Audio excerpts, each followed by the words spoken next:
part, I don't like Stanley.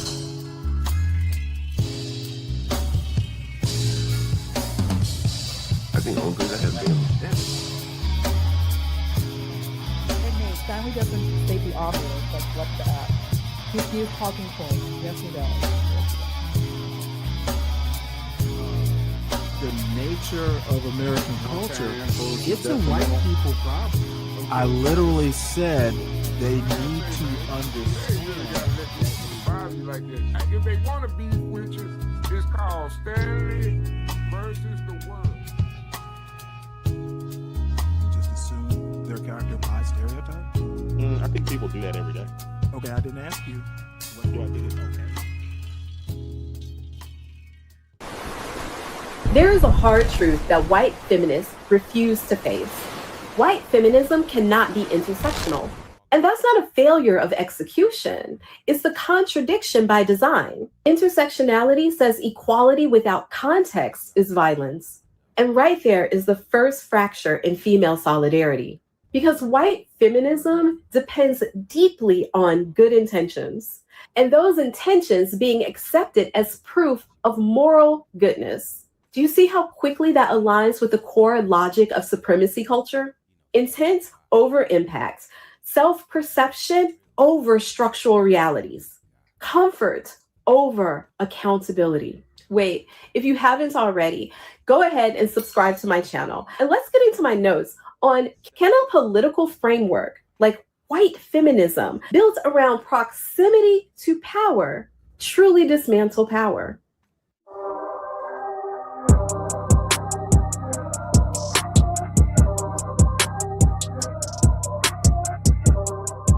White women were historically given conditional permission to operate inside patriarchy and white supremacy, not to destroy it, but to actually help stabilize it. And somehow, white feminism asks those of us who live in intersections, race, class, disability, queerness, migration, to pretend that those structures don't exist. And it is so that white feminists can rule over us the way men intended, with polish, legitimacy, and the language of care. Because white feminism does not exist inside of patriarchy. It negotiates with it. Before anyone shuts down or heads to the comments triggered, this is not a morality test. It's a structural analysis. When white women hear the phrase white feminism, the gut reaction isn't just the generational discomfort and privilege that you feel. It's something much sharper. It's actually the ache for power. But what does not soothe that pain is the truth. White feminism is not feminism practiced by white women. It is feminism shaped by white women's social location. This location produces priorities: legal equality over material justice, representation over redistribution, individual success over collective liberation. This is not a theory, it's historical record. It is well documented. White women fought for their right to vote without challenging racial terror, workplace access without dismantling exploitation, reproductive choice without protecting Black reproduction. And it's not because they were evil, but because their oppression was selective. The question of who was missing never even occurred to them. They only asked, how do I get in? And that orientation has never fully left. And Black women and other women of color have been explaining this for generations, teaching, writing, organizing, appealing. And still, white feminist ideology remains one of the greatest fracture points between women. White feminism has come to think of intersectionality like DEI. But intersectionality is not a diversity statement, a reading list, a vibes check. It is a diagnostic tool. Our society should have taught us to understand that the first question we should be asking is, who absorbs the cost of your progress? And that is exactly where the line starts to harden. White women have not historically absorbed the pain of progress.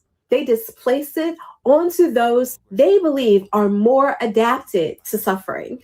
White feminism treats race, class, disability, and queerness as variables, whereas intersectionality sees them as conditions of being. And that's one of the ugly truths that we don't like to say. White feminism experiences oppression as inconvenience, whereas marginalized women experience it as containment. When Blake Lively gets married on a plantation, her feminism is not triggered to consider the sex crimes that are beneath her designer-clad toes. She is not worried about the blood that is sealed under lacquered floors and aesthetics. But we are all expected to center her joy in that moment and hear her pain later. Protects her womanhood. That is plantation logic. The mistress of the plantation is never concerned with the suffering of those beneath her, as long as her comfort remains intact. That consciousness did not disappear. It was just rebranded into not the perfect victim, without ever considering those of us who are never allowed to be the victim, but always accused of being the victim. When we go unheard, when we raise our voice, when we say something isn't right, and then being a victim is a bad thing. Wait, is there a child in there? When gender is isolated from context, police violence disappears, labor exploitation dissolves, immigration disappears, medical racism suddenly never exists.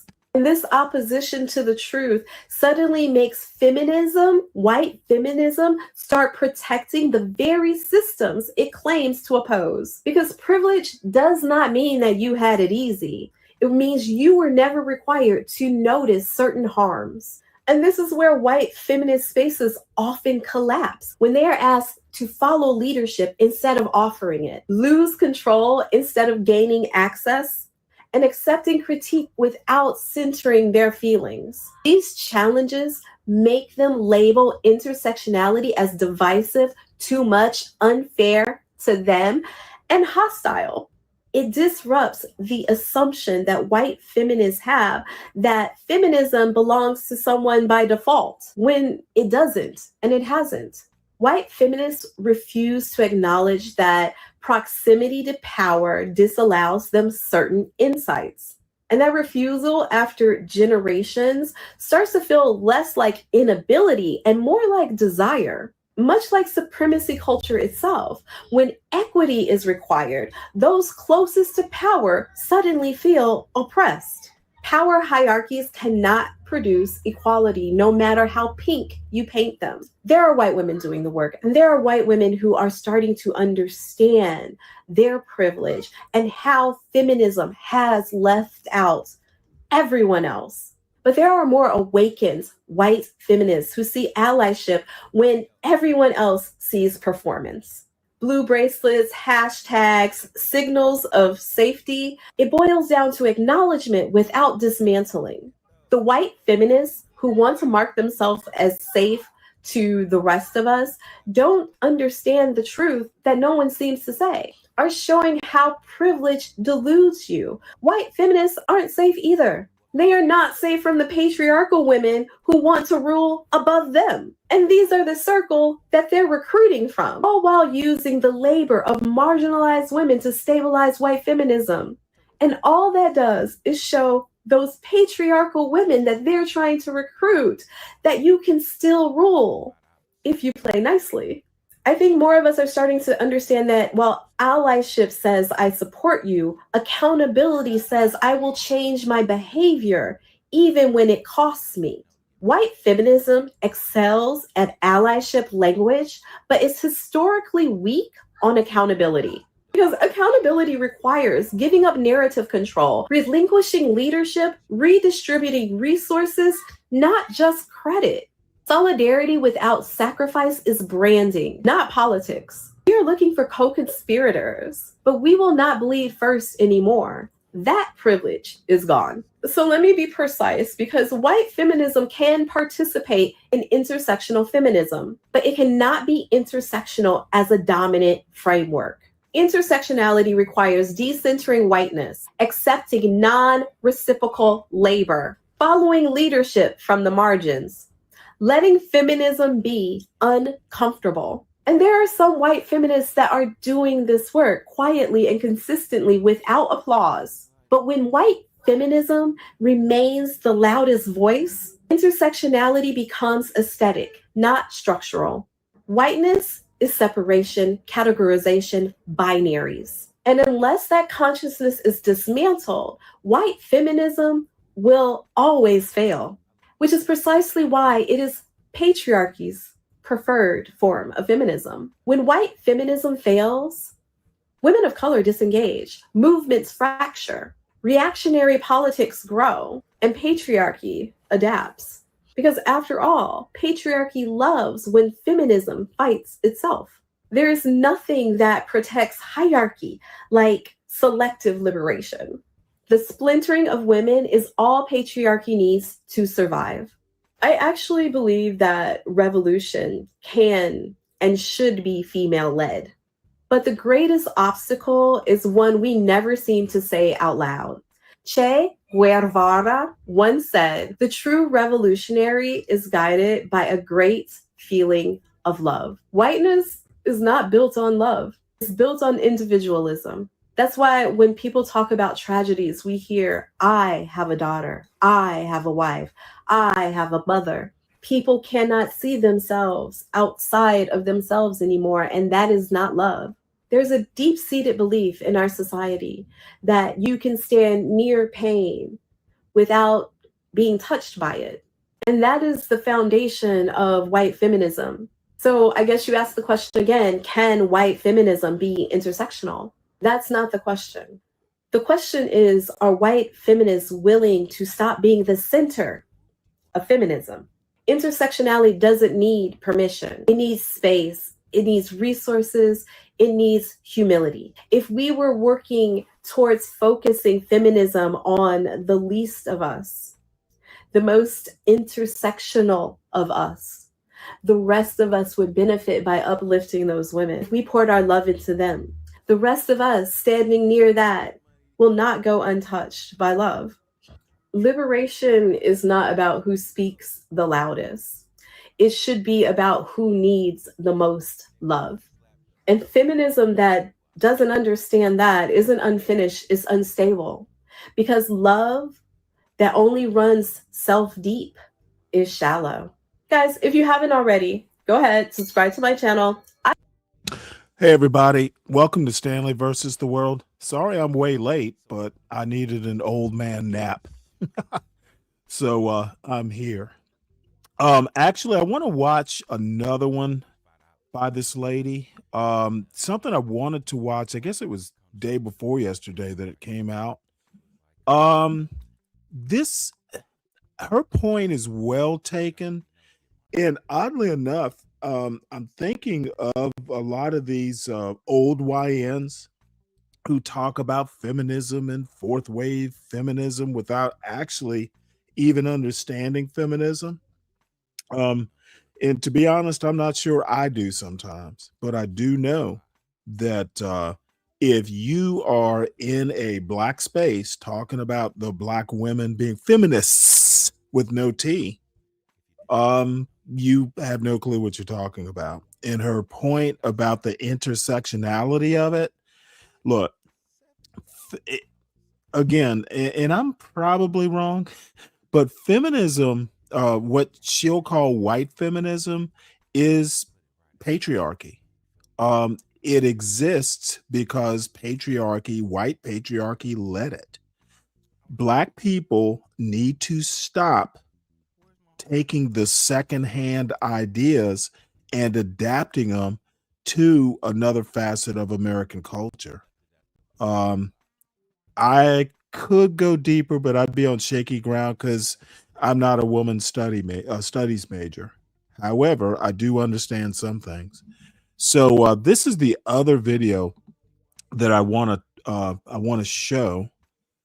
She lives in Italy, by the way, and so let's watch this. Black kids in Italy. I have gotten a few comments asking me about how I navigate raising Little black kids in Italy, the racism. The question is always about the racism. One of the fantasies I feel like people have about Italy is seeing children running in the piazzas, the nonna energy, the mama energy that Italy is known for. It's overall more human because of the reputation around family. Something I don't think we realize that in America, Italy represents a type of moral correction, a place where family actually matters. And a lot of people talk about how community still exists in Italy.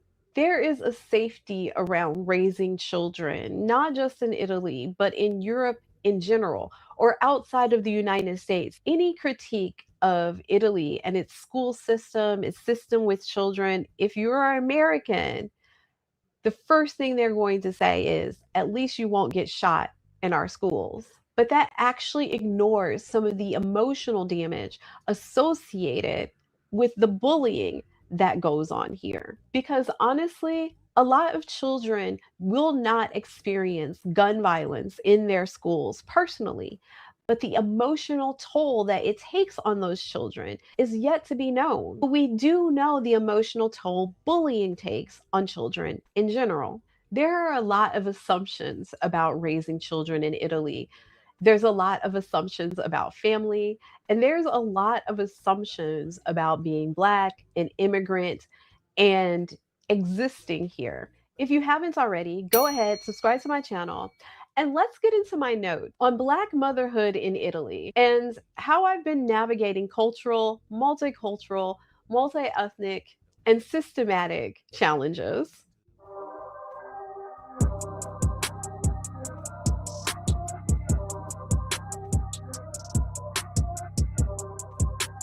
A lot of things change when you become a mother.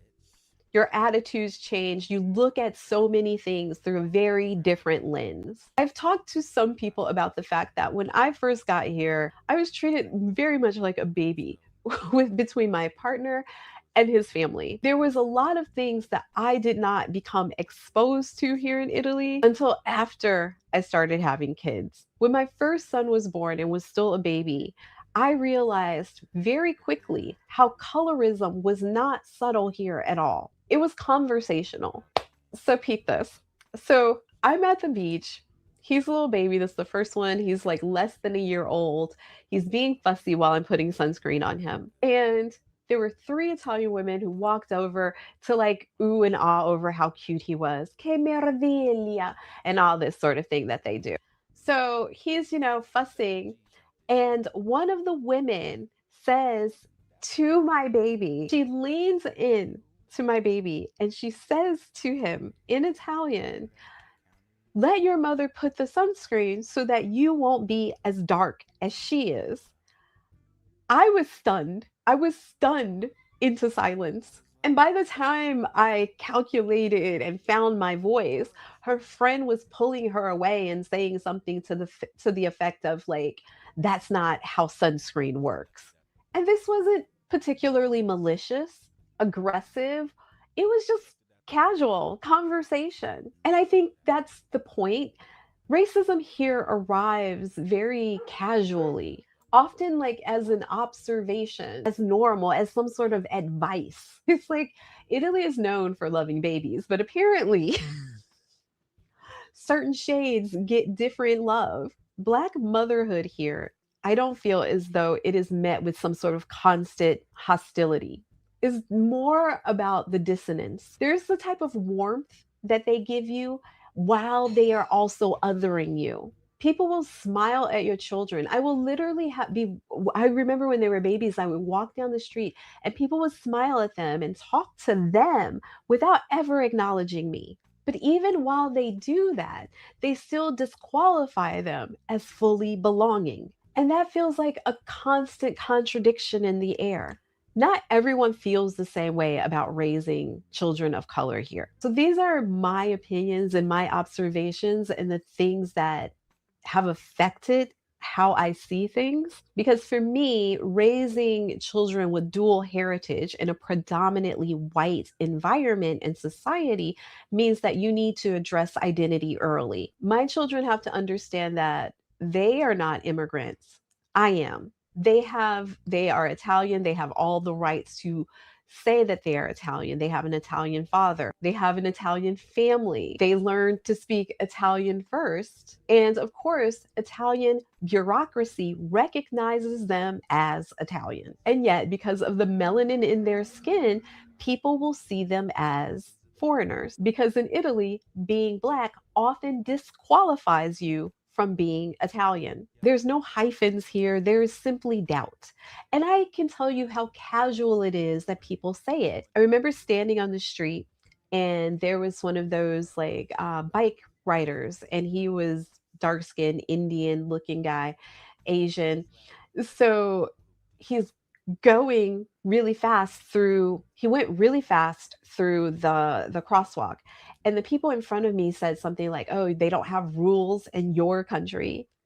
And all I could think is, how do you know that this is not his country? But they decided based on the melanin in his skin, he was obviously foreign. People have asked me if my children see themselves as Black. And yes, they do. In fact, my 6-year-old recently said to his father that everyone in the house was Black except for him. I think these conversations have arisen very early because of colorist ideas that they have picked up in the streets. My 8-year-old once, we're walking, he saw this man all dressed in Black. It was a dark-skinned man. And he was like, look at him, he's all Black. And I was like, yep, he's dressed all in Black from his shoes to his coat. And he goes, yeah, but his skin's almost the same color. And I was just like, okay, he's dark skinned. And I was like, but he's Black just like you. He's just Black just like me. We're all the same. And he was like, yeah. But I think that was actually a few years ago. He wasn't 8 when we had that conversation. He was probably like 6 when we had that conversation. So these things where I have to make sure that they do not start having colorist ideologies and understand that there's no difference. Black is Black. Children notice how people are treated and differences before adults are really ready to talk about it. But identity in Italy is not just personal, it's also social. It is negotiated everywhere in Italy. I have had children call my kids American as a slur, and I guess kind of now it is, but because they heard them speaking English. People have tried to assign their identities and nationalities to them. People have actually said how well they speak Italian, assuming it was never their first language. I have listened to countless stories from Black and brown children about their experiences in the school system here, from children saying racial slurs, teachers ignoring it, administrators pretending that it didn't happen. The subtle exclusions from birthday parties or sleepovers or excursions with other Italian kids. It's not always dramatic or headline worthy, but these things take emotional tolls on children. They usually talk about the steady erosion that happens once they enter school. And the irony is, a lot of times when I see older Italians, they will watch mixed groups of children and smile. That smile seems to be an acknowledgement of progress, as if they can see the evolution of Italy in real time. And maybe it is, but pride in diversity is not the same as structural inclusion. Smiling and feeling warm-hearted at what they see as acceptance of differences does not dismantle structural problems. I know African mothers raising biracial children here who feel quite comfortable and accepted. And they often describe very positive experiences. And I believe them. But a lot of times when you investigate further, when you hear about their interactions with people, when you start to see things, when you observe them with other people, you see how microaggressions start to appear in the corners and the margins of these relationships. Dismissing comments or not correcting certain assumptions, jokes explaining away little inappropriate comments.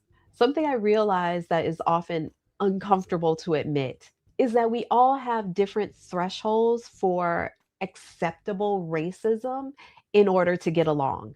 And I find that the more Italian friends that a Black person has, the more willing they are to excuse ignorance as harmless. And guess what? That's not just Africans, that's Black Americans do that as well.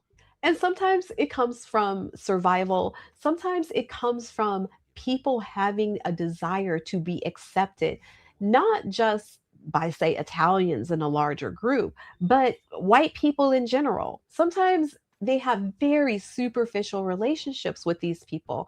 I can't tell you how many immigrants here I've had conversations with, and they'll be like, oh, I've never had any problems with Italians. They're always nice. They don't have one Italian friend.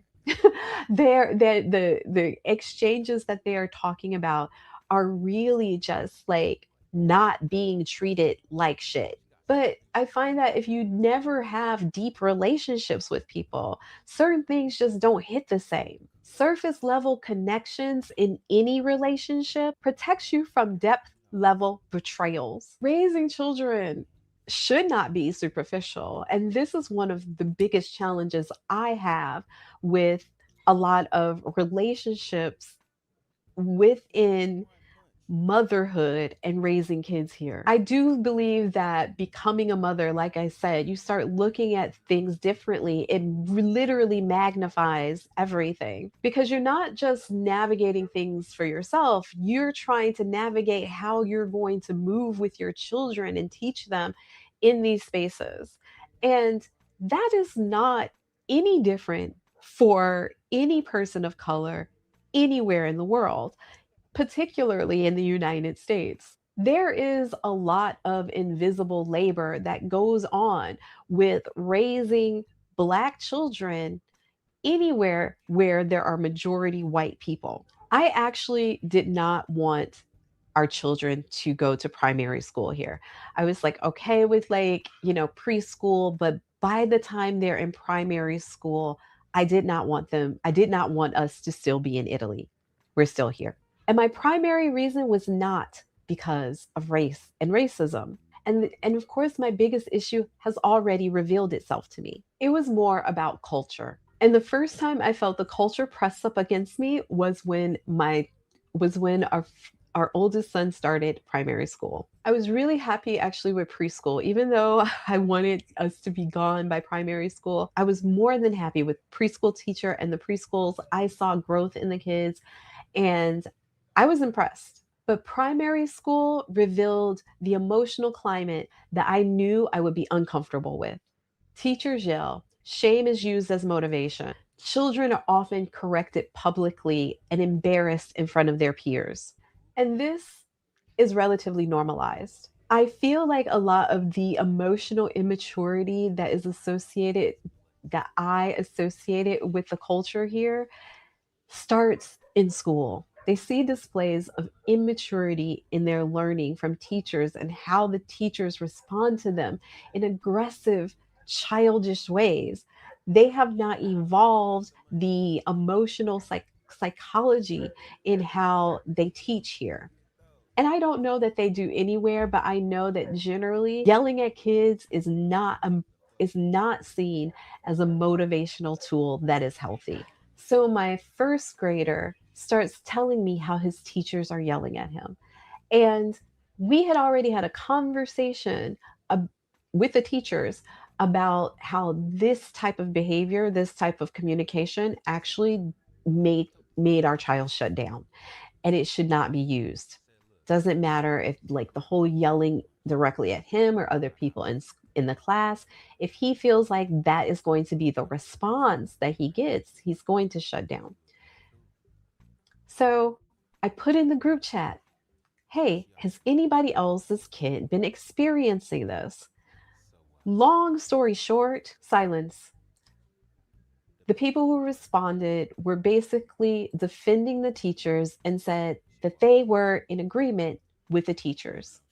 I was actually shocked. I was stunned.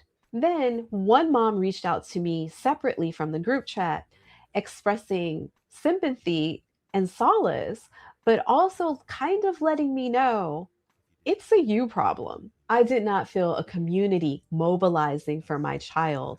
And that's when you realize how othering really. Let me also point out it could be a her problem. Um, you cannot go to a culture that you didn't grow up in and critique it the way she's doing. It's, in my opinion, more effective to compare the cultures, but Italy isn't the United States. They don't have the same sensitivities. They don't have the same, I don't know, mores. I'm not sure if mores is the right word, but this is not doing the heavy lifting.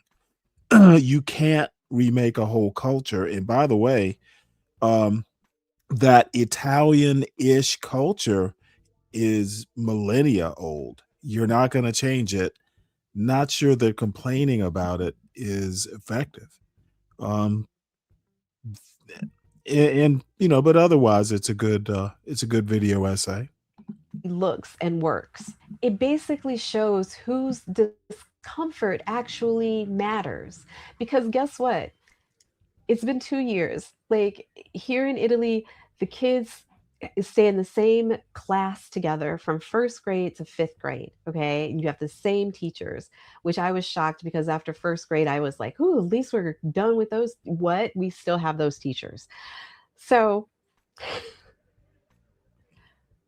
the group chat, this was maybe 2 weeks ago now, started lighting up. Okay. And basically, another kid was having issues with the teachers yelling. Mind you, we have gone through therapy, everything with our kid, because it doesn't matter if I change schools. The same behavior is anywhere. It really just depends on the teacher.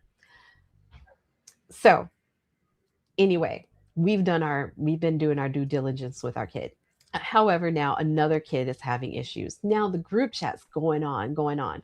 But what stood out to me, one parent said something extremely revealing. And then this is what really struck me. They put in the group chat that their child wasn't particularly having any issues. They said, if it's damaging one of ours, it should be a problem for all of them. I went ahead and put the screenshot from 2 years ago in the group chat, and things went silent because one of ours. When my child struggled, he wasn't one of ours. Pleasantries are not solidarity. And I think that all Black mothers raising their children in primarily white environments have to constantly sharpen our perceptions. At this point, I really don't feel like I'm fighting racism on a daily basis. I often feel like I'm just fighting the culture. I don't want to raise boys who become mamones and use weaponized incompetence as part of some sort of tradition. I feel like I'm fighting against shame as discipline, against emotional avoidance as normal. I think that Italy teaches content well, but it's the same problem in every structure. They don't teach critical thinking. They teach compliancy and complacency. And of course, when you Okay, I honestly don't think it was ever a school's job to teach critical thinking. That's what parents do. Um, we, in granted, she is younger and in a whole nother country, but if you're waiting for some stranger to teach your kid, critical thinking is almost a one to one. Like, you don't teach every child the same way to think critically. Ye- I don't know. It's almost like this bullshit on some of these black YouTube channels, like, oh, there's no solutions. Oh, you have no solutions. Well, of course, the purpose of school is to teach lessons, and kind of it's almost like a socialization. Critical thinking is like something that is can be instinct. It's a parent's job to teach their kids critical thinking. If a school does it, great, or reinforces it, great, but it's not school's job. School's job is to educate. Critical thinking is not an education, it's kind of a way of being. Um, it's not like critical thinking isn't even a tool that you use. Everything, every moment of every day should be critical thinking. Your critical think, when you look outside to see if it's raining and do you need an umbrella? Um, that's a parent's job. Oh, and by the way, the the panel stuff, um, I think it is idiocy to think you can tune in to a YouTube panel and get insight on how relationships work. To me, it's just plain old retarded, to be honest. Layer race into it, it complicates even more aspects of children learning. I think that Black motherhood requires vigilance everywhere you are raising Black children. Different types of vigilance, different ideas behind what that looks like, but vigilance nonetheless. There are lots of things that I disagree with other Black mothers here, other African mothers. Many of them prefer to teach their children that they're biracial versus Black. But then when their children come home upset because other people see them as Black, they are not, in my opinion, giving them the tools to understand their duality and their identity and being able to define themselves without that shock and definition that other people are going to define them, because ultimately most of the people here are going to see them phonetically as Black, and I feel like you need to give your children the tools to define their identity before it's defined for them. And being Black in these countries, they will easily do that for you. I'm going to be honest with you. I don't think my job here is to be liked by other mothers or other parents to get along. I think my job is to instill what I need to instill in my children so that they have the fortitude in this world to exist as who they will become without it being defined for them by social structures that we don't have control over. And I don't think that's any different in Italy than it would be in the United States. In Italy, the hardest part isn't just about racism, it's about the ambiguity of it all, it's about the denial of it all. It's about trying to redefine people based on new arbitrary rules because you don't see Italian a certain way. I have to teach my children that even though other people around them might see their Italianness as conditional, they do not have to accept those conditions. I think that more of us mothers and parents in general are already teaching our children the things that society has been missing for them, the gaps we've been trying to fill more consciously.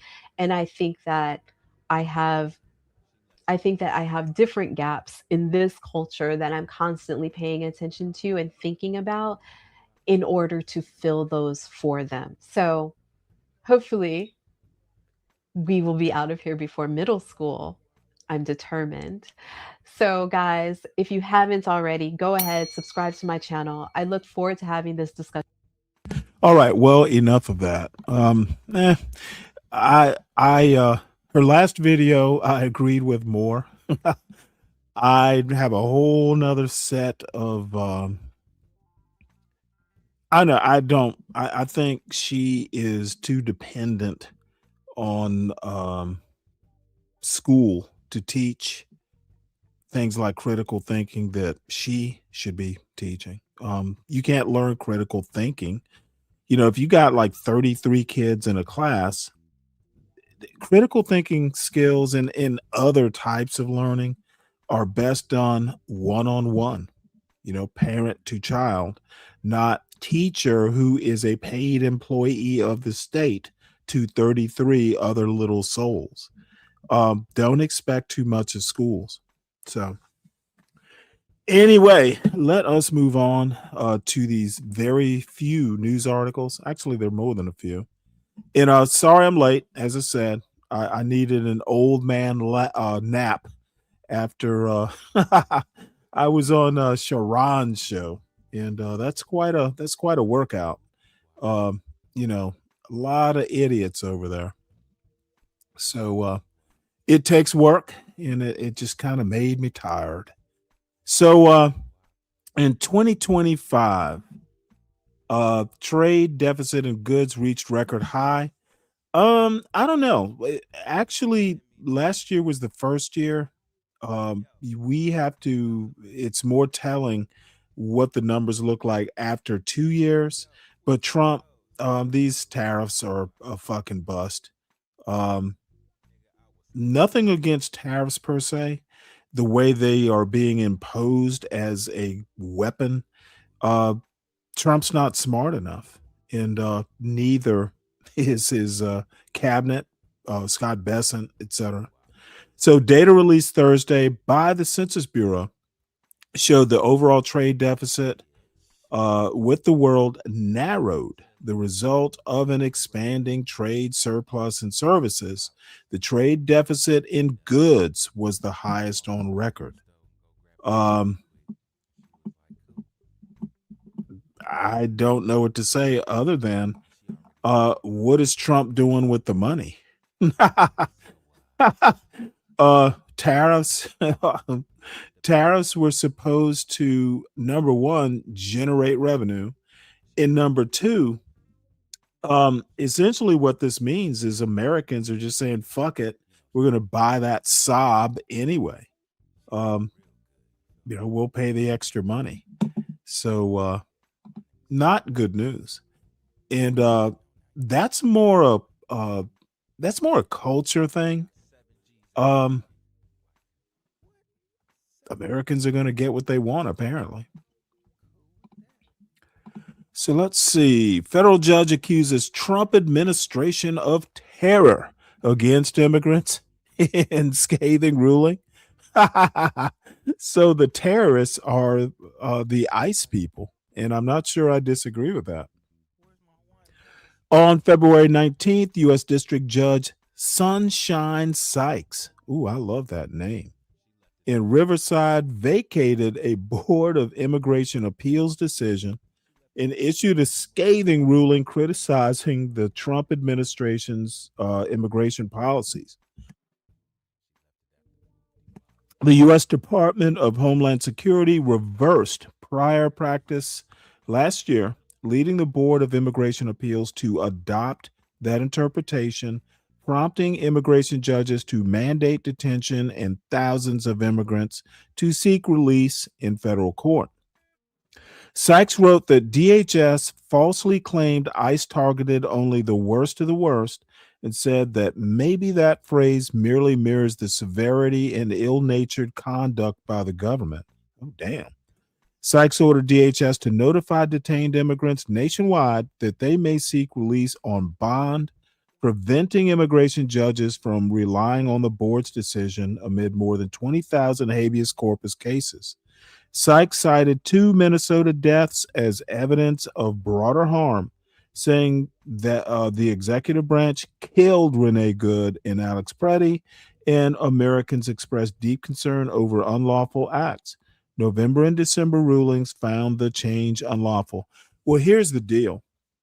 It's so weird that these MAGA weirdos don't trust the government, but they trust ICE. They, government bad, but not ICE.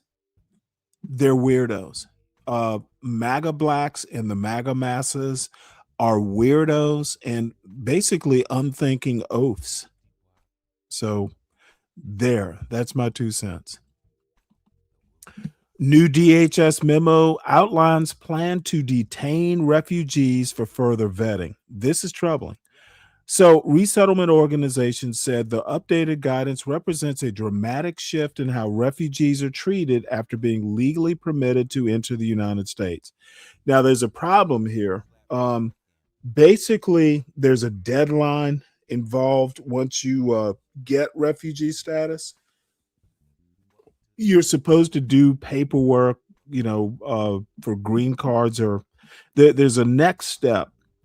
So I'm kind of on the fence here. It says here the Department of Homeland Security issued a memo Wednesday stating that federal immigration agents should arrest refugees who have not yet obtained a green card and detain them indefinitely for rescreening. There's the problem. You do not detain people indefinitely in the United States. There's habeas corpus, and we just don't fucking nab people and detain them forever, or on a whim, like you'll get out, when we feel like letting you out. It's un-American. So the new policy rescinds a 2010 memo that said failing to apply for status as a lawful permanent resident within a year of living in the United States is not a basis for detaining refugees who entered the country legally. That's where I'm on the fence. If the rule is a year, then you need to be doing it within a year. Two Trump administration officials wrote in the new directive that the previous guidance was incomplete and that the law requires DHS to detain and subject those refugees to a new set of interviews while in detention. So this is actually fairly interesting. I think the Trump administration has a point. These people need to be following the rules. However, if there was a memo saying it's not a big deal, you can't all of a sudden, you gotta grandfather some of this in. But they're trying to get those deportation numbers up.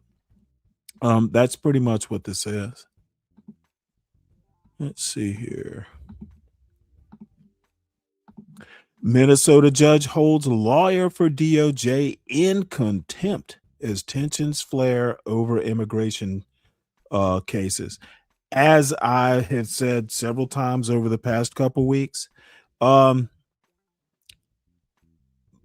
Trump has fucked up a very venerable institution, the Department of Justice. Trump managed to fuck things up. Probably not permanently, but what can I say? Minnesota federal judge ordered a government attorney to be held in civil contempt of court for violating an order requiring the Justice Department to turn over identification documents to a man who was ordered released from ICE custody. So, they took his papers, further escalating tension between the judiciary and the Trump administration over immigration cases. Basically, I personally think that generally judges, Department of Justice lawyers, they tend to be serious people. They kind of tend to be, smarter than your average bear. And the Trump administration, they are fourth-rate intellects. They're just rebelling against smarter people. They don't like smart people. They don't like smart Americans. I think a lot of these YouTube panels, a lot of these YouTube shows in the blackosphere are basically Trump level. They just don't like smart people. They're smarty-arties. Oh, these smarty-arties. That is the Trump administration. They don't like those smarty-arty lawyers. So let's see. There's another story here. Hold on one sec. I may just have to go with it. There's another story about because I kind of mentioned it. The Department of Department of Justice, having problems recruiting new new lawyers. Trump has ruined it. And let me tell you something. Having a Justice Department full of dumbasses is dangerous. Talk about a threat to national security. It used to be, and I mentioned this, I think it was last week. It used to be that judges would just give the Justice Department the benefit of the doubt. Like if the Justice Department said, "Oh, hey, we've indicted this dude," um, judges would go, "Well, you know what? They don't do this shit unless they're sure of their case." Not so much anymore. Trump in 1 year has managed to fuck up a venerable institution. And that's what second-rate intellects do. The second-rate intellect has hired fourth-rate intellects to run the Justice Department. And that is a huge problem for American, for the American, citizenry. So U.S. military moves, and we're switching gears here. U.S. military moves into place for possible strikes in Iran. Now, I literally just, I thought I saw a story yesterday about, diplomats talking. So this is Trump basically mishandling the military. I don't know what to think about this. What I heard was that, Iran and the U.S. had like a basis for further talks. So I guess this is, kind of putting an emphasis on, oh, hey, here's a little sweetener for the deal. Make sure you are finding a basis for further talks. Waste of the military. My opinion, Trump really is not a good commander in chief. So talking about fourth-rate intellects and botched plans. So NASA boss blasts Boeing and space agency managers for Starliner's botched astronaut flight. And I heard about this, but I didn't pay much attention to it. So NASA's new boss blasted Boeing and the space agency Thursday for Starliner's botched flight that left 2 astronauts stuck for months at the International Space Station. Administrator Jared Isaacman said poor leadership and decision-making at Boeing led to Starliner's troubles. He also blamed NASA managers for failing to intervene and get Butch Wilmore and Sonny Williams back more quickly. Sonny Williams was just up there. What the fuck? Oh, wait, hold it. You know what? My bad. She's back now. The 2 test pilots, now retired from NASA, spent more than 9 months at the station before catching a lift back with SpaceX last March. Isaacman said Starliner's problems must be better understood and fixed before any more astronauts strap in. Well, let me say this. If I were an astronaut heading for a moonshot, I'd be more than a tad concerned. Let's see. What does this mean? Don't tell me you choose the bear. No idea what that means. Are you talking about the women saying they choose the bear over a man? I think that's probably too much is made of that. They were probably joking. So let's see, what else do we have? UK police arrest former Prince Andrew in Epstein link. What do you think? What do y'all think of that? Aries and Kelvin, your prince or your former prince.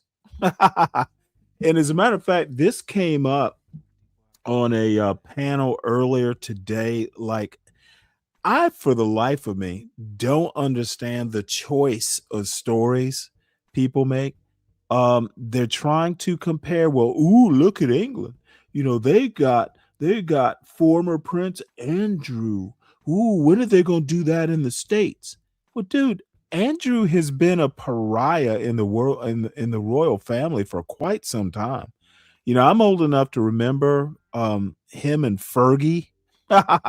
they were they were basically, you know, living in the trailer uh at the back of Buckingham Palace. They were pretty much the trailer park of of royalty. Fergie was a mess.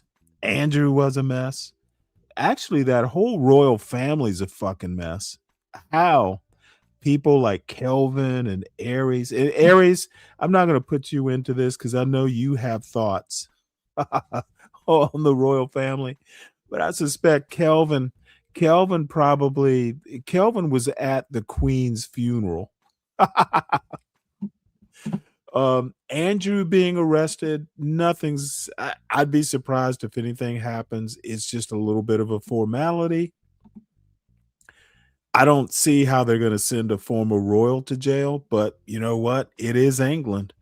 England and France are known for some heinous shit. You know, they'll probably send Andrew to France for the guillotine. That fucking Europeans have a history of atrocities against their own people that goes back centuries and millennia. So let's see. Speaking of the victims of the victims of oh no, let's see.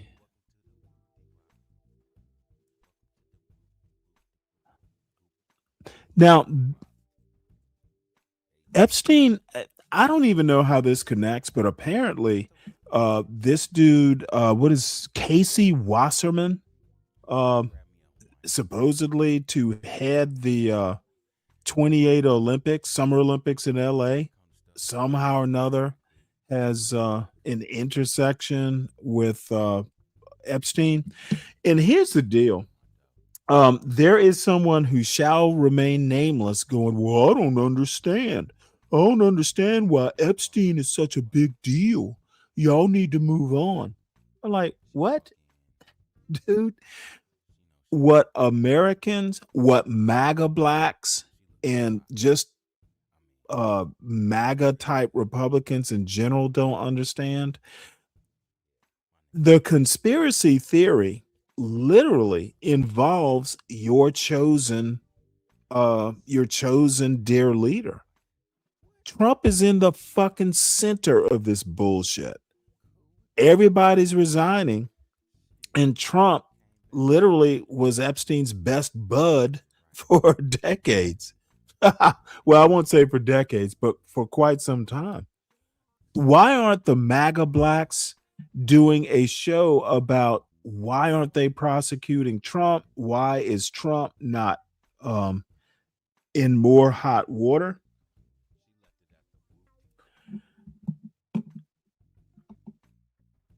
What's going to happen is a bunch of people resigning or getting divorced like Bill Gates. Prince Andrew will be fine. What they'll probably do is put him on a plane to to Canada or something. What's up, Savage?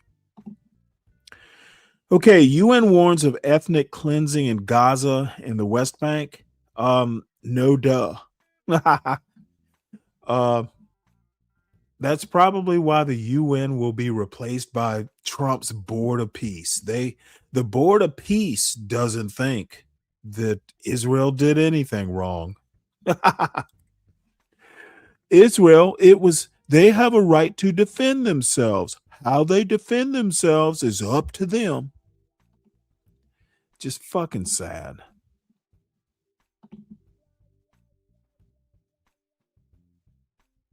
And Vagoda's their ambassador to YouTube. It's like it's gotten to a point to where when Vagoda, I don't care because he he's in a lot of chats in this quote blackosphere. It's gotten to a point now that if I see him, I just automatically start mocking his intelligence. Even if he doesn't know I'm there, I'm just going to mock him just because it's fun. Let's see. DC mayor declares emergency, asks President Trump for help on sewage spill on the Potomac. Let's see here. Mayor Muriel Bowser declared an emergency on Wednesday and requested that President Donald Trump provide federal resources to help the city fight a sewage system leak that dumped 250 million gallons of raw sewage into the Potomac River in its early stages. Our number one priority is the district, and that we're going to utilize all resources, local, federal, and regional or otherwise, to support operations of the district, and what's best for district residents, said DC Deputy Mayor Lindsay Appiah in a press call. FEMA. Among actions, the declaration would direct FEMA to establish a regular interagency coordination. Does FEMA still exist? Trump doesn't give a fuck about disasters. Now, what you need to do is tell Trump that, hey, your drinking water comes from the Potomac. You might want to help out. Let's see. There's a massive ecological disaster unfolding in the Potomac River as a result of the gross mismanagement of local Democrat leaders. Yeah. Particularly Governor Westmore of Maryland.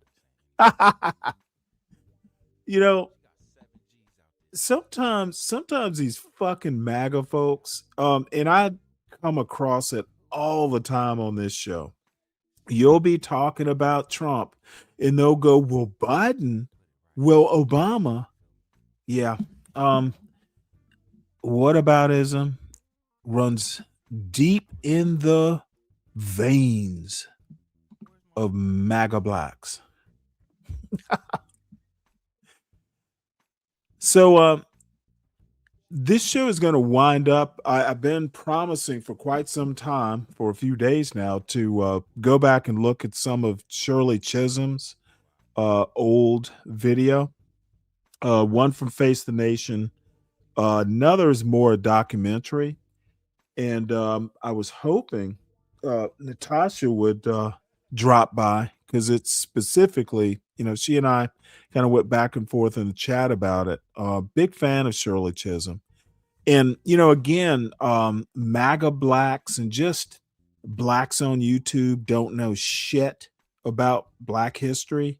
It makes me chuckle when, everybody wants to go, well, Stanley, did you learn that in a book? Well, fuck yeah, I learned something in a book. That's what books are there for. So I know who Shirley Chisholm is. Do the MAGA blacks? So this is Dr. Stacey Patton. Did y'all see Kid Rock and RFK Jr. try to make whiteness buff again? So I didn't even know anything about this bullshit, but apparently the MAGA blacks and they couldn't even get a healthy I don't know what to say about this shit, except this is what the MAGA blacks want to be.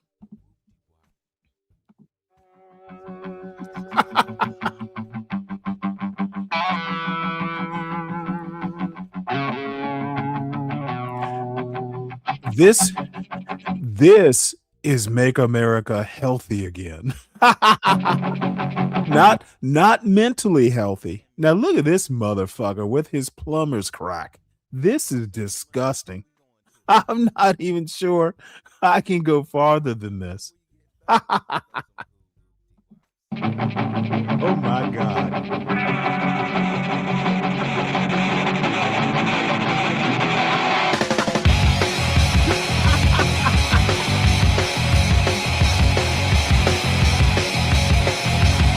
Okay.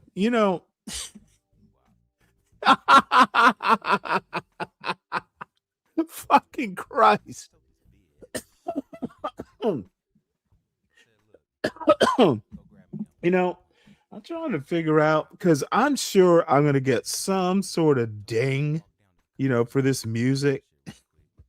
It's probably fucking Kid Rock or something. Uh, but just this picture. we we have our Secretary of Health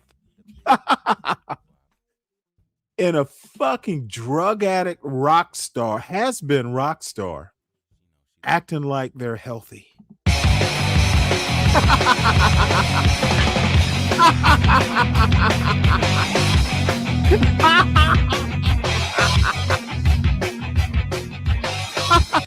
Oh, this is MAGA health. MAGA health. Look at these. Oh, this is okay. Enough of this homoerotic maha business.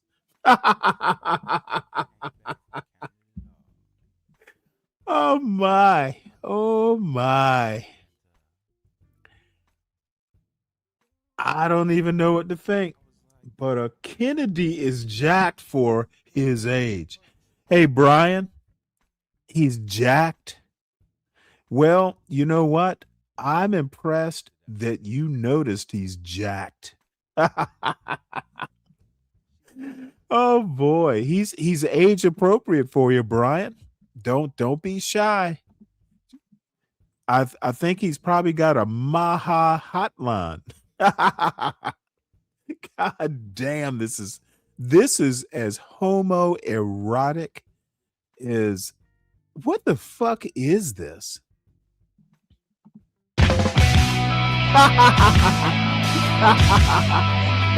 Hey, Brian. Brian, do you still think he's jacked? Come on, Brian. He's jacked, huh? Why is this motherfucker getting into a tub with his jeans on? Is that somebody tell me why a grown ass man who is jacked, according to Brian Nichols, is, dude, do you know how heavy those jeans get? Why is this weirdo in a tub full of water with goddamn jeans on? Because he's jacked. You're not jacked enough for it? Oh, Brian, you know what? You know what? I can't watch any more of this, probably because I'm sure I'm going to get some ding. Let's see. Oh, wait, hold it. Yeah.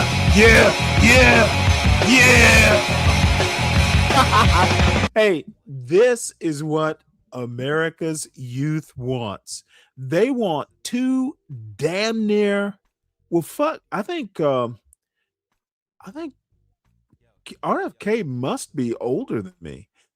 They want two just fucking weirdos. This is going to inspire the Turning Point USA youth. I want to look like Kid Rock. I want to be as jacked as RFK Jr. when I get that age. God damn. These people do not see themselves, no ability to self-reflect. It's disturbing. All right. Well, that is that. I guess I'll drop this link if anybody wants to come up.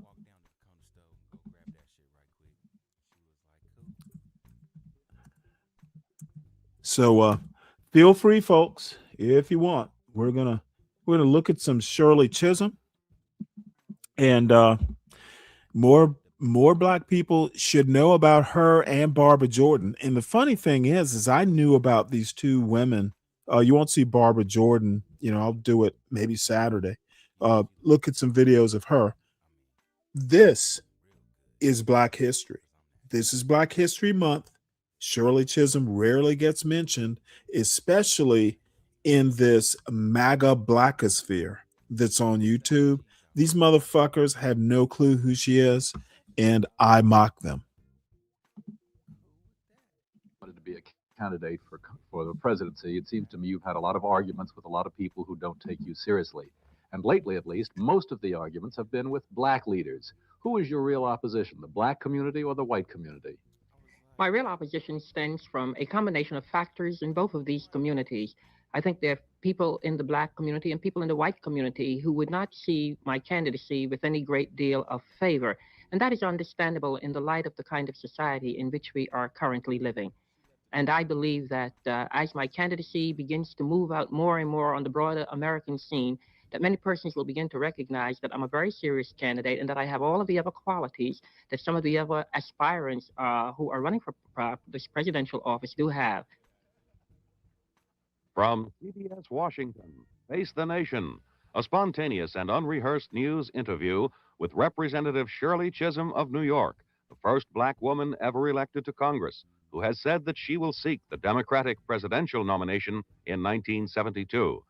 Representative Chisholm will be questioned by CBS News correspondent Hal Walker, Paul Hope, political correspondent of the Washington Evening Star, and CBS News correspondent George Herman.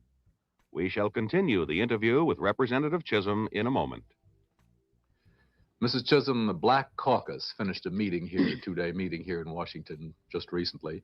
During the course of it, you felt yourself, I think, excluded from some of the activities there. You got rather angry. There's a now fairly famous picture of you in a state of considerable agitation.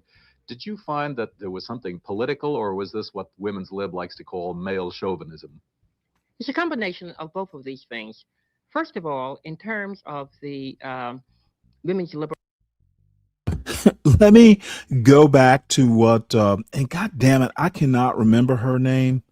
The lady who lives in Italy talking about feminism basically not being designed for black women. And I 100% agree with that. This chauvinism question and a lot of these MAGA blacks who don't fucking read books, who have no clue about black culture, let alone American culture, talking about fourth wave feminism. They have no fucking clue what they're talking about. They just heard it on another YouTube panel. Bottom line is that it's a dumb question. Black people, it's either going to be one or another, one thing or the other.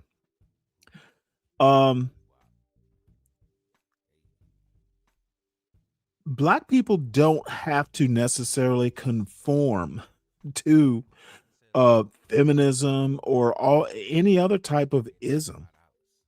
Black people, in my opinion, know American culture from the bottom up better than a lot of white Americans do. And I think a lot of times the way, quote, black culture is now, we're not teaching our kids how America really is. And again, it's just my opinion. I listen to some of these idiots on these panels and I'm like, dude, have you ever fucking read a history book outside of one that Ms. Crockett assigned to you in 7th grade history class? These people don't know what the fuck they're talking about, even the ones with PhDs. And what people don't understand is that I can hear stupidity. I can, just the way you kind of form a thought in opposition to something that I said, I can hear the ignorance. And I'm sorry, I don't have patience with stupid people. Thing. I think people have to recognize that women in this country are also saying that they have a great deal to offer in terms of their own abilities, their own intellectual qualities and capacities, and that they have been constantly and persistently left out on the administrative and policymaking levels of this government. And just as the women's movement today are saying women want in on the top, blacks are also saying the same thing. It happens that I am simultaneously a woman and a black person, and this is causing a great deal of concern.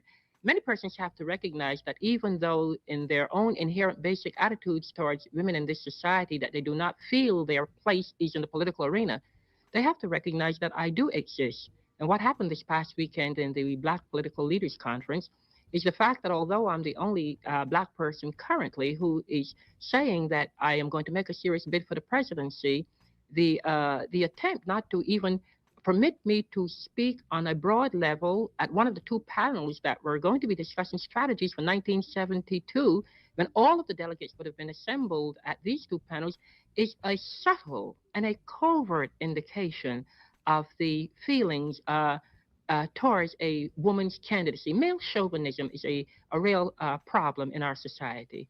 Well, this conference indicated that the blacks are pretty well divided. How can you be effective politically if you're divided? I don't think that the blacks are any different from any other ethnic group in this society. There are always divisions within the groups.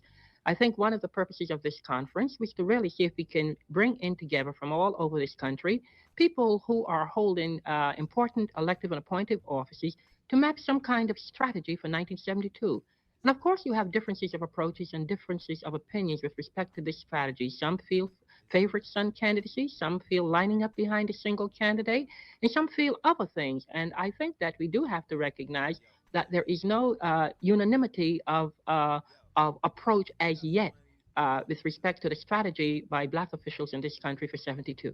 Mrs. Chisholm, isn't the disunity that you talk about that went on at that black elected officials conference does it basically boil down to a struggle between you and the backers of the Stokes brothers, Carl and Congressman Lewis Stokes, to determine who is going to be the power broker in delivering the votes of black people in this country?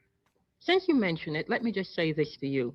I have said for quite some time now that if there's any black person that is going to emerge and wants to run for the presidency of the United States, that they should come out and say it forthrightly. That there's no necessity for reluctant dragons or persons rumbling about the fact that they'd like to make the race and not make the race, but rather than to revert their attention towards someone, and in this particular case myself, who has dared to say, now here I am going to make the race. I am traveling in the country now, collecting delegates and making inroads into the different segments of the society, into black groups, women's groups, Spanish-speaking groups, and other groups.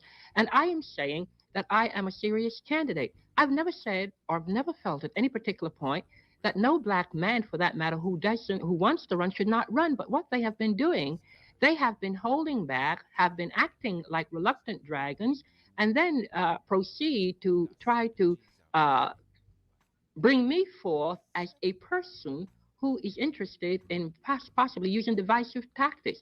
Now, that is very unfair, and it's very unreal in pragmatic politics. If you want to run, come forth and say you're going to run. Have the courage, have the guts to say you're going to run.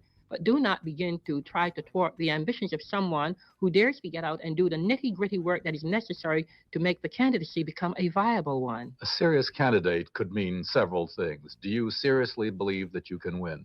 I seriously believe I can win, given the nature of the forces in this country today, given the nature of what is happening. And permit me to say this, that you must remember that I did not project or initiate my own candidacy, that my candidacy was initiated by a cross-section of many groups of people in this country who are asking in. I have women backing me in this country. I have many blacks. I have many black males, those whose egos are intact, backing me. I have many young people in this country who are saying, Mrs. Chisholm, we didn't even want to bother to consider thinking about presidential politics because we can't think the system can work, but we're willing to give you a chance. I have many Spanish-speaking peoples backing me, and all of these people about 6 months ago began to ask me to make this serious bid, and so I proceeded to move on the basis of this call. Is there a board or a committee? You referred in an article in the New Democrat to a coalition, and you said, I am the instrument of the coalition, and you indicated that you would do what they decided and what they wanted. Is there some group or committee whose advice and whose decisions you are following? I am following the advice and decisions of several people from the different groups that I've just mentioned, but you must remember that I have not opened up my national headquarters as yet to bring together the coalition of the forces right here in Washington, D.C., the capital. I have groups in about 27 states, and hopefully on about December 3rd or 4th, we have just secured headquarters space here in Washington, D.C.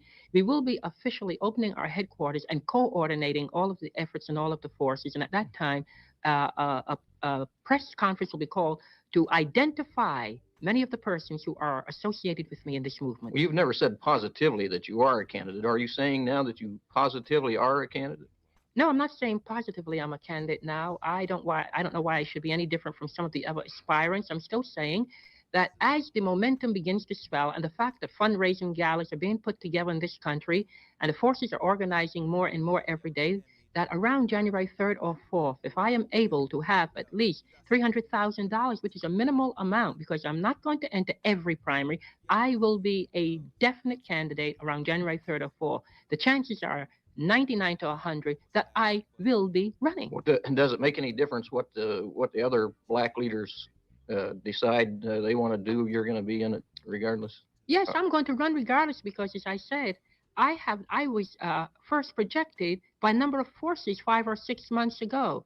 I also happened to be black. But persons have to really recognize that I am also a woman. And this is what is disturbing many of my black brothers, because in the Post this morning, one of them said, we do not want black politics mixed with women's liberation. Well, heavens, one of their outstanding black politicians in America today happens to be a woman. And I cannot get an operation to change to be a male at this particular point. And they have to recognize that women are human beings. And that is a part of the problem that many of them are having difficulties with. They don't want to say it openly. But we know in terms of what has been happening this past weekend, and in terms of what many of the delegates were saying at the conference, that this is a real problem of an attitude towards women in politics. It's applicable to black males and it's applicable to white males. It's a real problem. Better or worse? Pardon? Better or worse in one group than the other? I don't know if you'll say it's better or worse, but let's put it this way.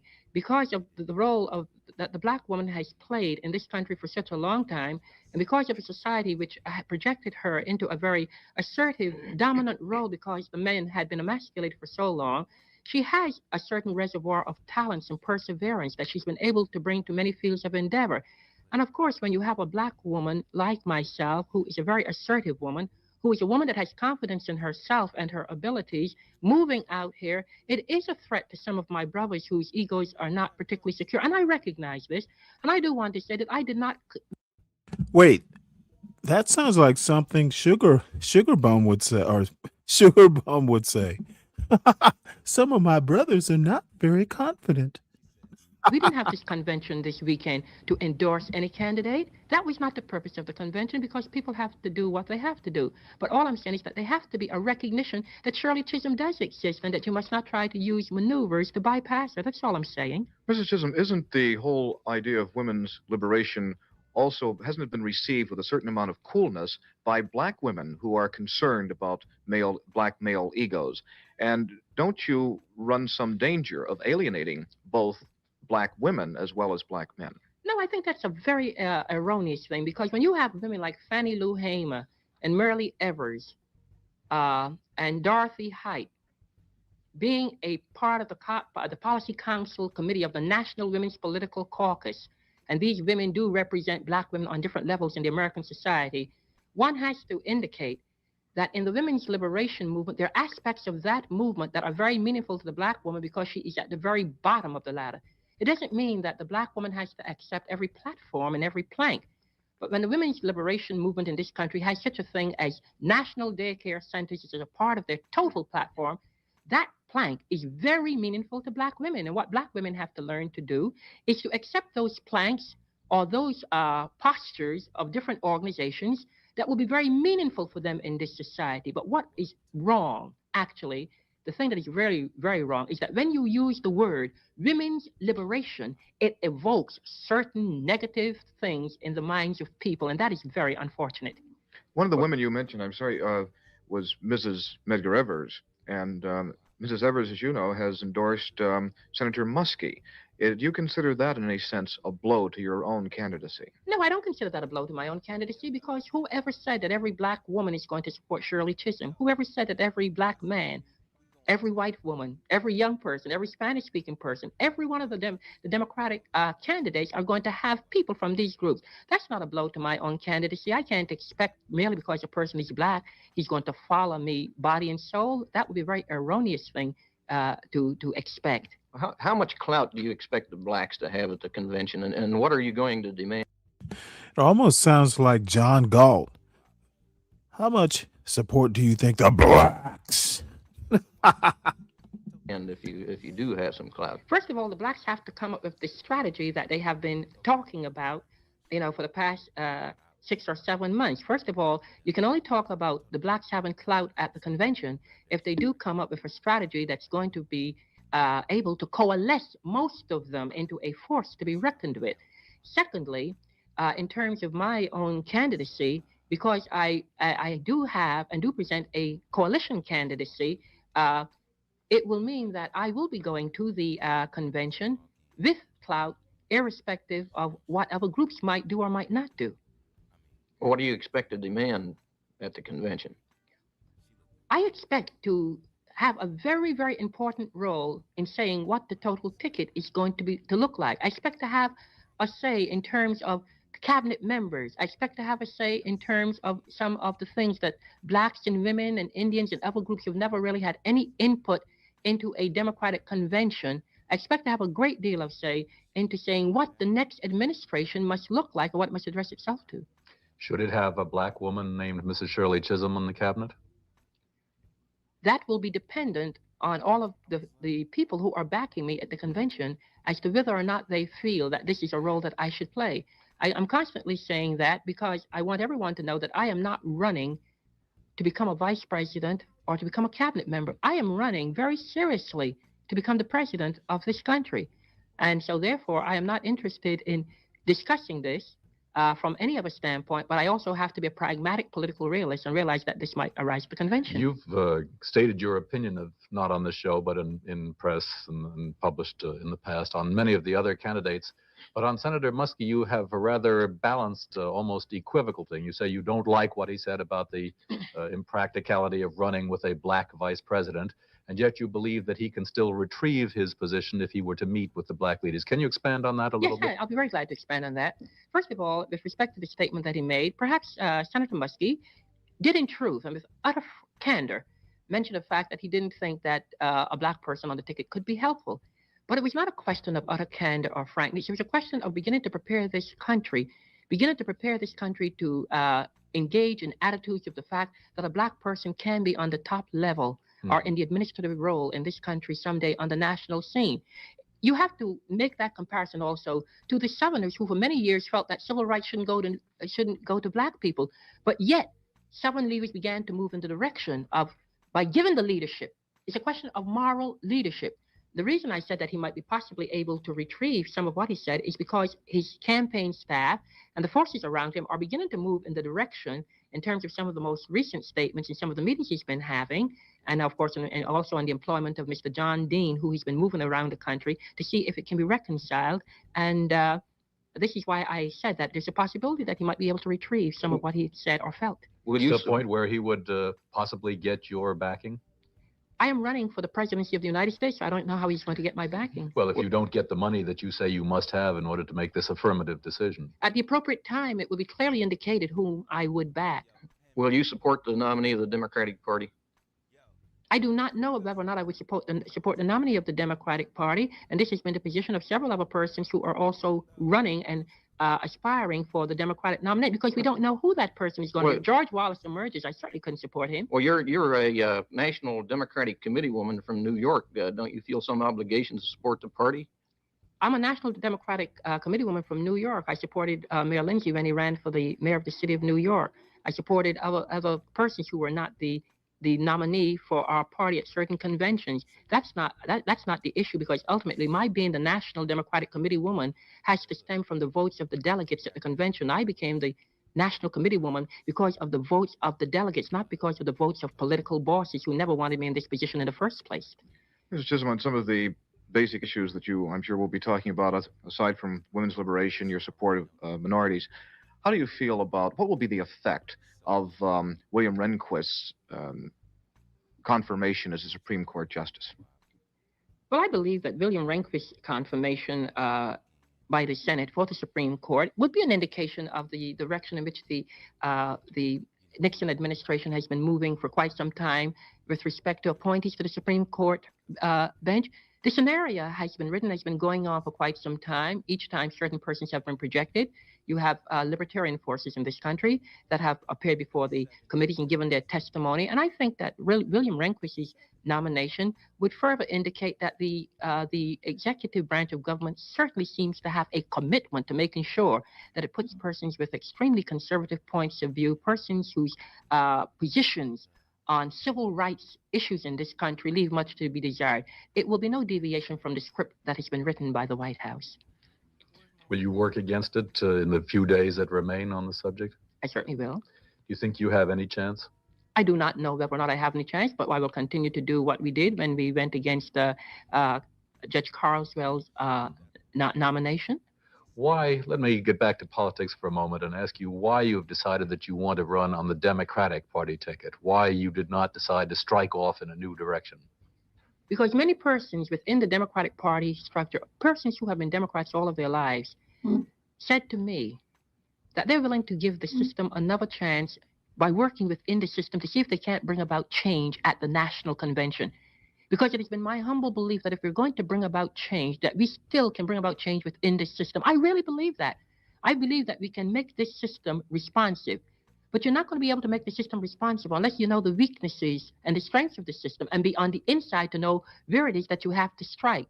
And so many people, and you'll be surprised that many of the regular Democrats who have not been over yet in endorsing me are saying, Mrs. Chisholm, since you have the courage, because most people don't have the kind of courage that I have, let's face it, I take a political, I'm playing with my political life.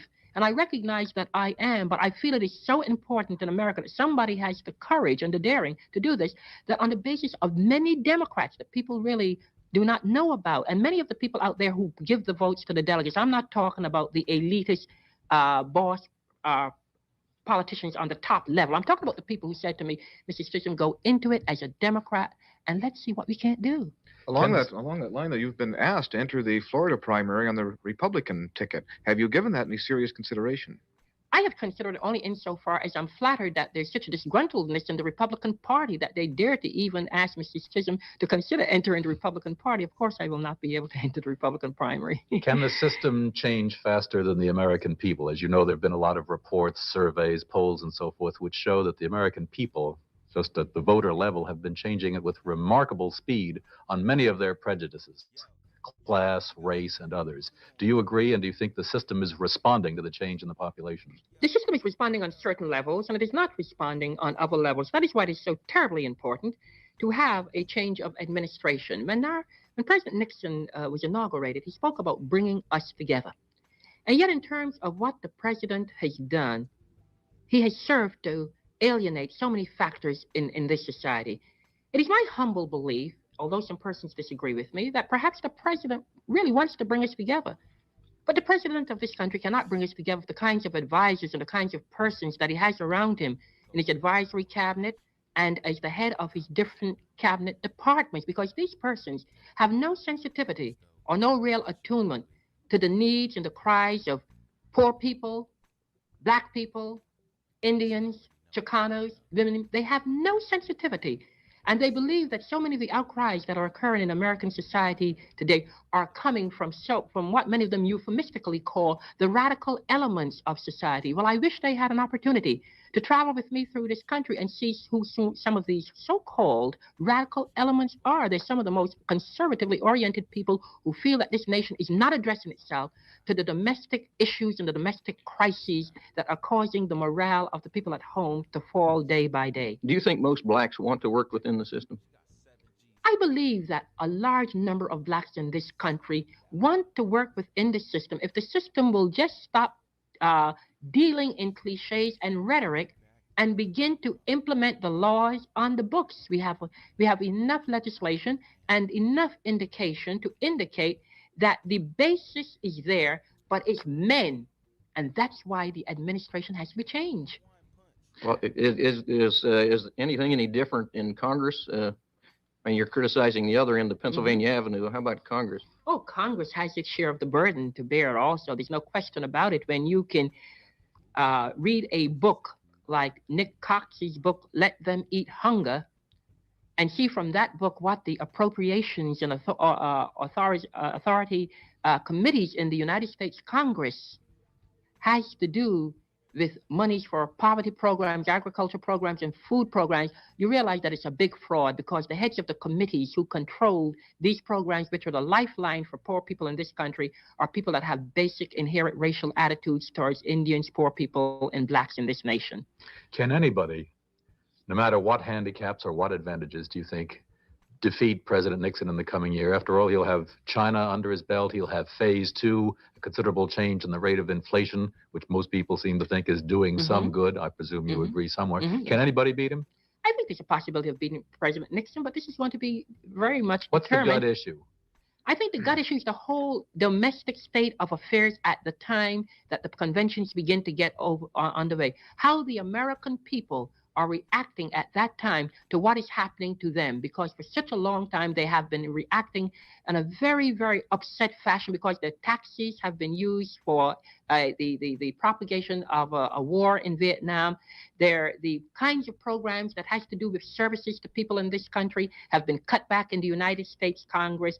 When you speak about law and order, there's been such a kind of repression, not only on blacks, but certain whites in this country, because they dared to dissent and talk about the inequities of our system.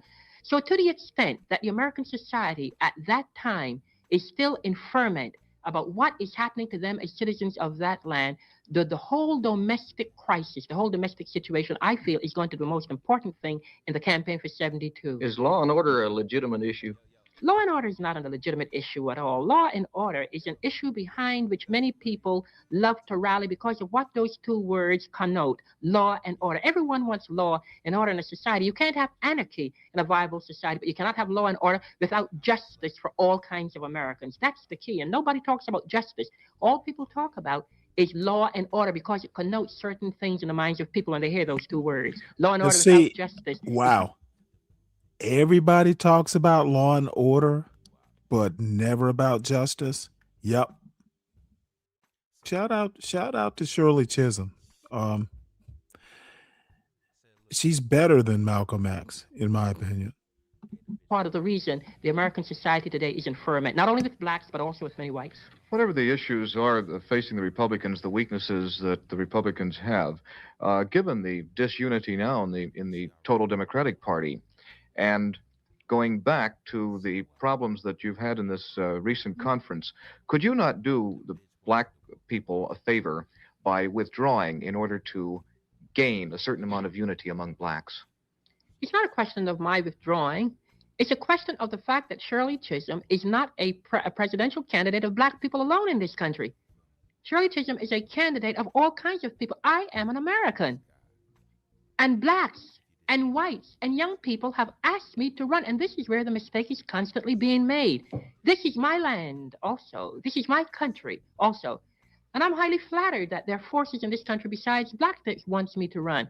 And then the question arises as to whether or not I'll be more for women or more for young than more for blacks, as some black officials feel I will not be that much for blacks.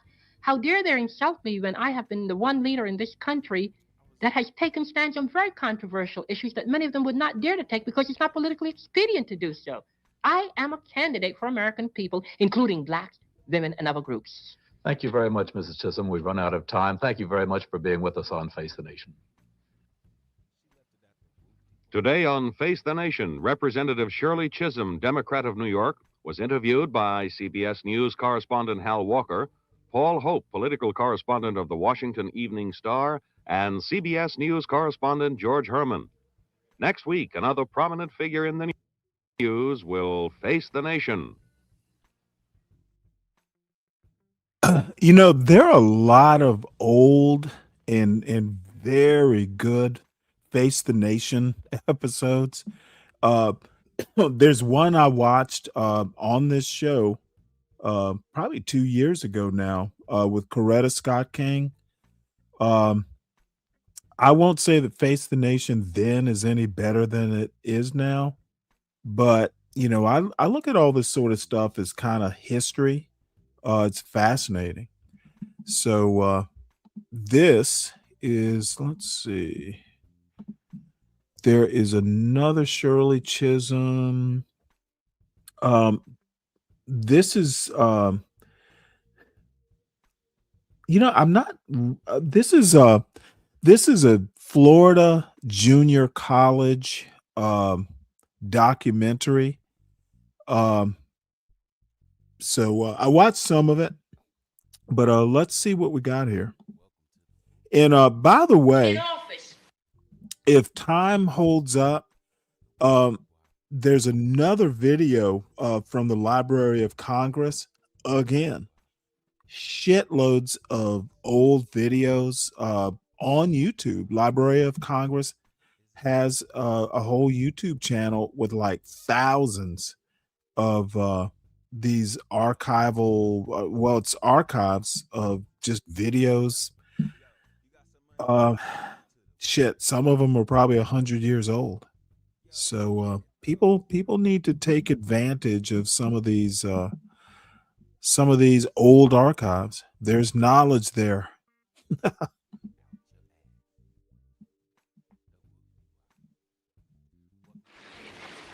To our distinguished speaker, fellow platform guests, faculty, staff, special visitors from William Raines High School, and all of our loyal friends from the Jacksonville community. Welcome to this first North Campus. Oh, okay. You know, I didn't realize this. Florida Junior College. That's where this is from. Never heard of it, but I've been to Jacksonville a bunch of times. Of the 1985 Black History Observance. Now, I'm listed on the program to introduce the speaker.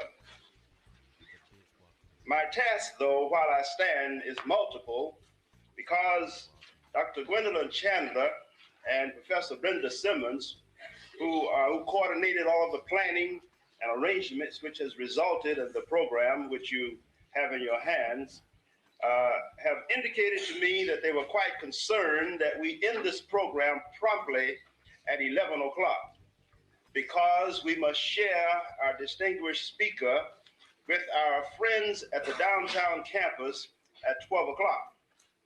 Therefore, rather than to have four individuals handling the welcome and the occasion and the observations and the introduction, all of this was rolled into one for me.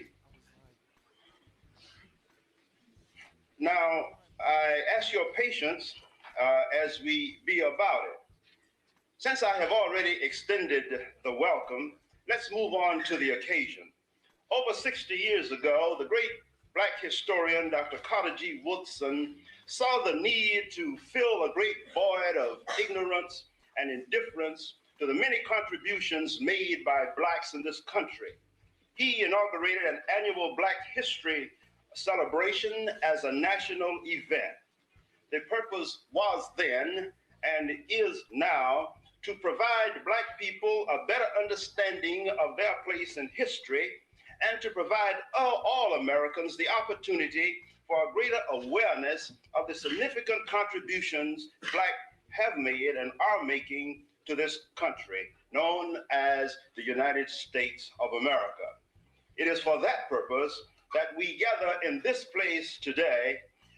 Please, therefore, if you will, look at your program. Look at the program that you have in your hand. This program cover projects this year's theme, Afro-American Family, Historical Strengths for a New Century. The designer of our cover, Ms. Irma Lindsay, carried that theme out through newspaper headlines, beginning with Richard Allen in 1794 to Sir Shirley Chisholm in 1972, and finally Jesse Jackson in 1984. My thanks to Ms. Lindsay and all members of the steering committee, which is listed on page 1 of your program. Chairpersons, Dr. Chandler and Professor Simmons, thanks to them as well. And now if you will turn to the last page of your program, the very last page of your program. A very big thank you to Dr. Willie D. Lucas, who coordinated our outstanding faculty members in their efforts to provide throughout the month a series of experiences carefully integrated into their regular instruction, which focuses on some aspect of the Black experience. Thank you, faculty. Now, back to the program of today. We will turn to that on Friday, February the 8th. In my final observations, I must say that we're very fortunate to have the kind of partnership between Florida Junior College and our community leaders, which results in, for example, a very busy stockbroker in the person of Mr. Don Zell, who addressed you a few moments ago, donating his time, his talents, and his finances to the cause of our college. Thank you, Don. Also, Mr. Frank Brennan, who is the director of the Institute of Private Enterprise, and Ms. Margie Davison, who's director of our foundation. This combination of foundation members made it possible to produce the funds to make this type of program available to our student body and to the Jacksonville community. This distinguished personality that we have with us today is the results of that kind of cooperation.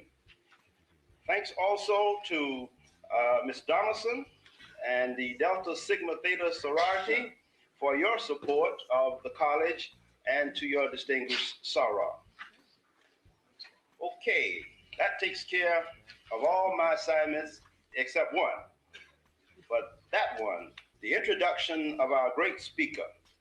When I think about who our speaker is and what she represents, when I think how blessed we are to share this time with her, that each of us in this audience, we will be able to say for the rest of our lives that I was present on an occasion when the Honorable Shirley Chisholm was the speaker. I'm indeed honored to have this opportunity and awed somewhat to be in the proximity of an individual who future generations will read about in history books as one of the significant national leaders of the 20th century. I could stand here for hours chronicling her many accomplishments, but to expedite that process, we have listed in the program a professional sketch that I would direct your attention to. After reading that professional sketch, you will know, as I do, that our speaker was the first Black Congresswoman in the United States House of Representatives, the first woman to seek the presidential nomination of a major party. This is her second visit to FJC. She was here at the South Campus back when she was in '72. She is a Democrat. She was elected to the House in 1969 from the Belford-Stuyvesant District of Brooklyn, New York. She was the only woman and the only Black person to serve on the House Rules Committee. She was a leading member of the Congressional Black Caucus. She has always been in the ERA fight forefront. She has published 2 books, Unbought and Unbossed, which is her autobiography, and The Good Fight, which tells the story of her bid for the presidency. Had she chosen, she could probably still be in Congress today. But in February of 1982, she announced that she would not seek re-election, but rather would proceed to write, to lecture, and to travel around the nation and even around the world as she just recently received an invitation from the Queen of England to visit and to address a very distinguished body in that country. So you can see that she is recognized internationally. As she travels around this great nation, she champions the causes which are important to her, causes which touch on Black colleges and their importance, how important it is to sustain them and the role that they must still play. Compensatory education, minimum wage for domestic workers, the cause of American Indians, the causes of the Haitian refugees, the migrant farm workers, and always, wherever she is, a special concern for the poor of our country. Her goal is peace and prosperity and full equality for all Americans. She has proven herself to be an independent thinker who remains unbought and unbossed. Unbought from the principles she believes in and unbossed by the dictates of any person, position, or circumstance which would deter her from the causes she champions.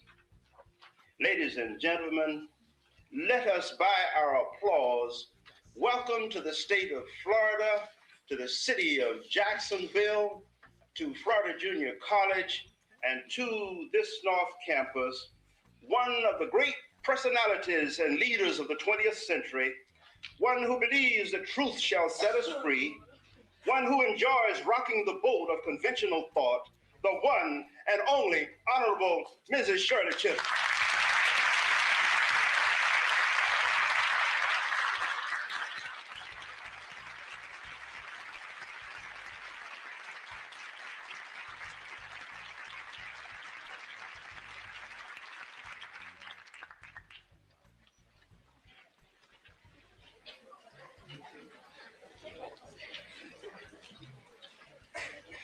My beloved friends, black and white, young and old, it is indeed a wonderful pleasure and opportunity, and in a sense, a kind of obligation to be here this morning.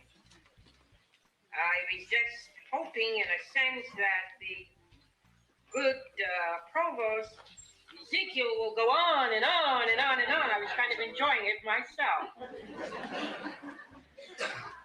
And as we speak about the Afro-American family, the historical strengths for the new century, it is most important that all people,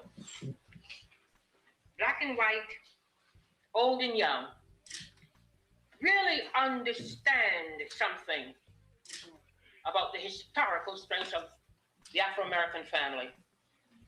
There is absolutely no other group in this beloved nation that would have been able to sustain the insults, the difficulties, the impediments in our path, the obstacles in our path, as we have attempted down through the years to move out into the milieu of American society.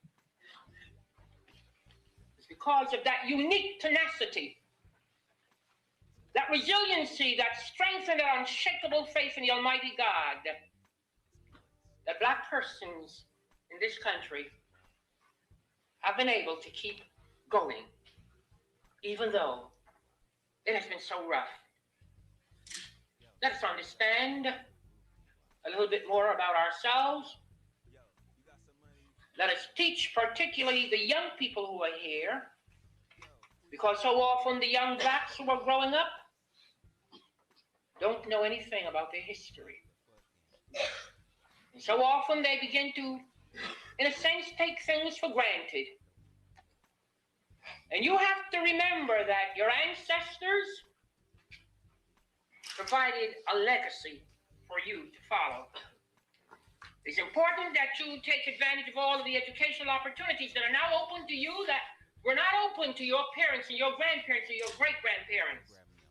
Because in this highly automated and technological society, you must be able to have the requisite qualifications in order to compete. Nobody's going to have any pity for you because you're black. Nobody's going to have any pity for you because you're at the bottom of the economic ladder. It is not black power, green power, pink power, any kind of power. It is brain power. Yes. Yes. The woman speak. Brain power. Capacity to give and to take advantage of. People may not always like you, they may not always understand you. But one thing, they will have to respect you. So young people, I want you to remember, come to this beautiful campus, you're learning. No time for foolishness. You make sure you have a balanced diet. And when I speak of a balanced diet, I'm not speaking of food. I'm speaking of a balanced diet in terms of prioritizing your time in a way that you set aside time to read different kinds of books, do crossword puzzles in order to increase your vocabulary. You hear that? Read. Reason so many of us are not able to express ourselves well is not because we're dumb. It's because we haven't disciplined ourselves to the acquisition of the kinds of behavioral patterns that will enable us to get the knowledge that will give us then the confidence and the poise and the dignity to stand up and speak out at all times.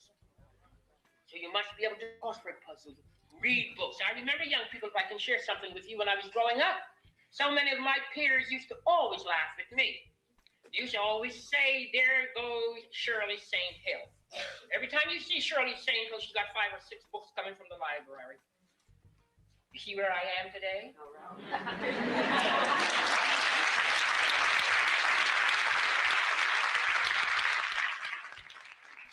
In the year 1698, during the month of August, a group of 20 black men and women were marched off a Dutch ship at the English colony of Jamestown. And in exchange for a quantity of provisions, they were forced into very harsh servitude in the New World, kidnapped from the distant African continent. These people, your ancestors, were the first of 4 million blacks that were to be held in bondage in the United States of America. Unlike other immigrants who came to this shore, hardly able to speak the English language, but they came. And they gladly boarded ships to set out for new lives of freedom and opportunity in America. Our African forebears were torn from their lives in Africa. And they were crushed into the very dark holes of many slave ships, auctioned off like cattle. And then they were made to live and to work and to breathe and breed solely for the enrichment of their white masters. Theirs was no joyful voyage to the promised land, young people. Theirs was a descent at that time through the bloody gates of a living hell. And suppressed by physical and psychological cruelty, scarred by lips and by the sight of others mercilessly beaten, dehumanized by ignorance and family separations. That was the beginning of the destruction of the black family in the United States of America. Was when they came over on the slave ships and they were put on the different slave blocks, particularly in the southern part of the country. The difference between slavery in the Caribbean and slavery in the United States of America was that in the Caribbean, for the most part at least, the slaves were kept together as a little family unit. But here in the United States of America, children were torn from their mother's breasts. Fathers were separated from mothers. And they were stripped naked, and the masters made some determinations as to which ones were going to be house slaves, field slaves, and yard slaves. That was the beginning of the destruction of the black family in the United States of America, coming from a society in which the black woman had been held in high esteem on the continent of Africa. We have had a heritage unlike any other group on this continent. But my friends, that unique heritage is our burden. It is also our blessing. We gained strength in suffering. We found love in our families. And we learned from our oppression and our suppression. And we continue to nurture a faith in God. And we must never forget that heritage. We must also tighten our grip on the lessons that it has taught us. As a people that is still afflicted in 1985 by discrimination and a kind of second-class citizenship, we need to reawaken within our hearts the indomitable spirit of Frederick Douglass. Frederick Douglass, the great black abolitionist who said, power concedes nothing. It never has, and it never will without a struggle. And what that struggle will have to be will be determined on what we're going to do as a people. Let's never forget the great Sojourner Truth who went to the women's conventions in this country and stood up before these conventions and talked about an ain't I a woman? You must never forget the great courageous Harriet Tubman who went through the South and brought 300 black people out of slavery, coming through all kinds of alleys and tunnels, working her way from the Southland all the way up through across the West and into the Canadian border, bringing along black men and black women and black children frightened to move because they were in slavery.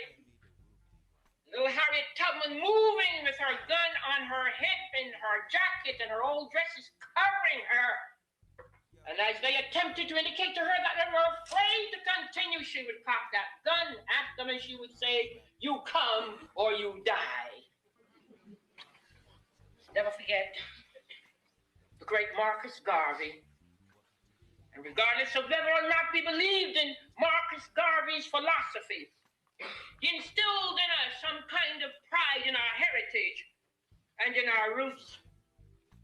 And of course, we must always remember the great Martin Luther King. These persons were all catalysts for change. And these persons were not always liked. You have to understand why so many of them died, most unfortunate deaths, because they refused to accept the status quo. People who are the beneficiaries of the status quo in the system usually don't want to surrender to anyone else. In this great country where we speak of the Judeo-Christian philosophy, it's so disturbing and perturbing to see, as I travel, people going to church on Sundays, everybody's going to church to worship and to pray to God, and yet the rest of the week to see how they treat other kinds of people on the basis of the amount of melanin in their skin. Where were the Judeo-Christian efforts that they talk about? And I myself personally have become so upset by Brotherhood Week. And let me tell you why I have become upset at it. Not because it is not a good thing to have Brotherhood Week. Why do we have to have a Brotherhood Week? There are 365 days, 52 weeks in the entire year. Why must we single out a week where a lot of people get involved in Brotherhood Week ceremonies whose lives by the rest of the year, when you watch them, have absolutely nothing to do with terms of practicing kindness and love, justice to people. The reason I became upset with Brotherhood Week is because a few years ago, a woman very busily engaged trying to put together a Brotherhood Week.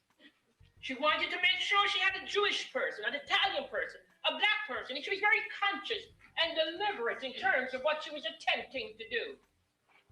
And yet her husband was very busily engaged in the business of blockbusting the rest of the year. Oh, my friends, that is why some people can't understand me. Either they like me or they admire me, but until the day I die, I intend to tell it like it did.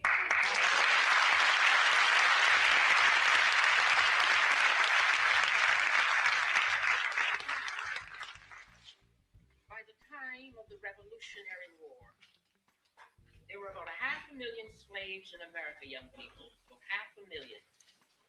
And 9 out of every 10 of those persons lived in the Southland, where they frequently exceeded the black population.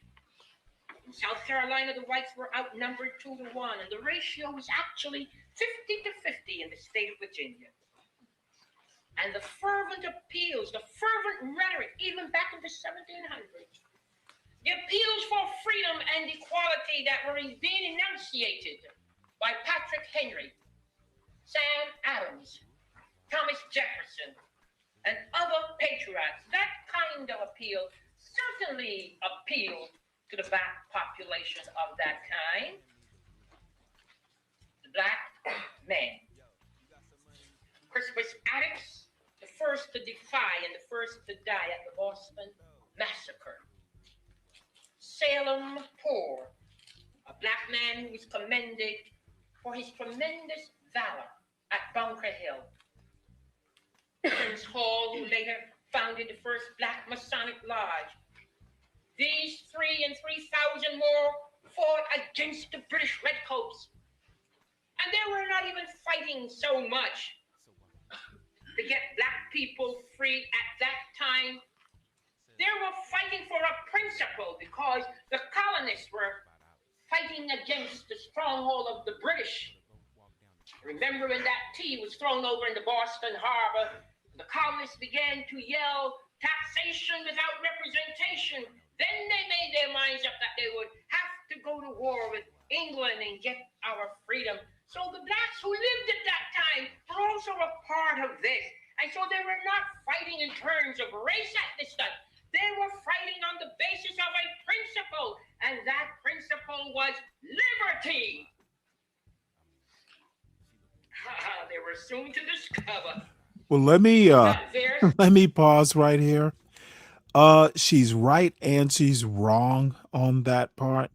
A lot of blacks took up Lord Dunmore. They were fighting for their liberty, not so much the colony's liberty. So there's some, but this is like back in the 80s. We will allow it. Sacrifices meant only political freedom from English rule, not release from bondage and oppression in their own country.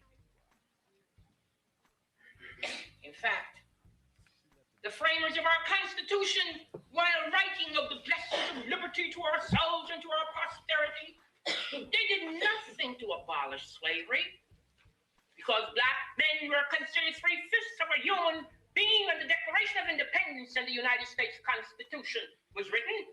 We were just 3/5 of a person for purposes of counting and representation. It wasn't until 1870, from 1865 to 1870, with the passage of the 15th, 13th, 14th, and 15th Amendments, that black people were considered 5/5 of a person.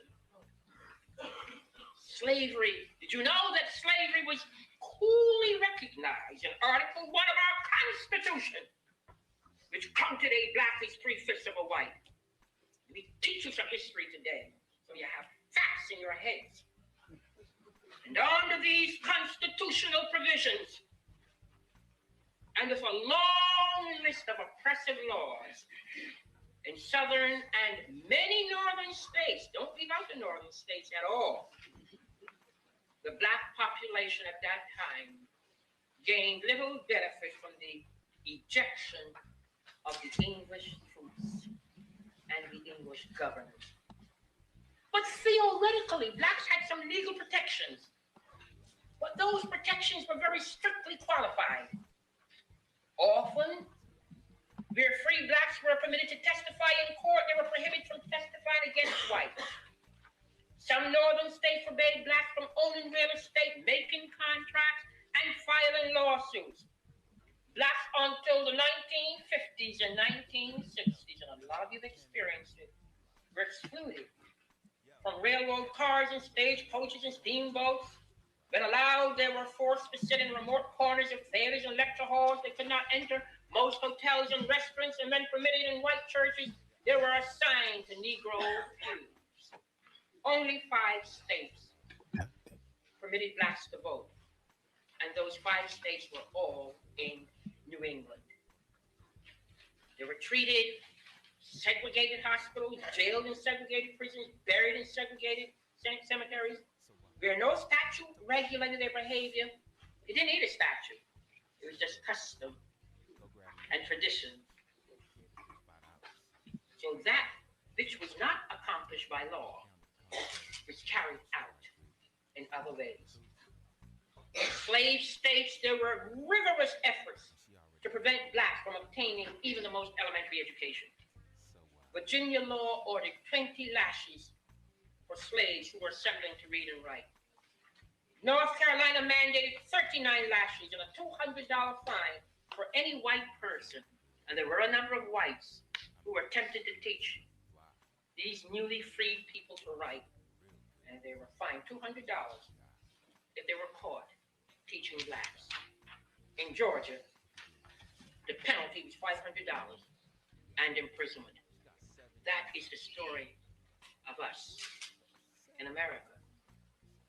But you see, the slaveholders' attitude was that knowledge and slavery are incompatible. Knowledge and slavery are incompatible.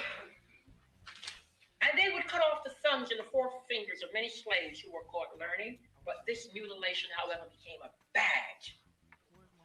It became a symbol of pride on many plantations, which starkly demonstrated a will to learn, which could not be subdued even under the harshest of physical penalties. And then the famous Dred Scott case in 1857 appeared to put the final nail into the coffin, bearing black dreams of equality. The Supreme Court decided that blacks, even free blacks, were property, only entitled to whatever rights the whites were willing to grant. And do you know that it was not until 1954 in the famous Brown versus Board of Education decision that was eliminated? The business of separate but equal, just recently. My friends, we've had some progress, there's no question about it. Because in the decade after the Civil War, during the time called the Reconstruction, more was accomplished than just a few constitutional amendments. Blacks were now free in the United States of America. And as a result of the passage of the 15th Amendment, which gave them the right to vote, they began to run for office, and they began to put their own people in office. And throughout the Southland, we've never seen it since.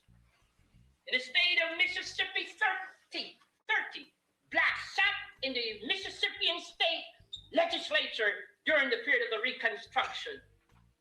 We've never seen it since.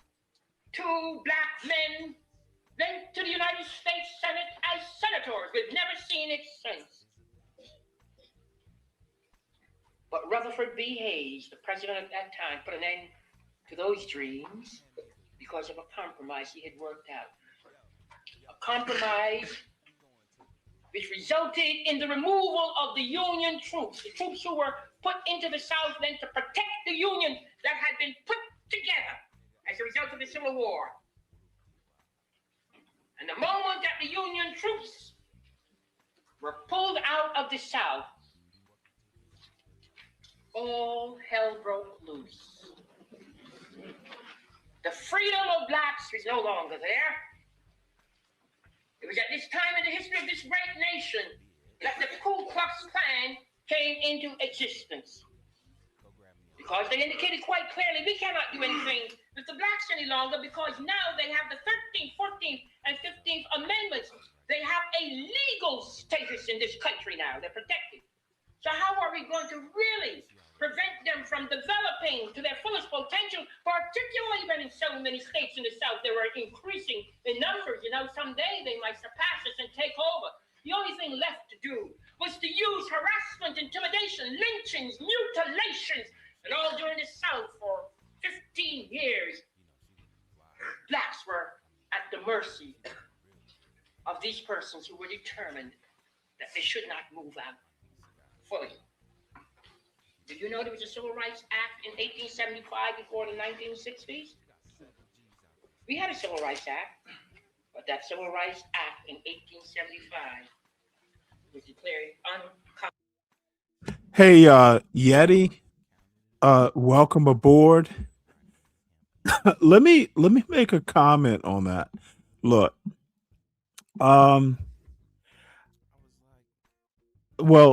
Yeti says, "Dang, I just failed my Black history lesson." We don't learn history in America. Um, and it's not like I'm the end all and the be all. Shit, if I asked my son who's Shirley Chisholm, I'd be surprised if he knew it. Even though he's kind of a history buff too, but you know, it's an old man thing.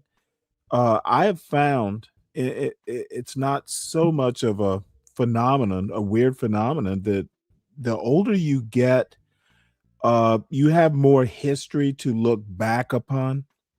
I think my mother was probably the woman who introduced me to Shirley Chisholm in the first place. I mean, I've known about her for most of my adult life. I've really just, maybe since I've been on YouTube, started, looking at a lot of, her old videos. Here's the thing though. You're not going to learn Black history on a YouTube channel. Um, you know, hopefully I'm better than than most. Everyone wants to go to Carter G. Woodson. Everybody wants to go to the usual quote suspects. Black history, American Black history, is rich with genius. And people, you don't really know this unless you expose yourself to it, because you're not going to learn this in high school. They don't teach Shirley Chisholm in high school, at least the normal high schools. So anyway, I'm sitting here drinking beer, watching Shirley Chisholm. Boy, am I old.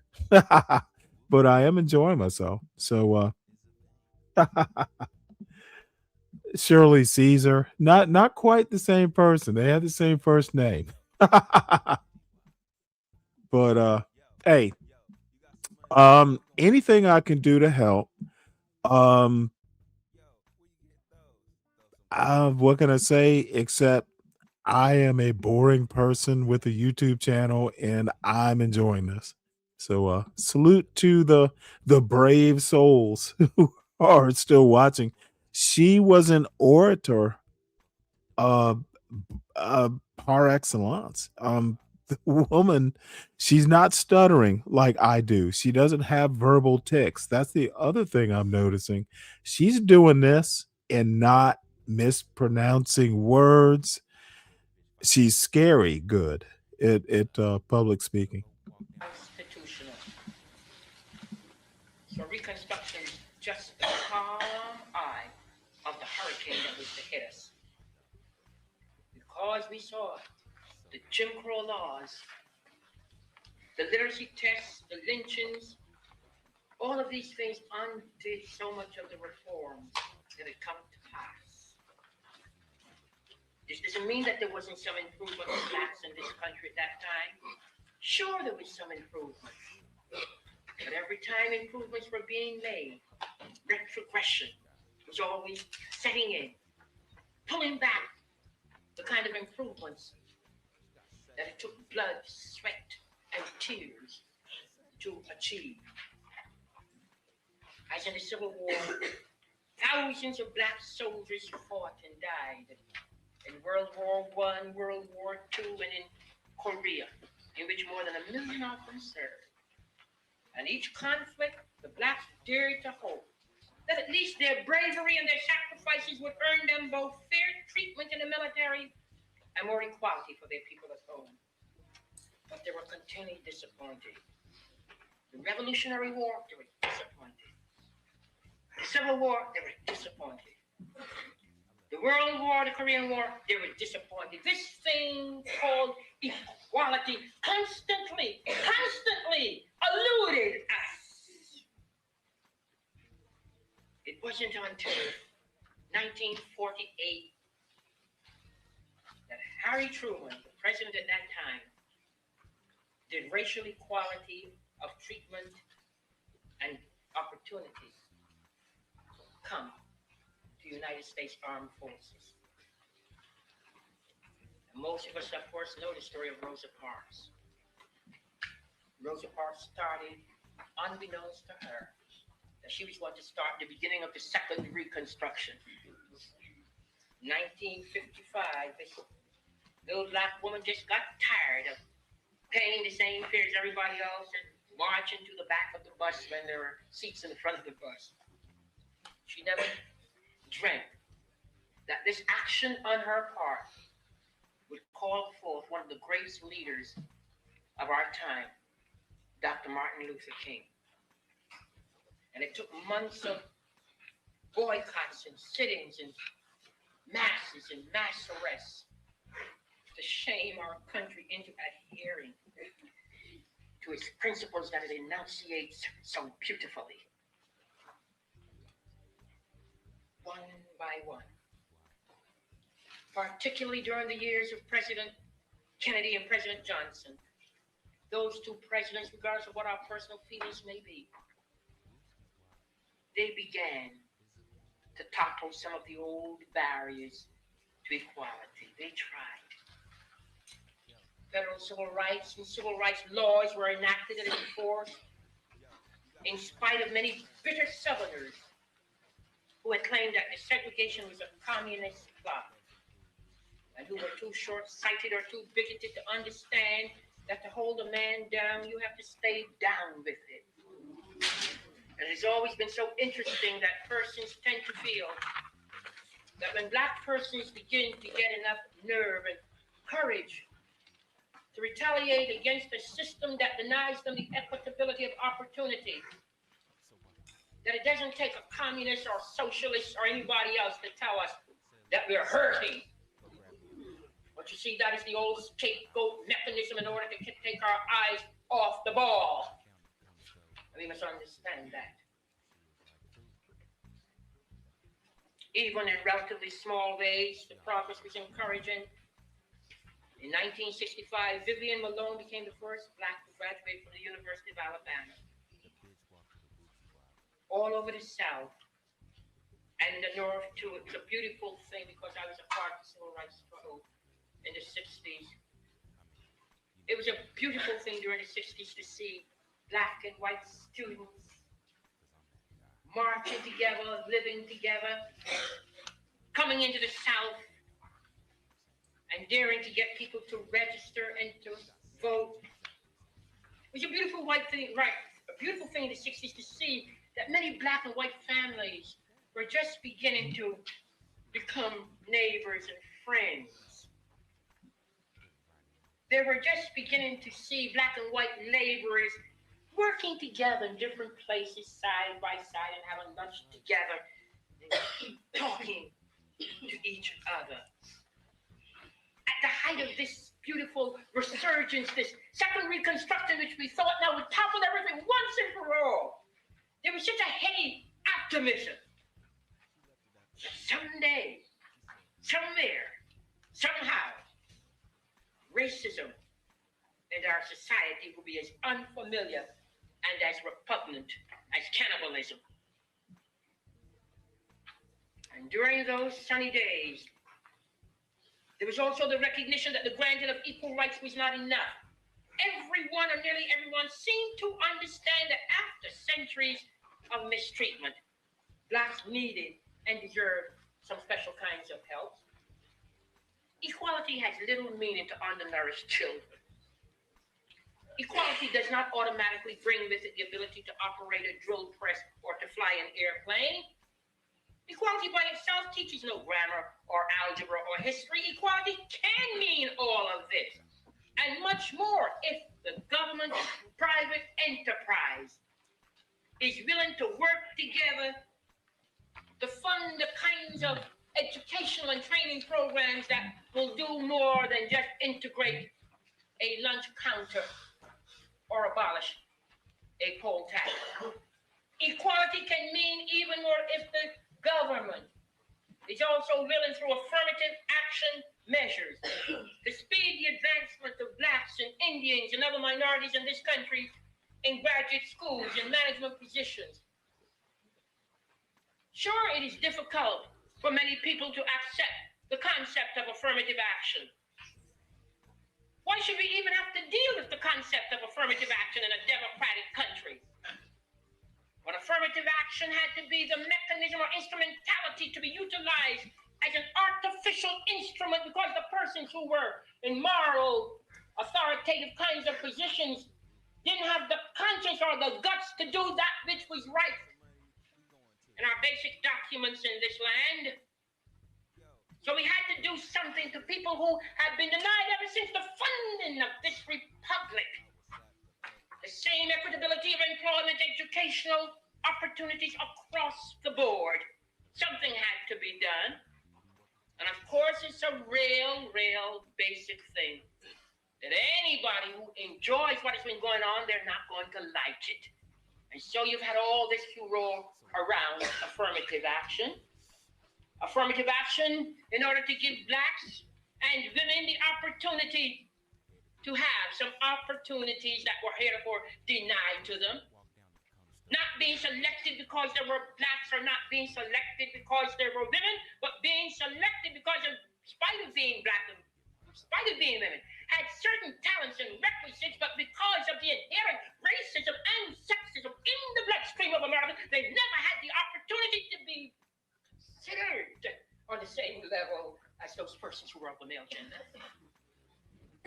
Why should that have to happen in America? Anytime you use quotas or set-asides or affirmative action or anything of that nature, of course you're going to cause negative feelings and upset in the society. But then the bottom line must be, why should you have to use them in the first place? Didn't we say that this is the most representative form of government on the face of this planet called Earth? Didn't we say that this is truly a democracy? But you see what has happened in our country? We have become so utilized in terms of believing in the rhetoric that we can enunciate so beautifully that when it comes to the practicality of it and the pragmatism of it, it's just not there. We forget. Coming to the end. During the years of the Carter administration, Blacks had a little bit of time to breathe. Regardless of what we may think and feel, Jimmy Carter, and he's a personal friend of mine, great guy. You know, actually, and I guess I have to pause it one more time. And by the way, I hate pausing videos line by line. I think there's more context if you let a video flow. But you know, I'm thinking of my buddy SKC, who says that Black people in America wouldn't be free if it wasn't for white people. I'm honestly thinking of him listening to the great Shirley Chisholm. No, she is, in my opinion, kind of in that same class with the Frederick Douglass, fearless, brave. And you know what? If you don't think I'm great, I'm going to show you I'm great.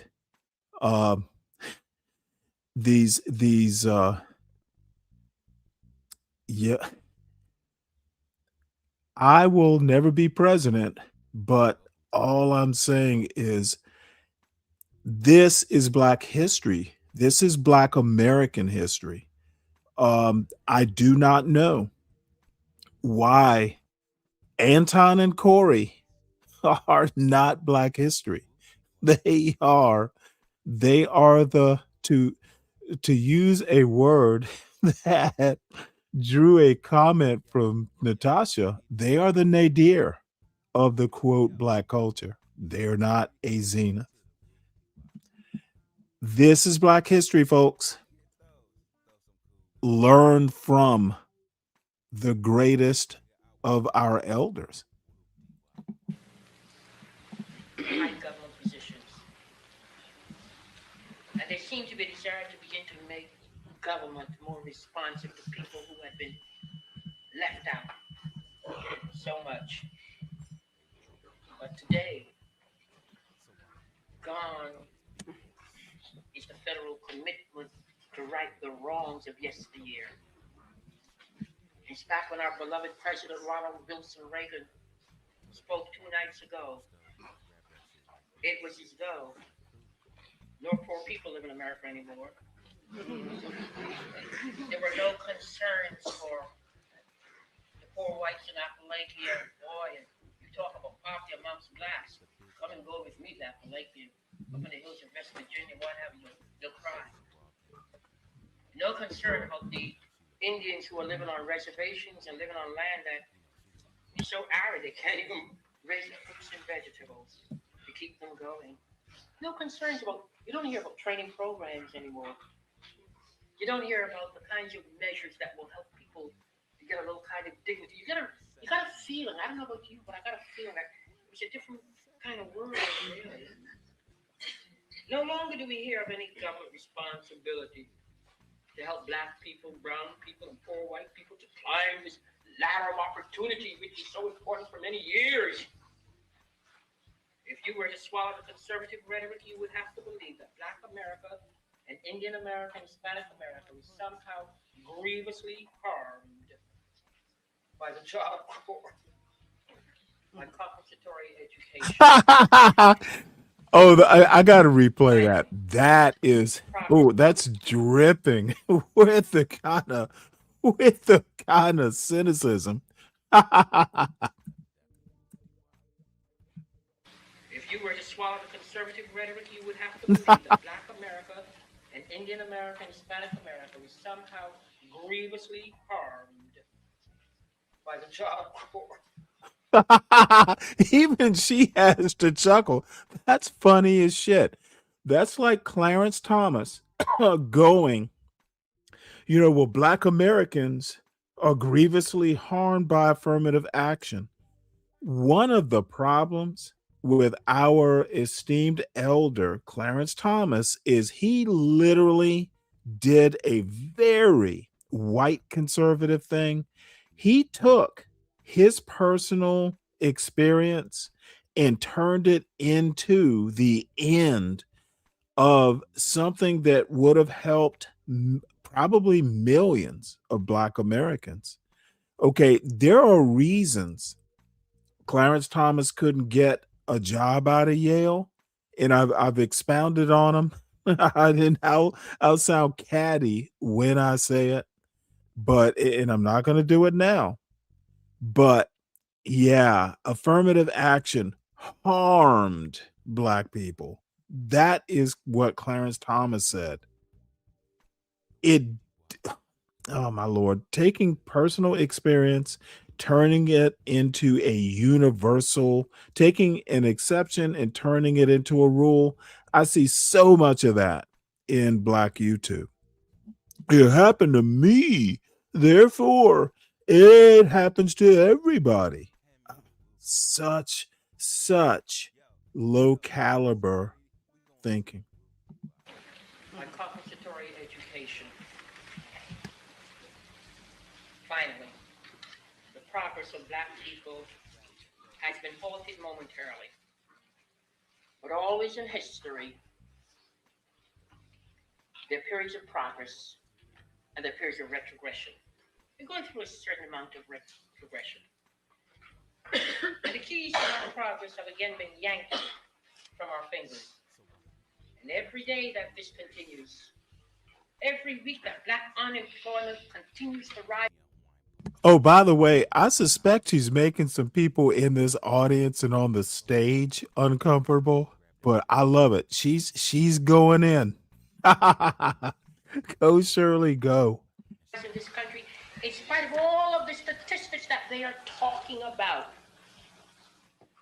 every month, that people can't find a place to live in this country on the basis of the income they have.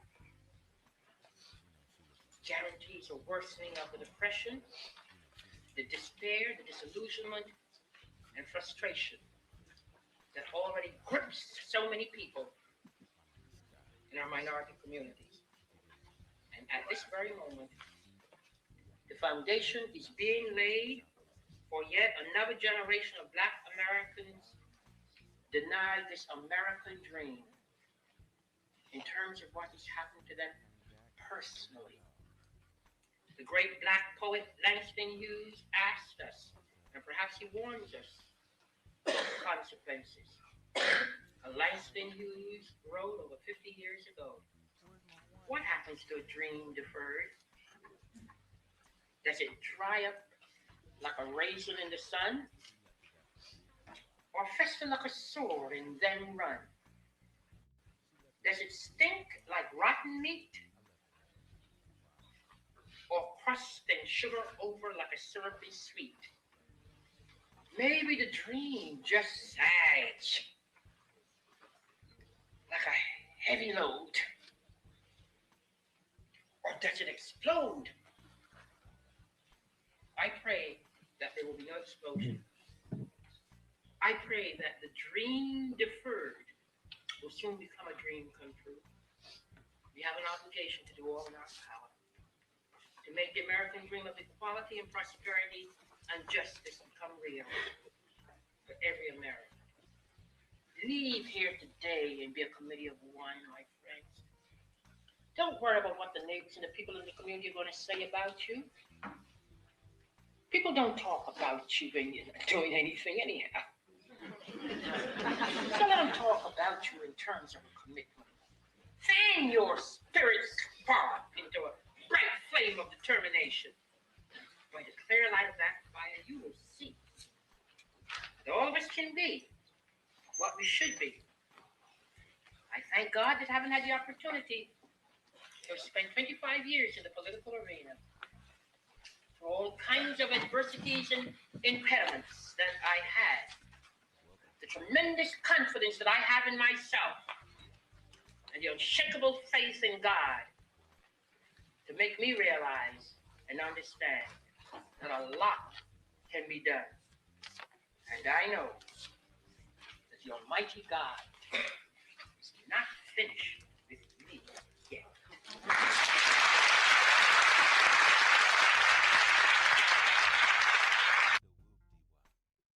Yeah, she is scary good. I wish I could I wish I could speak like that. Um and Sin, just Google Shirley Chisholm. I'm not if you'll be impressed. And she is an old woman. This is 1985. I don't even know where to go with the criticism you're making.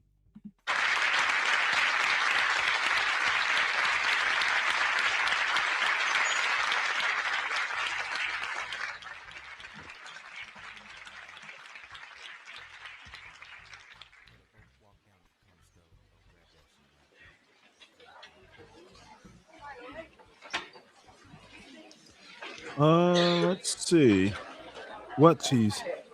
Let's see. Did she do an encore?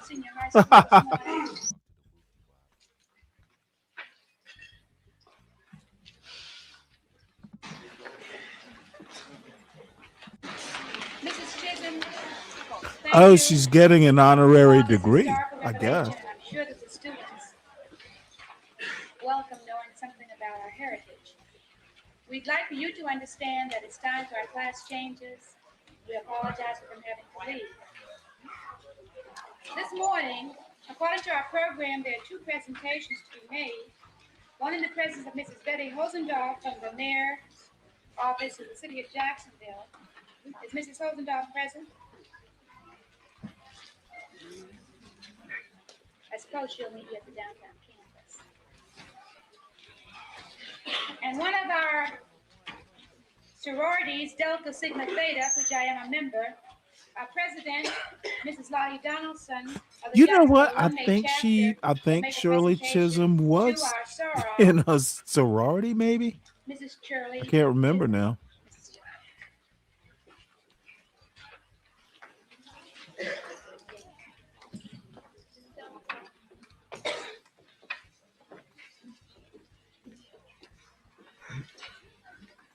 She's very regal. Deltas, please stand.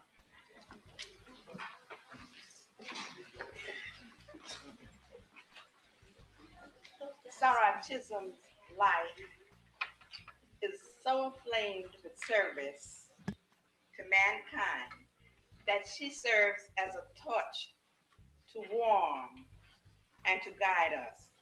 She has dedicated her life to the causes of true democracy.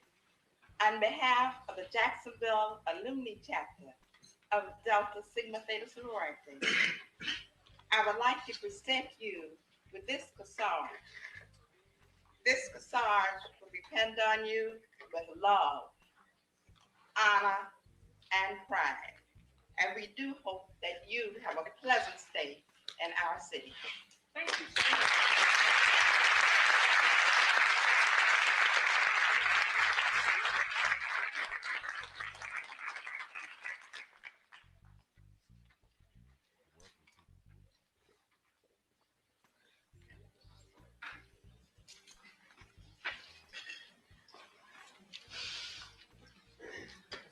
Thank you very much.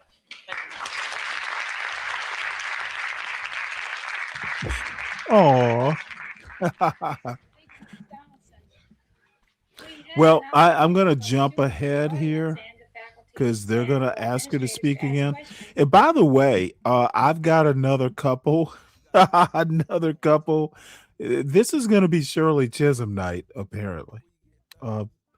Those who cannot be bored, and I know, Dawn, it's late there, but catch it on the replay. I'm inspired. I don't see the woman can public speak on her feet. We saw it with Face of the Nation. She didn't mispronounce words. She didn't go Oh my God. Whew. She is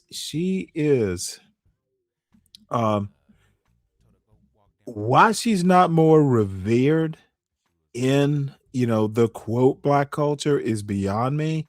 I mean, obviously she's whip smart. No one can do that public speaking and not be like, if you literally have to know what the hell you're gonna say.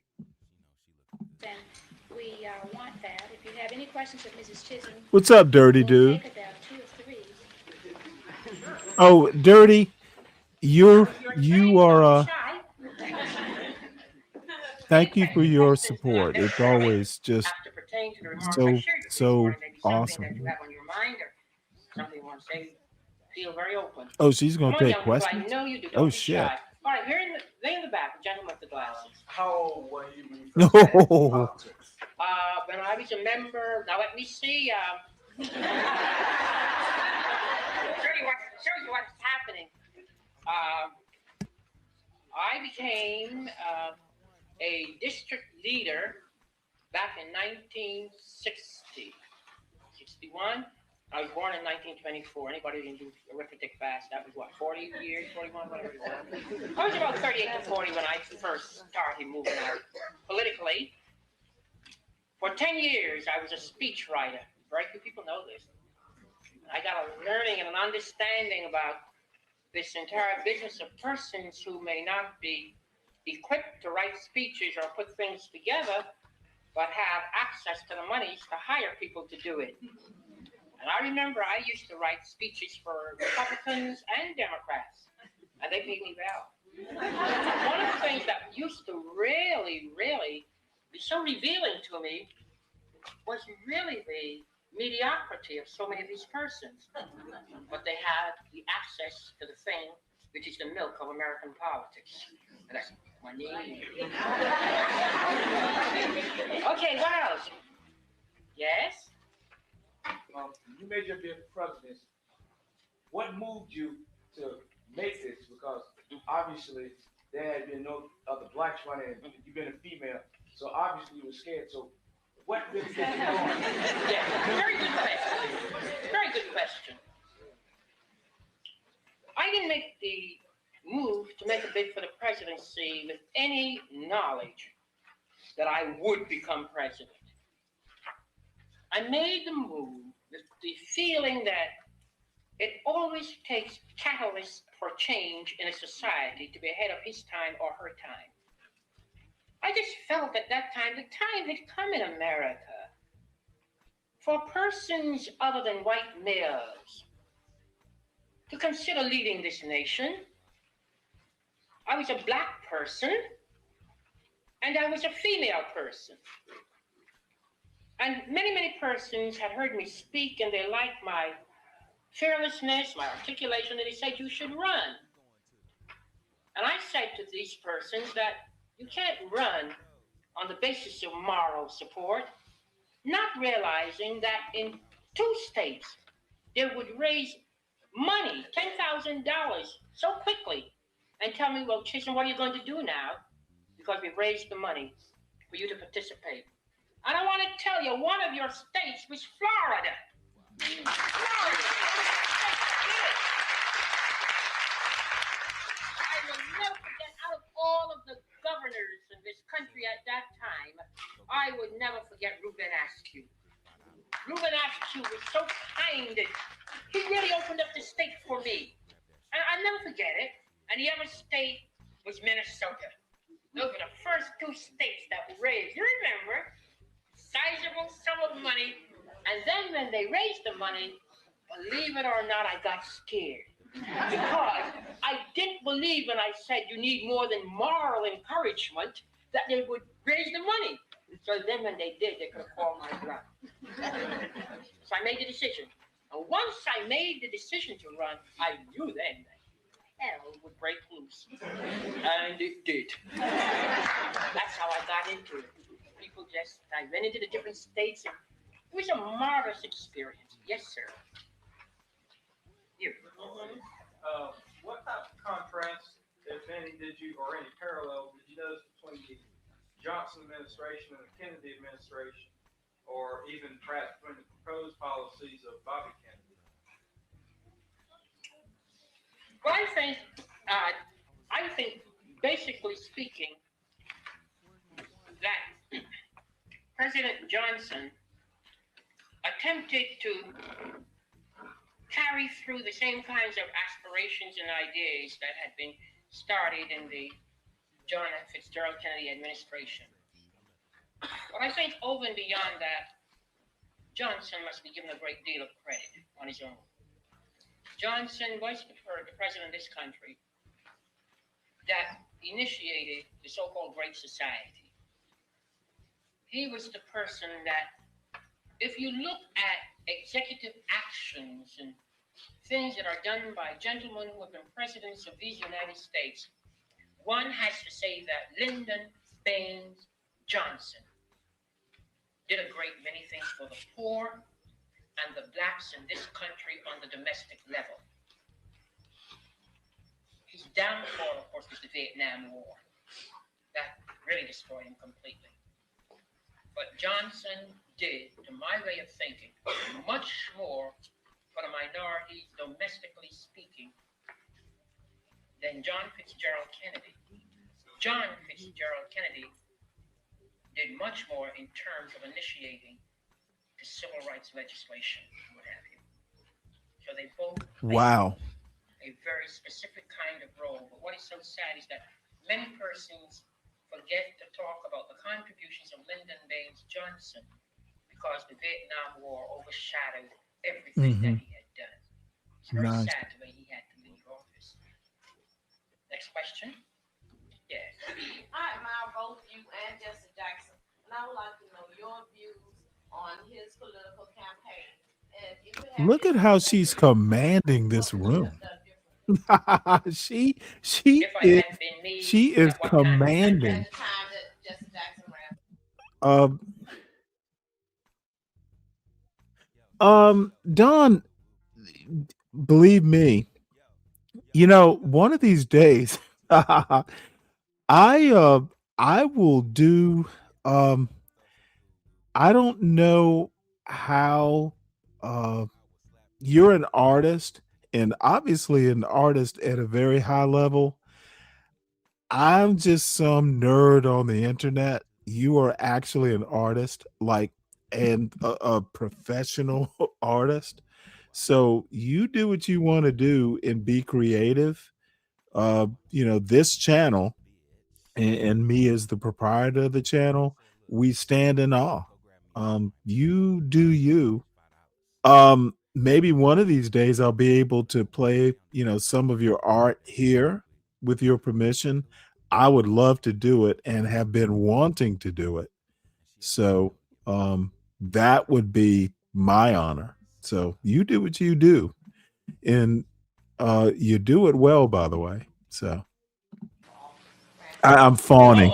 Apparently I'm fawning. What you're saying.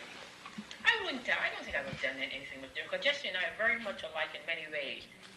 And of course, but the three basic things that we must always say and always make up when people try to draw an analogy or comparison between myself and Jackson, because I was very much a part of his campaign, as you know. I think number one, first of all, you got to remember, Jesse Jackson, before he ran for the presidency, was known. All right, Jesse Jackson had a name and organization. I was not known.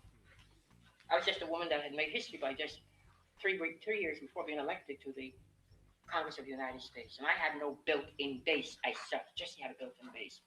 Secondly, it might sound a little bit trite, but it's a reality. Jesse's a man, I'm a woman. I just remember that many of the black male politicians gave me a fit when I ran for the presidency. And many of these same black male politicians jumped behind Jesse like there was no tomorrow. I didn't get mad. I understood this business, but they could never understand why, in fact, they didn't give me their support, why I wouldn't get out.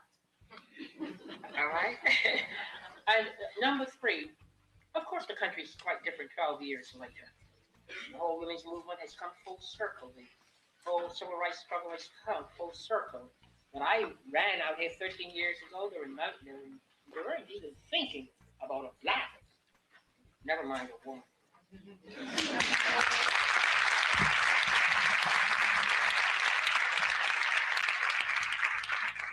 Now, this is 1985. I was 2 years out of high school. So I wish I'd been there. This is going, I've got 2 more of these hero worship sort of videos. So this is Center for American Women in Politics from 11 years ago. This video is probably older, but here we go.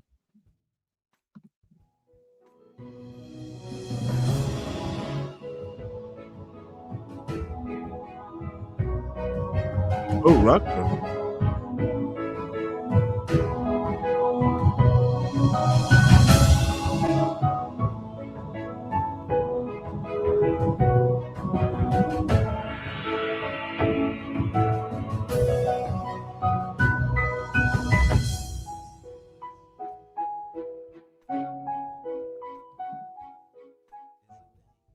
God damn. I didn't realize she was Shirley Chisholm. She was What a pleasure to have you here and welcome you representative for because quite you've been some here time. before. And I want to begin congratulating you because be honored with an honorary doctorate from Rutgers. And as I understand, this is your 40th honorary doctorate. So I can't say Dr. Chisholm because I'd have to do 40 doctors. Congratulations, and it's an honor for us to be able to participate in conferring your 40th honorary doctorate. When I think about the road, the Shirley Chisholm Trail, way back to where it started, it didn't start so far away. It started in Brooklyn, New York.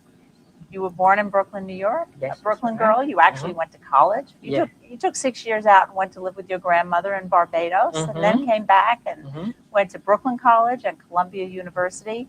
And then somewhere you got the political bug and ran for the New York legislature at a time when very few women and very few African Americans were making that kind of decision.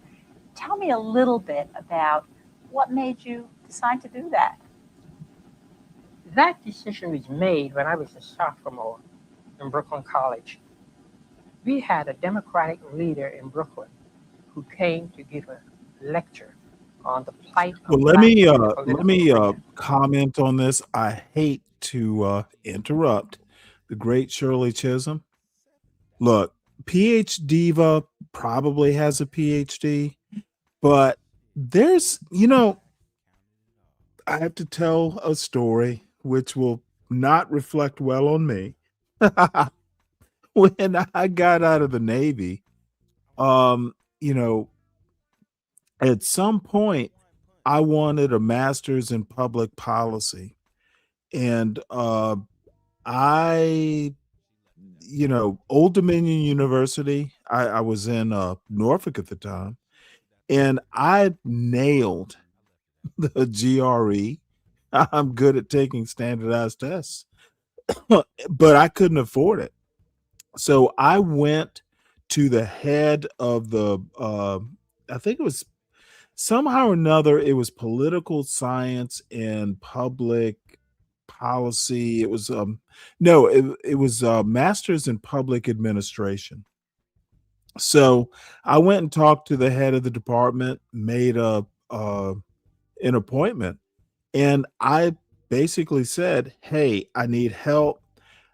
I made this on the GRE, but I need a research assistantship. I'm not going to be able to do it." So his response was, "Well, if you made that on the GRE, we'll figure something out."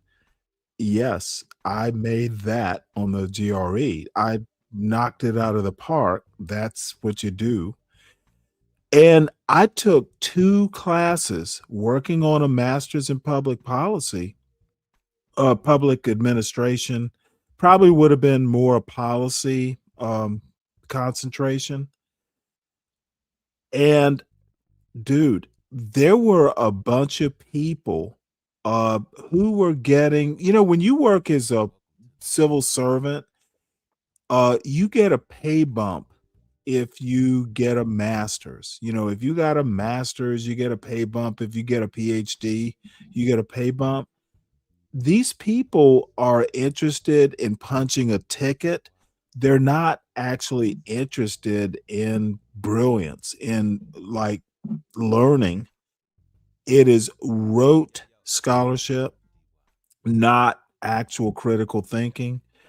So, Sin, my point is, I believe PhD Diva has a PhD, but she just got it to punch a ticket.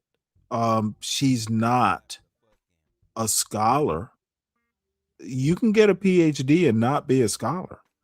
She's obviously, if I asked her, I'm not going to go there because it's really unfair if I do it. I think PhD Diva has a PhD. She's just, some civil servant who got a PhD to get a bump in her paycheck. She's not a scholar. What's up, There's Andy? one What's thing up, that he said that CKJ3? really upset me. He said the black people are beginning to move out now, but they'll never be able to make it unless there's a white person or persons with them. They can't do it by themselves. I remember Stanley Steingut, who was the Speaker of the Assembly, New York State Assembly at that time. And by the way, I apologize for the audio quality. I didn't screen it. Please suffer through it because this is Shirley Chisholm.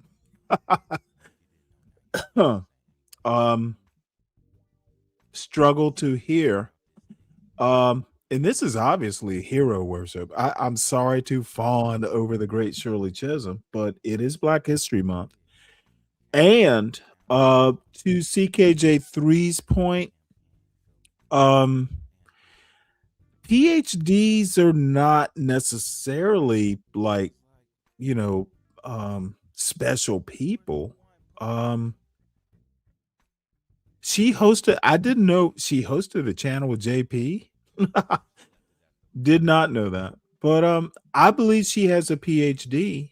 I just don't think that she is like, there are people who do PhDs on YouTube, like Gerald Horn, for instance. He's obviously smart. PhD Diva is just like one of us. She just has a PhD. God damn it. Dawn, why do you keep you Dawn is the you're using words better than me. You got it. I wish I could have said that. She just lacks refinement. And I tried to kind of make that point today. It's like, you have a PhD, but you don't act like you have a PhD. So Dawn for the win. Um, damn it, Dawn, you're kind of good with words yourself.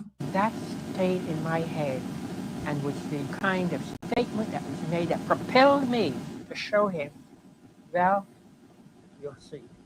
And that's how I began to really feel that I had to make some kind of contribution because I was not afraid. I was always a very outspoken person, and I was determined to show him that we could do it. And that's how I started. What were the things that you were outspoken about in those early days? I know you got to be called the Fightin' Shirley Chisholm at some point in your career, and even we'll talk a little bit later on. Wrote a book called The Good Fight, and that was about a different phase of your career. But what were some of the things that you spoke out about that impelled you, that you were? Yeah. Well, I think that one of the main things that really impelled me was the plight of women in the political arena. At the time when I came forth, women did not have a chance to run for any political office. And yet, in many of the Democratic clubs, you found that the majority of women raised the funds that was necessary to run the men for political office. But when a woman dared to say that she felt she wanted to run for an office, it never happened. And I joined a local Democratic club in Brooklyn. And I remembered when I came to join the club, Boss Carney, he was flabbergasted because he said, that woman, I know what's going to happen in this club now. And what happened was that I came to the club one evening, and he indicated that you women have to do many things to raise money to run the gentleman for office. We need funds. Go out and raise money. But he never gave us any seed money. So women had to take the money from their household accounts and everything to run to do this job. And I raised my hand, and I knew he saw me, but he didn't want to call on me. And I stood up. I said, Mr. Leader, I have something I want to say. I said, it's very interesting to note that you expect the women of this club to raise the funds that are necessary for the gentleman to run for office, but you do not give them any seed money. They have to take the money from their regular budgets, and that's not fair. Well, all hell broke loose. Then the women, because I was a club that was filled with Irish women, they said, go to it, Shirley. Go to it, Shirley. And that's all I needed. To know that I had the support. And it was the first time in the club that the Democratic Club gave funds to the women to use the seed money to really prepare us to run for office. Well, that didn't work too well because the gentlemen got together at the club. It was a bunch of Irishmen. And they got to say, what are we going to do with her? She just joined this club and she's going to cause a lot of trouble. We'll put her on the board. They put me on the board, and the little thing that they were talking about upset me. And they didn't think that I would go back and share this kind of information with the women. So I went back and told them some of the things that I said. And all hell broke loose in that club. And it was at that moment that the club began to develop into an institution whereby men and women could hold office, and men and women can almost be seen on an equal basis. And it sounds as if it was a mixed race club. These weren't, Yes. the clubs were That's right. It wasn't multiracial, Yes, multicultural. yes. But this club that I'm talking about, was dominated by Irishmen. And they said, no, we can't run women for office. It's not time yet for blacks to come forth. And they gave all of their excuses. And I broke that out. Well, take us forward a little bit. So you were active in the club, I know, in the 1950s, and then ran for the legislature and went to Albany and served in. How many women were in the legislature when you got there, in the New York State legislature? Oh my goodness! I think it was 3 or 4 of us. 3 or 4. Yeah. Mm-hmm. I'll never forget. 3 or 4 pioneers. Yes. In Albany. Yes, in Albany, New York. And then you got the feeling that you were out of space. They looked at you very strangely, and of course, like everything else, I'm not afraid to speak up. I'm fearless, and like everything else, I just developed into being the natural leader of these women. So the men hated my guts. They said, she won't shut up. She's always raising issues. She's always asking the how, the when, the where, and the why. And from that time, I went to the state legislature up until the time I went to Congress. Men have always looked at me askance. So how is it possible then you went to the legislature and you were there for a few years, and then you made an extraordinary decision, given the times, to run for the United States Congress? How did you make that decision, especially if you're saying that the men who were in power didn't support you? How did you make that happen? I made that happen because the man that I was running against, that was going to be my opponent, was James Farmer, the famous leader of CORE, the Congress on Racial Equality. And James Farmer laughed when I made the bid to go to Congress. He said, she's a school teacher. I mean, and look at her. She's tiny. She's frail. She can't do that kind of work. And what made me very angry was he used to have sound trucks stop at 10 subway stations every day while he was campaigning. And in these trucks were loads of black men who beat the drums, the tom-toms. You know, these were the macho men. And these were men that had big muscles and everything. And they said, look at little Shirley Chisholm. She's so frail. She's weak. And he just played that till there was no end. Something told me, you know what you do? You go to the Board of Election, because I had this feeling. You go to the Board of Election and see the registration of men and women in this community. The women were 2 to 1. And I decided that I was going to slant my campaign. Boy, I went out, the Italian women, the Jewish women, all of the different kinds of women decided that they were going to back Shirley Chisholm to go to Congress. And then, in addition to that, I spoke Spanish fluently. So when I went into the Puerto Rican neighborhoods and I would say, señores y señores, escúchame, he just went crazy. And that's how I do it. You had to think of the different things that you could do. And I won, and everybody, they were laughing. She can't do it. You know, a little frail thing. So you got the women's support across race, across ethnicity. Mm-hmm. You got the women's support. I did. What did you win with? Do you remember what the percentage was in your first? 2.5 to 1. It was really, I mean, people were stunned because he had a beautiful voice and he was a good orator, and he just went around the neighborhood with these trucks of these big men being the tom-toms, and we need a man to go to the House of Representatives. We don't need any little frail school. So you went to Washington. You went. Hey, that sounds like YouTube. Big men beating tom-toms. This in 1968. You went to Washington as the first. I mean, I think this is so important for our young people to know, the first African-American woman ever to go to the United States Congress. You're right. First. And when you got there, out of the 435 members of the House of Representatives, there were 10 women. You were one of 10 women. Yes. It's just extraordinary. And that was 1968, which might seem like a long time ago for some of our students, but it's not that long ago. That's right. That's right. What did you do in the Congress? What were the issues that you worked on? What was it like when you got there? We work on the very same issues today. The issues of education, the issues of health problems, issues of good housing, the very issues that have to do with the day-to-day living of people in the community. These were the issues I dwelt on because these were the issues that were really affecting Black folks. If I remember correctly, those issues, housing and education, all of which affected your constituents, had nothing to do with the committee that the House leadership put you on when you got there. I think they were mixed up about your district. Is that right? When I got to the Congress, I had achieved some kind of a record in the New York State Legislature. And they said, before she gets started, let's quell her right now. And they decided that they were going to put me on the Committee for Rural Villages and Forests. Rural villages and forests. Here I come from a district that's primarily an urban district.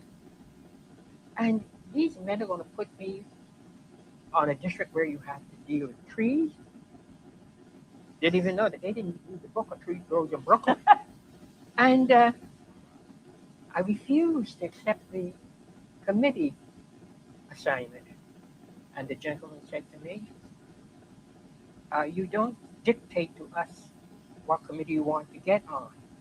The committee that you may be interested in will come a little bit later on if you stay here. But I don't know if you're going to stay here because, and I said, I will not serve on a committee of forestry and rural villages. Look at the kind of district I represent. They didn't want to hear about it. So I decided, well, I'll have to do something about it. So I wrote a little speech that I was going to make, and I went down to the floor. And the men in the Congress knew that I was going to really raise this issue. And they, they want to see something happen because they're bored. Surely give it to them. The speakers and give it to them. I went, and you know what they did to me? I'll never forget this. I stood up about 7 or 8 times to get recognition from the speaker so that I could speak. And he refused to recognize me. He had already arranged that every time Shirley Chisholm would jump up to get recognition, one of the men should jump up and they would call on them first because it's in yard.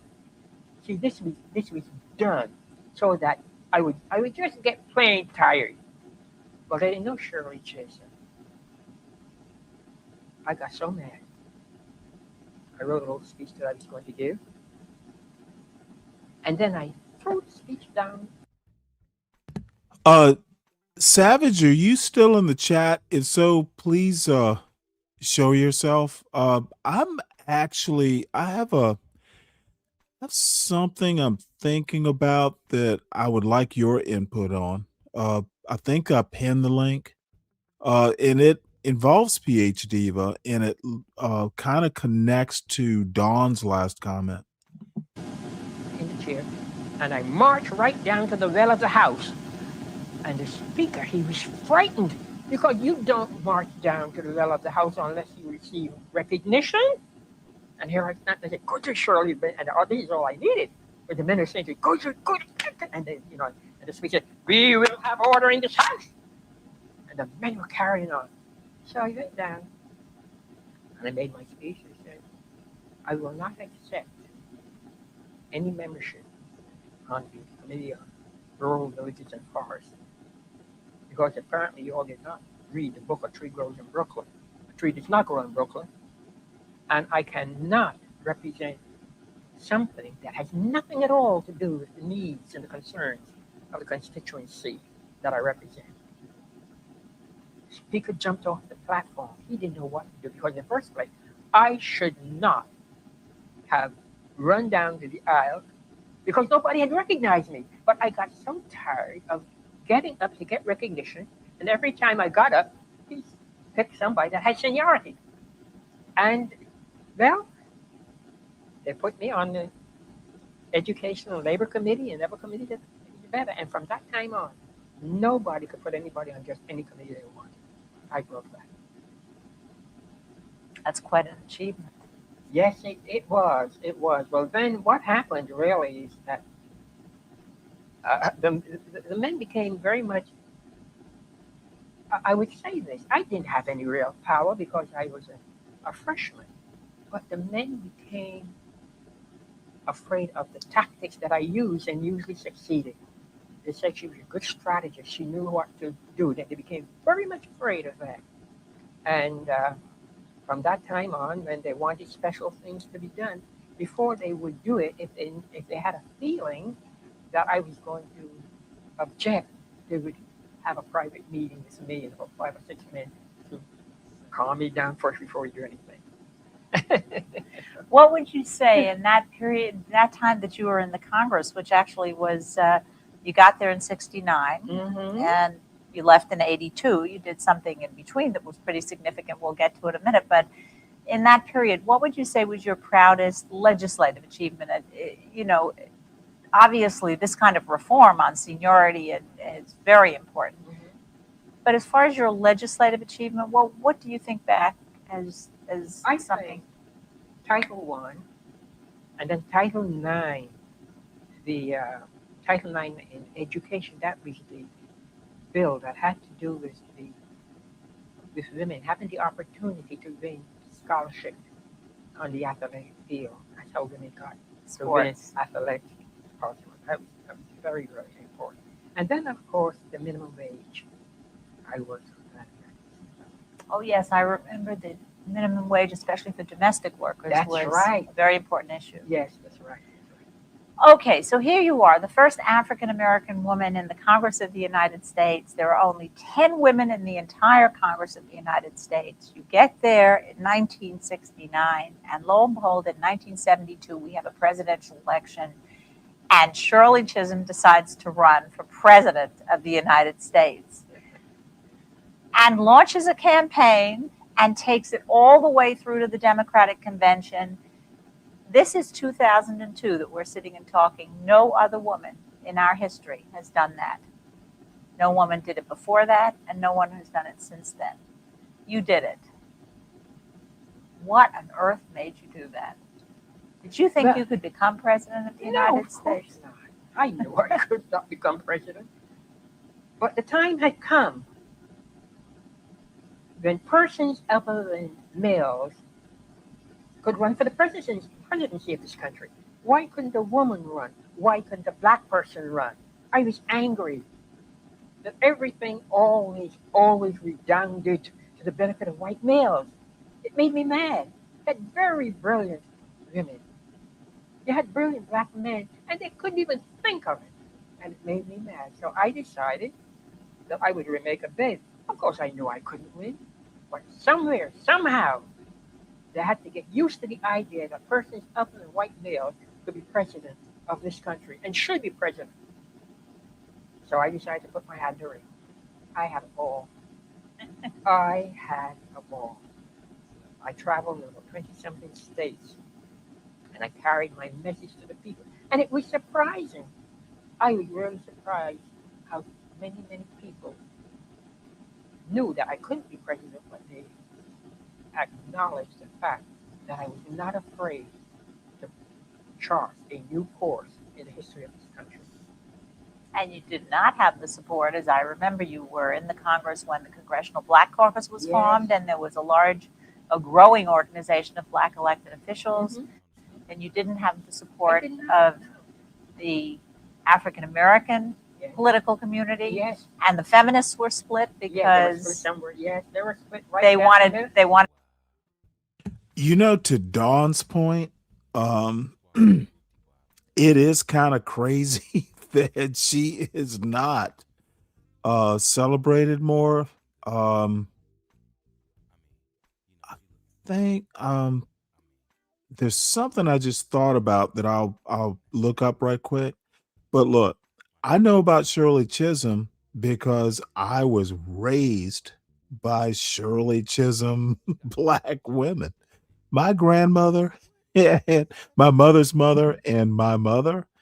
And by the way, they were awesome mothers, but there were just things, you know.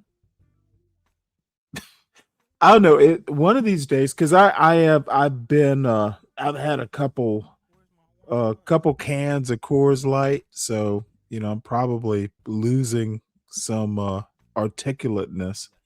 But when I see Shirley Chisholm, I see my grandmother, and I see my mother, by the way. But no, it's like yes, yes, we can. And this is who I don't know. This is who black women should be. F that BS. Um, so anyway, I'll just play this, and I got one more after this. To win, they were Yeah. worried about a symbolic well, race, yeah. and yet you went ahead. Who were your biggest supporters? My biggest supporters were I don't know, I would say the little folk all over this country. The little folk, yeah. They knew within themselves that I could not become president of the United States. I couldn't win. But what they loved about me, the fact that I had the tenacity and the spirit and the determination to chart the course. And I was so surprised. Southern women, oh, I was so surprised that, South at that time was very discriminatory. But they supported me. It was a marvelous campaign. It was marvelous. And it was during that time that one of the most racist white males in our history was running, George Wallace, and he was shot. Yes, George Wallace was shot in Maryland. And when George Wallace got shot, that was the time I almost lost my congressional seat because I went to the hospital to see him. All of us who were running at that time, Jackson, Muskie, Humphrey, McGovern, all of us who were running for the presidency at that time went to see George Wallace. So I was running for president too. So why couldn't I go to see him? But because of what he had did with respect to the University of Alabama, blacks came down on me like white on rice. Said you had no right to go and visit him. And when I went to visit him, George Wallace, I see him now seated up in his bed on pillows. And he had his hands on all kinds of tubes coming through his nose. Oh, he looked terrible. But he was able to say, Shirley Chisholm, what you doing here? I said, George, I came to see you. He said, Shirley Chisholm, you had no business being here. You know what's going to happen to you? I said, don't worry what's going to happen to me. God put you on this bed for a reason. And he said, come over here, I want to talk to you. I went over by his bed and he sat and I hold his hands with his mommy. And he said, but you know what your folks going to say? I don't want you to lose your seat. You don't know. I said, don't worry about me and my folks. I had to come and see you, George. And you're lying there for a reason. And he cried. He cried because he couldn't You're lying there for a in terms of what he reason. had done at the University of Alabama, standing in the doorway of the University of Alabama saying, no, blacks are coming here. And he couldn't understand how Oh my Lord. That to tell George Wallace that you're lying here for a reason, that is like epic. Of course, many of you don't know who George Wallace is. You're lying here for a reason. Now let me put, add between the lines, because you're a fucking racist and God is punishing you.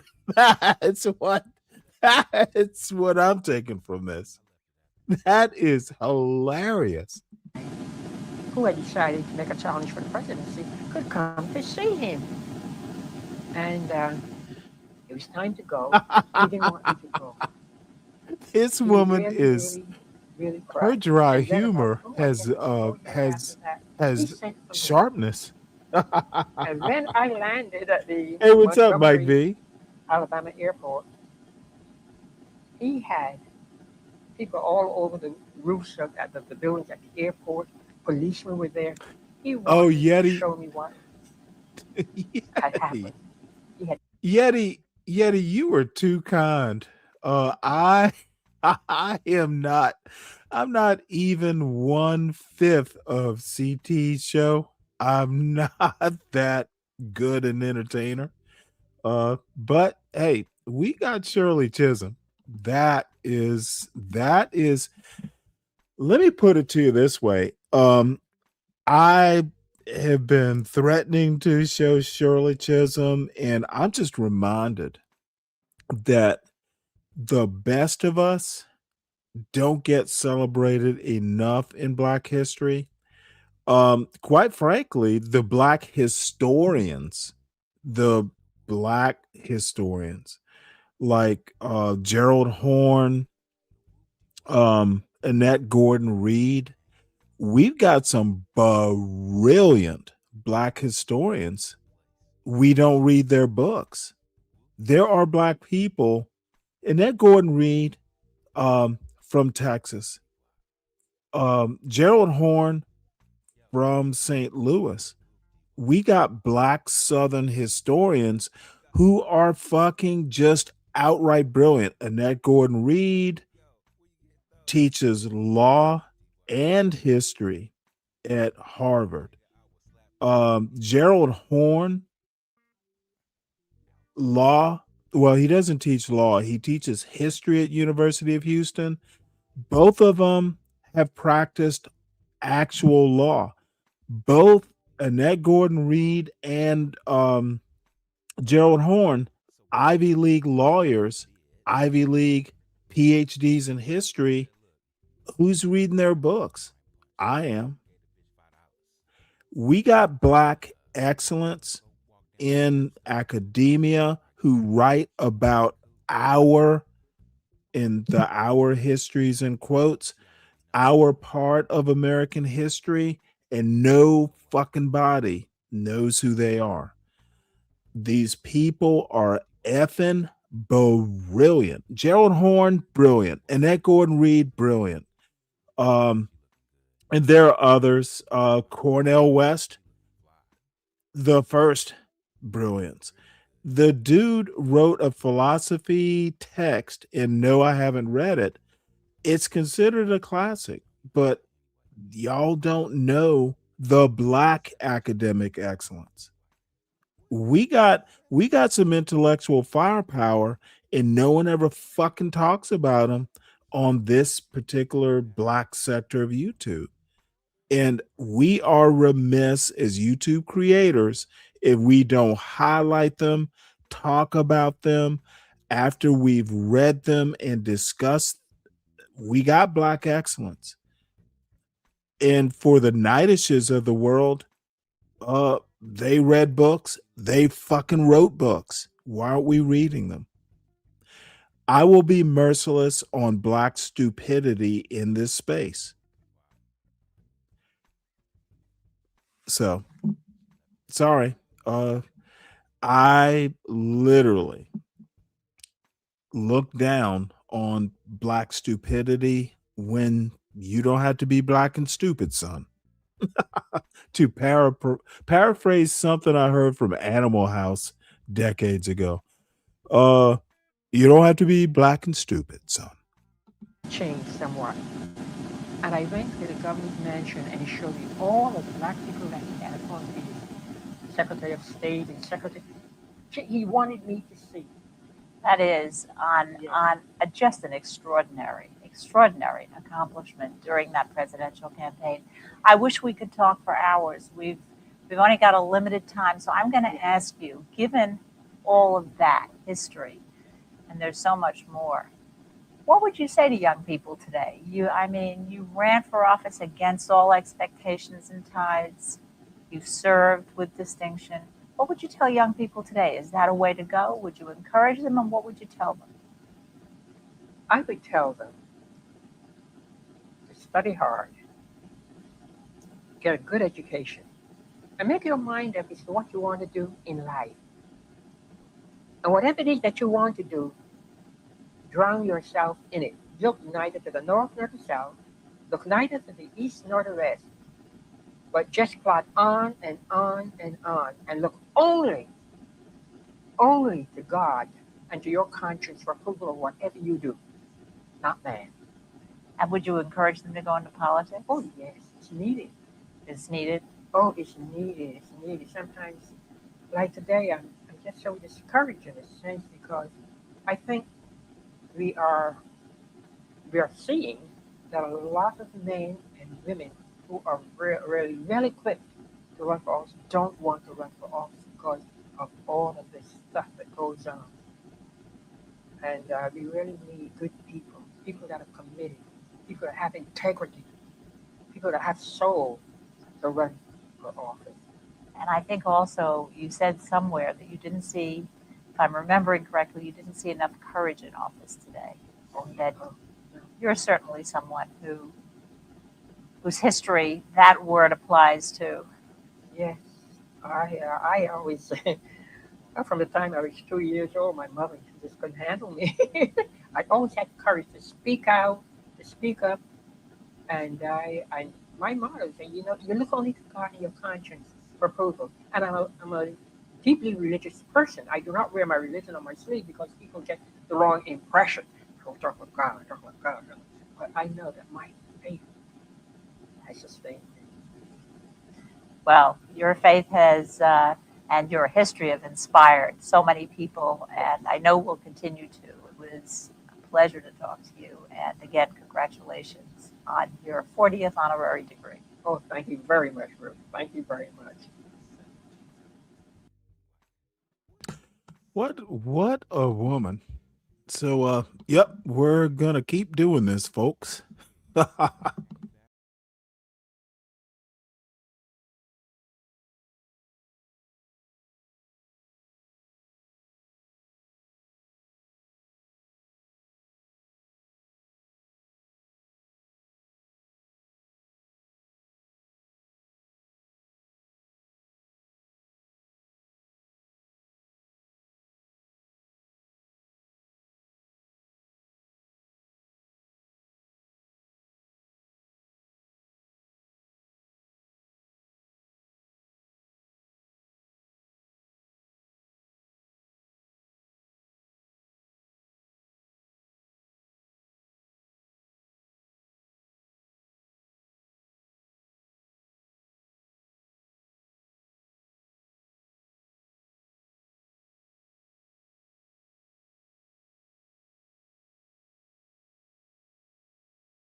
Ladies and gentlemen, we're fortunate indeed to have with us a guest today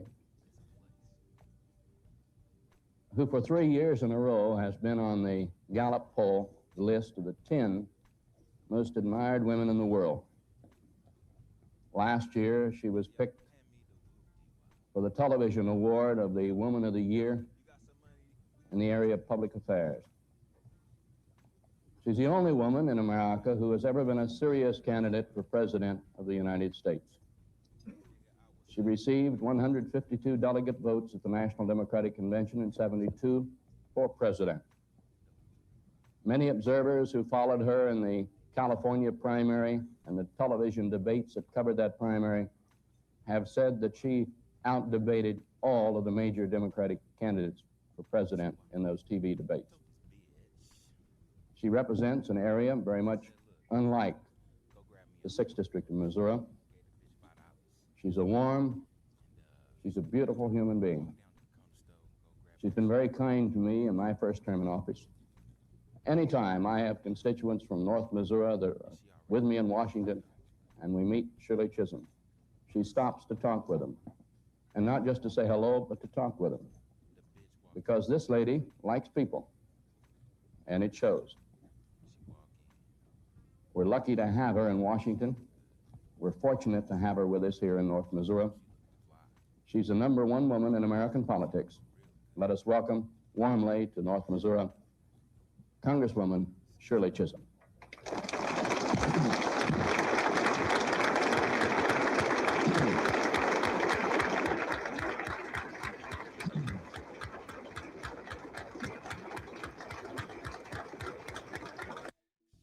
I want to make a very snarky point here.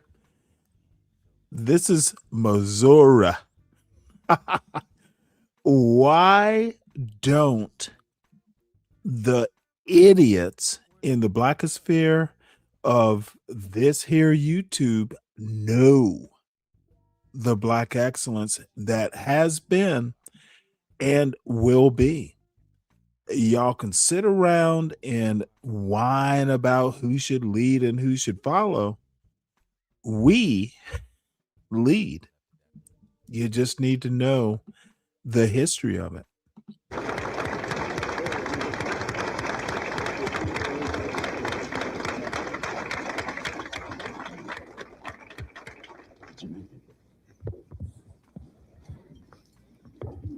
You don't know how happy I am to see you here today.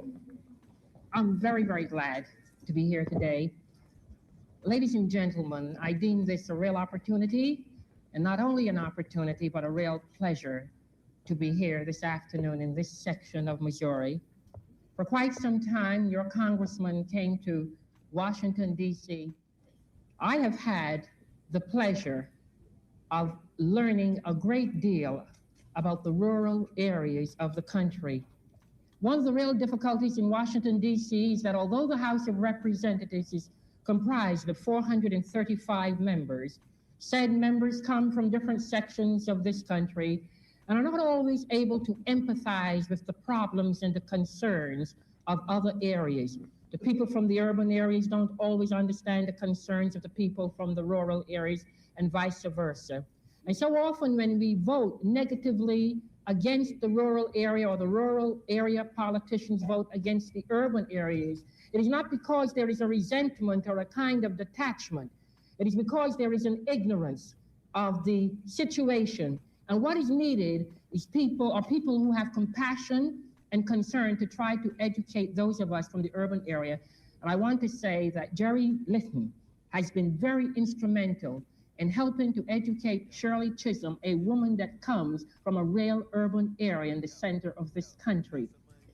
We must not be afraid to speak out about the inequities and the grievances in our system, because I think most of us recognize a long time ago that we were told, if you love anything or you love anybody or you're interested in a particular situation, you don't sweep the negatives of the situation under the proverbial rug, but you have the courage, the audacity, and the nerve to stand up and be counted and to talk about these things so that together we can dialogue, so that together we can communicate, so that together, even though you and I may differ on different issues, so that even if you don't understand everything that I say or that I do, and I hope you don't expect me to understand everything that you say or do, because you are the sum total of your own life's experiences, and I am the sum total of my own life's experiences. But the important thing is, are we matured enough to dialogue, to communicate, to understand, to learn? And so I come here this afternoon to learn from you, to hear some of your questions and your concerns. And I hope that as I answer some of your questions and some of your concerns, that you can also learn from me, and that maybe together in this kind of way all across this nation, just Americans, regardless of their race, color, creed, or sex, will be able to realize that beneath the melanin of our skin, that we are just human beings. Thank you.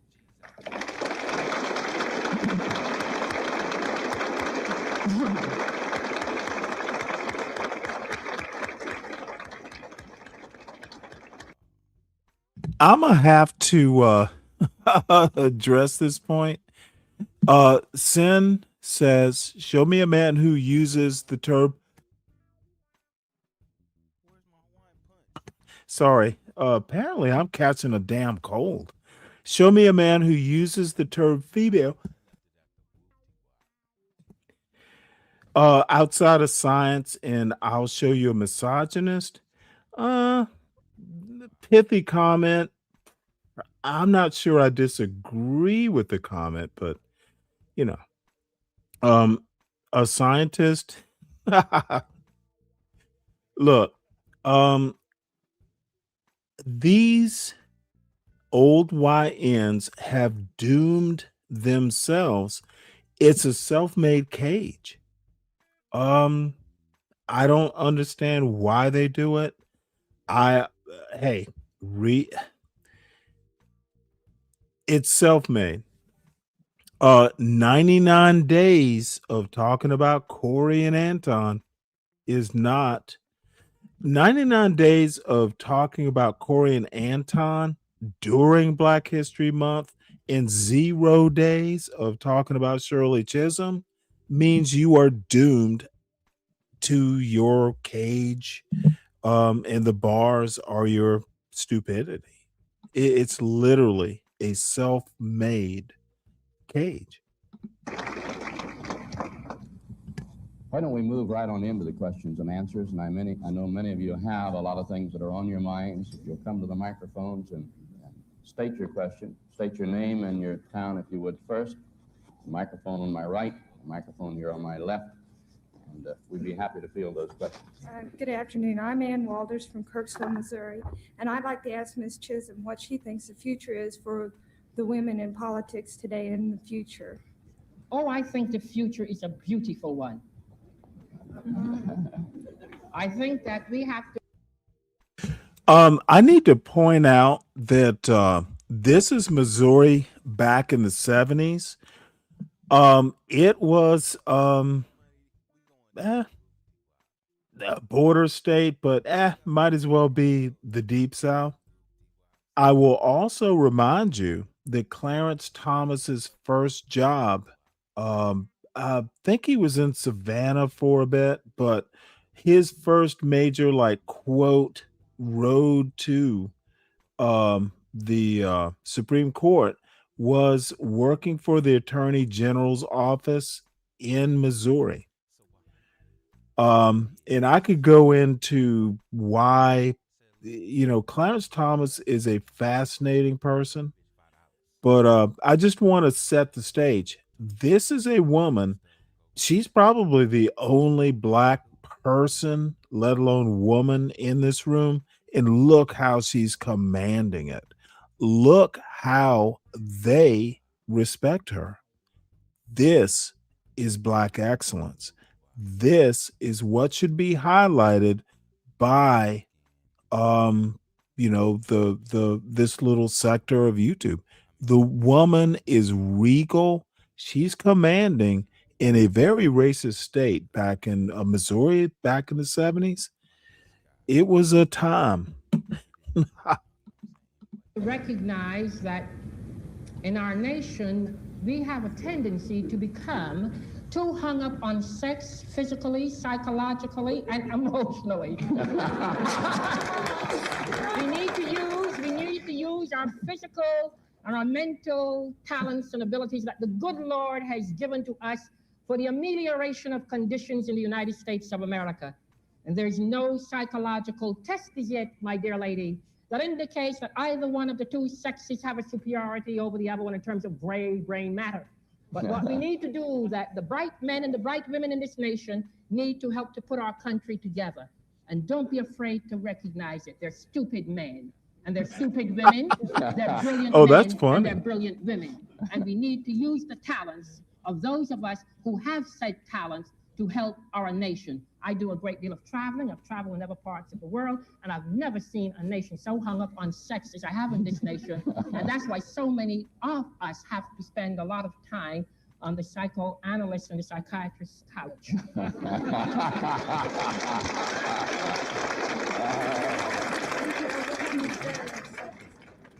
When she was talking about stupid men, was she looking at you, Jim? I couldn't figure that out. She has another question. I just want to know if you have any ideas of how we could overcome this problem of sex between the men and the women. I think first of all, you can have that one. Recently, I noticed that we were somewhat successful in getting affirmative action and equal rights through the steel industry. What has been done and what is going to be done about the federal government taking affirmative action? Too many times when you get above the level of GS11, say, they're all by men, and men are the ones that are approving the application blanks. And I have several, 3 or 4 incidences I can mention. first of all, I wanted to make it quite clear that I love men. Now, having said that, let me say that one of the most difficult things to really have carried out is the affirmative action programs, even though they're on the books. Because so often the persons who are in the authoritative position to carry out these programs have very deep-seated biases about certain segments of the population. Because many of these persons who are on that level carrying out the regulations are persons who have advanced through the ranks and may tend to be persons who are 55 or better, and therefore traditionally have a certain preconditioned attitude about women and other people, asking for this equal rights. So you have this question of seniority even in the executive agencies. You can't expect men in this society, a Western society, in which they have been traditional ideas inculcated in the minds of the total population as to what women should and must do, as to what blacks should and must do. You can't expect these men overnight to really jump on the bandwagon and say there's a change. It's coming, and they won't be able to stop it. It's coming.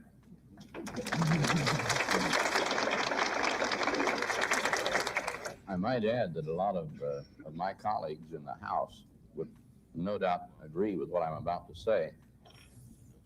The women that we have in the House of Representatives, what, 16? Is that how many are there now? 16. I think most of my male colleagues would have to admit that the average caliber and quality of these 16 would exceed the average of the men, because the women who got elected had some very difficult handicaps to overcome within their own district, within their own community, and gathering support from the party and gathering contributions to run for office.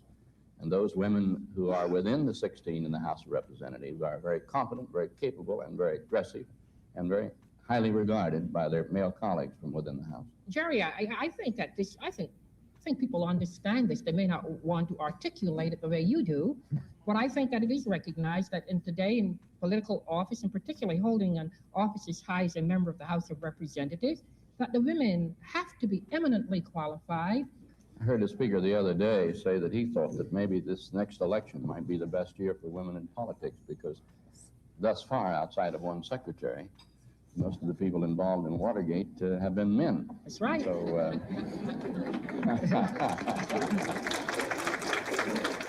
let's get a question over here. Could you tell me if there's been any progress on the bill in Congress concerning the Airlines Mutual Aid Pact? There's a bill that's been introduced which would prevent one airline from helping another airline in this mutual aid pact, which in the opinion of some prolongs the strike. Now, the bill that I introduced, that bill, by the way, has not been brought up for hearing, and of course nothing can be done until the committee brings it up for hearing. I've been told that there's very little likelihood that the bill will ever have a hearing. The bill that I introduced is a compromise somewhere between that position and the position what we now have. My bill would prevent TWA or any airlines from profiting because of a strike through the mutual airline pact. In other words, I don't think it's fair that we have a situation whereas an airlines might find it more profitable to continue a strike than to settle. I think that it's important that the people who are on strike and the people who are being struck both have an incentive and a reason to want to settle the strike. That's why I introduced the bill. Neither bills have been brought up for hearing. I have a question for Shirley. Yes. I'm Lucy Murphy from Chillicothe. I'd like to ask you about amnesty. It is felt by many persons, including myself, that because of a war that was very, very unpopular, a war that had nothing really to do with the preservation of our own borders, a war that had to do with the conflict of some people's morality in their own consciences, that now that the war is over, and now that the country is still polarized and divided along other lines, that maybe what we can do as an act of grace, if you will, is to really just provide amnesty for all of those men who are hiding from Canada, Norway, and Sweden, but not provide amnesty in terms of the fact that these men would then return to their country and not have to be obligated in terms of rendering some kind of basic service to this nation.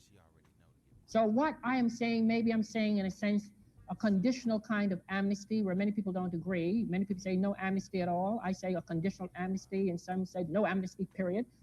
But I am saying, and I've searched my conscience, because I'm very concerned about where this country is going and how it's drifting. I'm very concerned about the thousands of young men who belong here, who are not here. I'm very concerned about what is happening right now in this government. And that if in some way we can find it in our hearts to patch up one particular area to help to bring us together, that maybe this might be one of the ways. But I'm saying amnesty in terms of having some kind of condition. Now, I know this is a very controversial question. I'm not here to convert anybody to my way of thinking, but that is my feeling about it in terms of the total perspective on the American scene today. I think we have another factor that probably enters into the amnesty picture now that we may not have had before, and that is we now have a totally volunteer armed services, which means that our military personnel in terms of numbers are down. We don't have the people in the Army that we normally would have outside of what I think is too many troops abroad, but that's another question. We now feel in our philosophy that it would be better if people would serve 20 years rather than 2. At one time in the military, we spent a short period of time training troops to march, fire an M1 rifle. Now they spend most of 2 years learning how to handle very sophisticated equipment. In other words, they may spend most of their 2 years learning their trade and have very little time left to perform that trade. So when we have a voluntary army, when it's reduced in size, I think it's terribly important that if a time should come when we should need a draft, when we should need people to respond to that draft, when we would need to issue a call, that the young people of this country would respond to that call. So I think we have to be very cautious and very carefully. Now, again, it's me personally speaking. How we administer amnesty, I'm not in favor of total amnesty. I would be in favor of conditional amnesty, provided that condition were such that most people would accept it as a reasonable alternative to that which they were asked to serve in before. I think we have to offer enough punishment to those who openly and willfully violated the law to serve as a model or example to others who might decide, if we did issue a call to the Army, that they too were going to interpret the law the way they saw fit and not respond.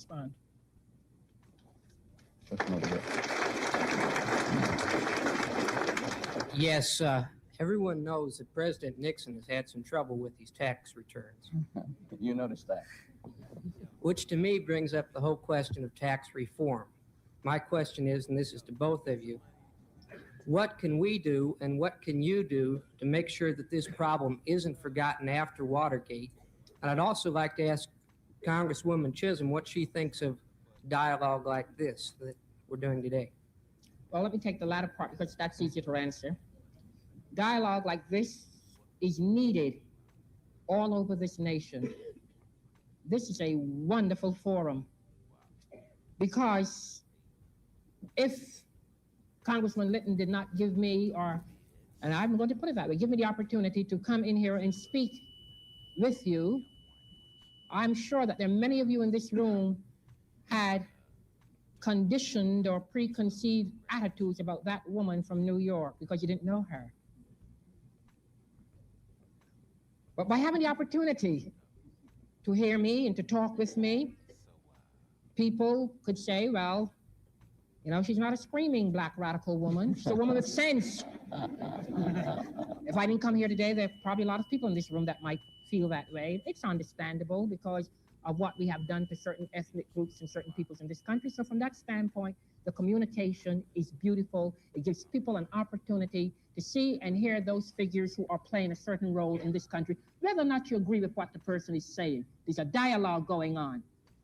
Secondly, with respect to tax reform, I'm a real pessimist. I'm a real pessimist when it comes to reform, the word reform in terms of the American people from this standpoint.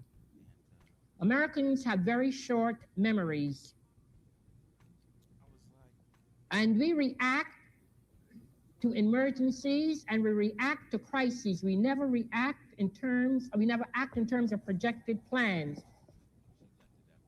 I have a sneaking suspicion that if and when the whole Watergate situation is over and we do not have concomitant movement at this moment in the United States Congress with respect to tax reform, that too will be forgotten. Because once the Watergate situation is over, the American people will probably not be asking a lot of questions that they're asking now. And history shows that about the psyche of the American people. And that is why if you're really going to have tax reform, it must move now along with other things. If not, I have the feeling that it will drag its feet because you must remember who is controlling many of the interests in Congress and who are the major pressure groups in Washington, D.C. We have to add to that, I think, as long as we have taxes and a tax structure with two purposes. One, to collect money with which to run our country, and the other purpose being to cause people to do things. That it's very difficult for us to have a real, fair, and equitable tax structure. If it was simply a matter of collecting revenue from which to run our government, I think it would be more easy or easier to make it fair. But so many aspects of our tax structure today are designed to cause businessmen to invest or to back up from their investment, to cause people to spend or to spend less, to speed up our economy, to slow down the economy. And some of it is good because some of it is a needed facet of our society to guard against depression, recession, inflation, and some of those peaks and valleys that happen in our economy. But as long as we use the tax system to cause people to do things, I think it's very difficult for it to be fair and equitable at the same time. I do think that hopefully we'll get some kind of reform in the area of minimum wage and minimum taxes to come out in this next year. Some of the other reforms in areas of capital gains and all that have been discussed, I agree with Shirley. I don't expect it to happen. James Curry Buckland. In reference to the farmers in our area, they're plowing. Are they going to be left holding the sack if these prices go down? Well, I think that the farmers of America are being asked to gamble right now. Yeah. By that I mean the farmers are being asked to gamble that the weather will be such in Australia and China and Russia and in many markets around the world that the demand that is being forecast by our government for farm products will be there come harvest time. And I don't think we can really say for sure whether the market will be there or not, because we don't know if it'll rain in Australia. We don't know if the demand will continue in China and Russia for farm commodities. But the error that was made, quite frankly, was in the Farm Bill. We had within that Farm Bill target prices for each of the grain commodities, which would offer a level that would permit the farmer to be encouraged to produce, and if the price didn't bring that level, he would at least be assured of getting it. The administration threatened to veto the entire Farm Bill if we did not take out an escalator clause within the bill, which would raise those target prices if the cost of production went up. Now, we have an escalator clause in Social Security. We have it in federal employees have a cost of living clause within their pay scale. But the farmers were asked not to have that cost of living clause in the Farm Bill. Now, the farmers will be hurt first, but the people who are going to be hurt the most down the road are going to be consumers. They always are. And I might say to this group here that one of the people in Congress who understand this in an urban area is Shirley Chisholm. We've visited frequently about the Farm Bill. And many of you people here, I'm sure, are going to be surprised. But on the Farm Bill, we were within one vote all day long on getting a major part of the Farm Bill passed.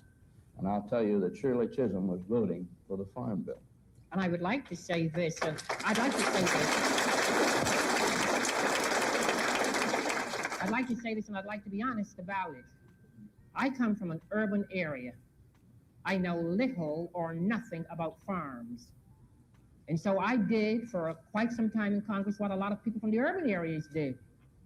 Many of us voted for measures 4 years ago that perhaps we should, voted against measures 4 years ago for the farmers that perhaps we should have voted for, because also we had congressmen from farm areas of this country who always would get up on the floor of the House and say, "Is that for New York City?" Down. You see, there was this lack of communication. If it was for New York City, some people are so anti-New York, it's not even funny. So what we would do, we had a tendency then to each other. And we found out one thing, that in playing this kind of regional politics, we were hurting American people. And that we had to begin to learn to understand about other sections of the country. And I'm proud to say that recently I have been voting for farm issues, and I want to thank Jerry Litton for educating me along those lines, because I am just as dumb about things pertaining to farming, what I am learning. And that is why it is so important that whatever we do, regardless of the section of the country we're from, that we do not hurt the American people.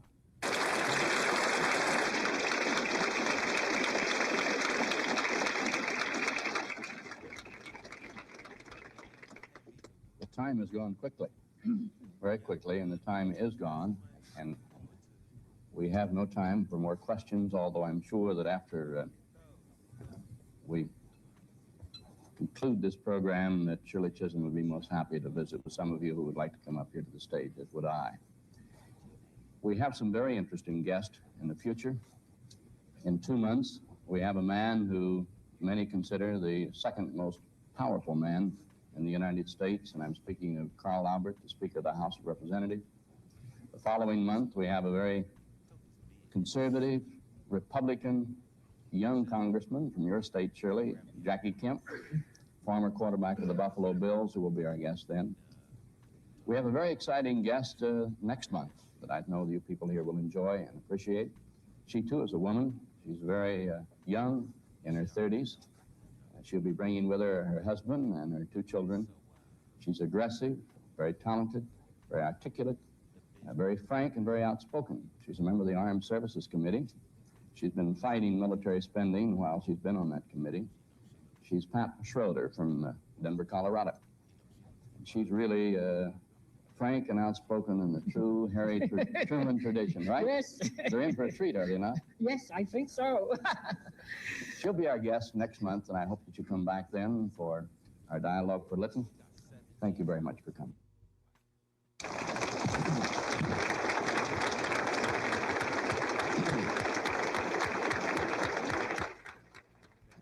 You have been watching Dialogue with Litton, a taped portion of an unrehearsed program presented each month on this station by Congressman Jerry Litton of Missouri's 6th District.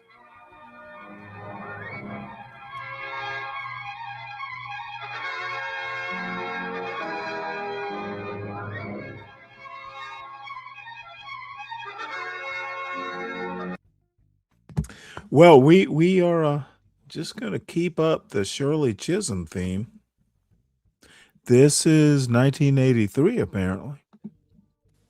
Hopefully the video is better.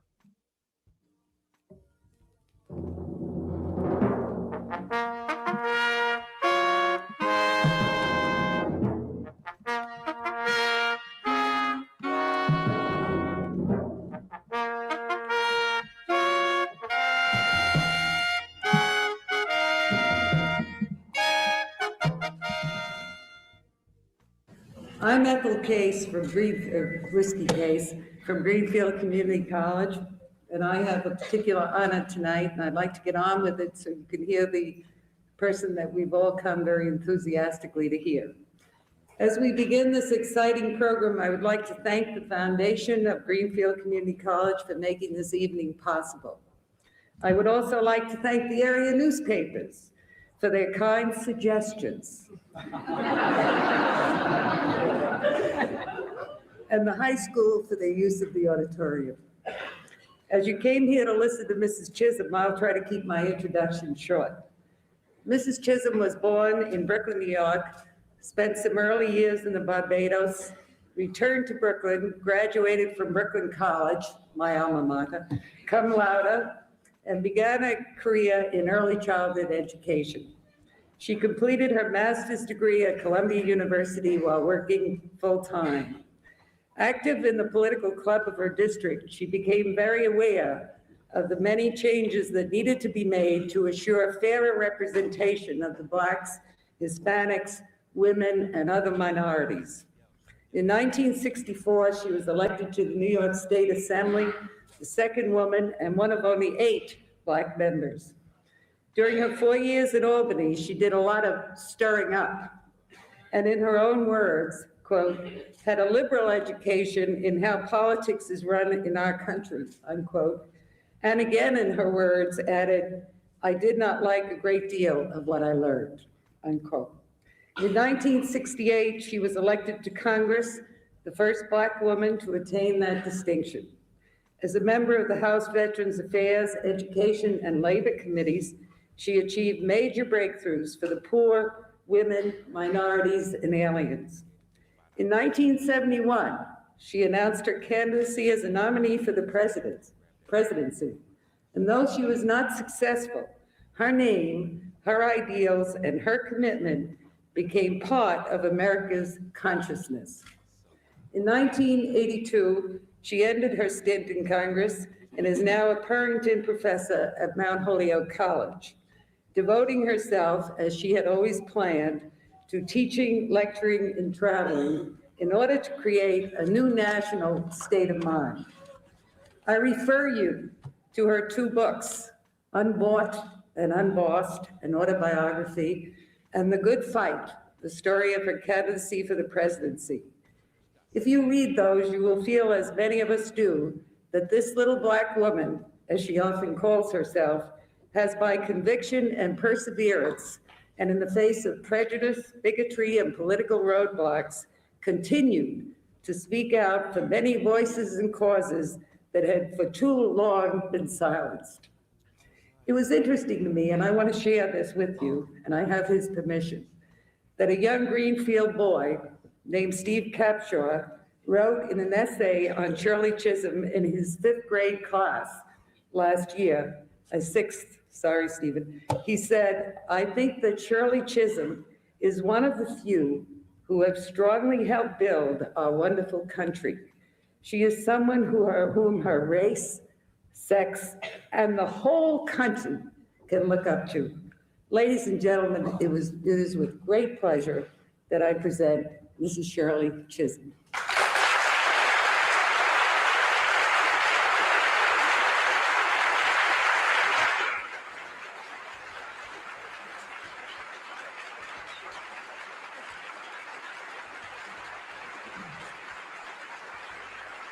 Thank you very, very much.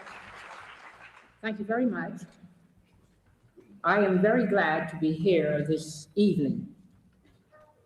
I think it is important that as we look around ourselves in the world today, there's so many complex, complicated problems. And the time has come that somehow we must be able to utilize our creative energies in a positive manner and work together for the amelioration of the human condition. It matters not whether you are white or black, whether you are male or female, but that if you have special talents and aptitudes and abilities, that these collective talents and abilities should be utilized by all of us in order to try and help make this world a better place in which to live. And I'm here tonight to speak specifically about women and blacks, a coalition. I want to begin by reading to Let me ask a question, because I'm noticing this over the past, well, I don't know, 2 weeks, as I get more and more into YouTube. What the fuck is it with these failures of logic? So you go in, you look at the background, you look at the shortness of the skirt.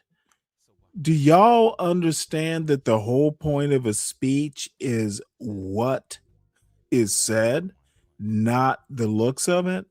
The fuck is wrong with y'all? Ooh, she's too dark. Ooh, it doesn't look right for the two girls. Dude, you listen to what they say, and I fear, I guess that's where we are on YouTube and America, maybe in general. If it doesn't look right, you don't listen. The fuck is wrong with y'all? Listen to the words. Read the book.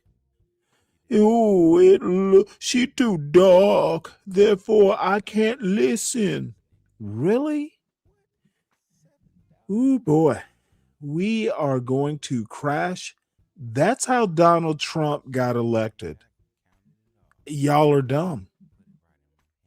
you the words of another famous woman of Massachusetts, Abigail Adams, the wife of the second president of the United States of America.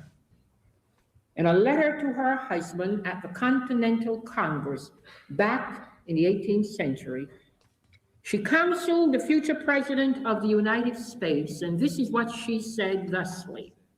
She said, "Remember the ladies and be more generous and favorable to them than your ancestors. Do not put such unlimited power into the hands of husbands. Remember that all men would be tyrants if they could." And remember, this is not a modern day feminist talking, ladies and gentlemen.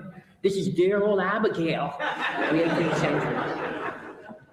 If particular care and attention is not paid to the ladies, we are determined to foment a rebellion, and we will not hold ourselves bound by any laws in which we have no voice or representation. End quote. More than 200 years after her quill pen scratched those words on the paper, this land, this society, and this economy are still dominated by husbands and by some tyrants who are determined to rule consistently and persistently.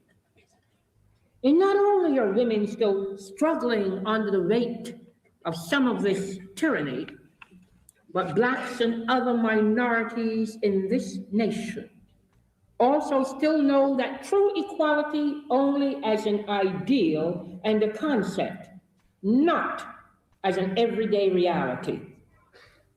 We women, we blacks have rebelled. We have struggled, and we have made progress towards realizing the egalitarian promises proclaimed in our country's founding documents. and even earlier than the civil rights movement, and even before the feminist movement, blacks and women in this country had been marching and boycotting and lobbying and pamphleting for the basic rights of citizenship. You must remember that when the Constitution was written, that women were regarded as property and that blacks were only regarded as 3/5 of a person.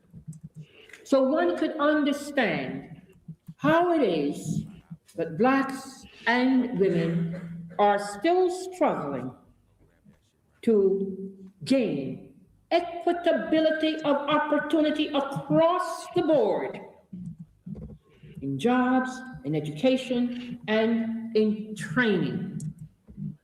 There is no particular test as yet that indicates that man has a superiority of gray cranial matter over women. They're stupid men and they're stupid women. They're brilliant men and they are brilliant women.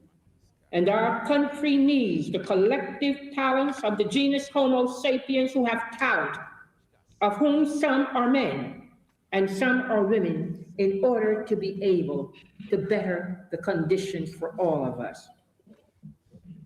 We blacks and we women, we did over time bring some important concessions from the males in power. And through the years, we have risen from the horizontal closer to the vertical. But we women and we blacks did it separately. We did it as blacks, or we did it as women. We each fought our own battles because we did not see, or we could not see, or we would not see that it was all the same battle for freedom and equality of opportunities. We have been marching down different sides of the same street that are not to recognize it. But maybe finally, we are coming together and we are marching down, hopefully, the middle of the street. On Saturday, August 27th, we walked together down an important street. That street was Constitution Avenue in Washington, D.C. We marched together as a new coalition of conscience, not only to remember the historic gatherings of 20 years ago. This is actually an interesting comment here. So Palomino says technically there's more brilliant men, ma'am. Missing comma in a badly formed sentence. Technically there's a better sentence, oddly enough, would be not to use the contraction. Technically there is. And by the way, that's why the contraction doesn't work. There are more brilliant men, comma, ma'am, and then you're missing in poorly formed sentence. Obviously, you are not one of those technically brilliant men. I'm, the boldness of stupidity. So you're using theirs. Why don't you know that are not there is? Seriously deficient, Palomino. Don't speak or write on things you can't write about. You should be embarrassed talking about technically more brilliant men, and you're not one of them. And let me go back to my point, which I was going to get to. White supremacy is full of stupidity. White supremacy is full of stupid people like Be Brave who talk about the brilliance of whiteness, yet they're not reaching that standard. So this motherfucker, technically, there's more. There are more is the correct English, son. You're not the brilliant men that you are correcting a legend on. Don't you feel embarrassment, Palomino? Aren't you ashamed that you're talking about shit you have no clue about? The fuck is wrong with this? What is wrong with you, son? You're talking about brilliance when you're not exhibiting it whilst you're writing the sentence about that brilliance. You have no sense of shame, sir. And I'm always happy to have you here, but I gotta point this out. Palomino, do better. But also, and more importantly, to unite behind the causes key to our future as a nation and our future as a planet peopled in peace by a diversity of human beings. The United States of America is a multifaceted, variegated nation. People, your ancestors, came to these shores from other countries across the Atlantic years ago, fleeing from economic, political, and/or religious persecution, because they heard of a place called America, the land of the free and the home of the brave. And so they came because the words at the foot of the Statue of Liberty beckoned to them and gave them the feeling and idea that you have come to a haven. But Black people also came. But Black people came for predestined roles in America.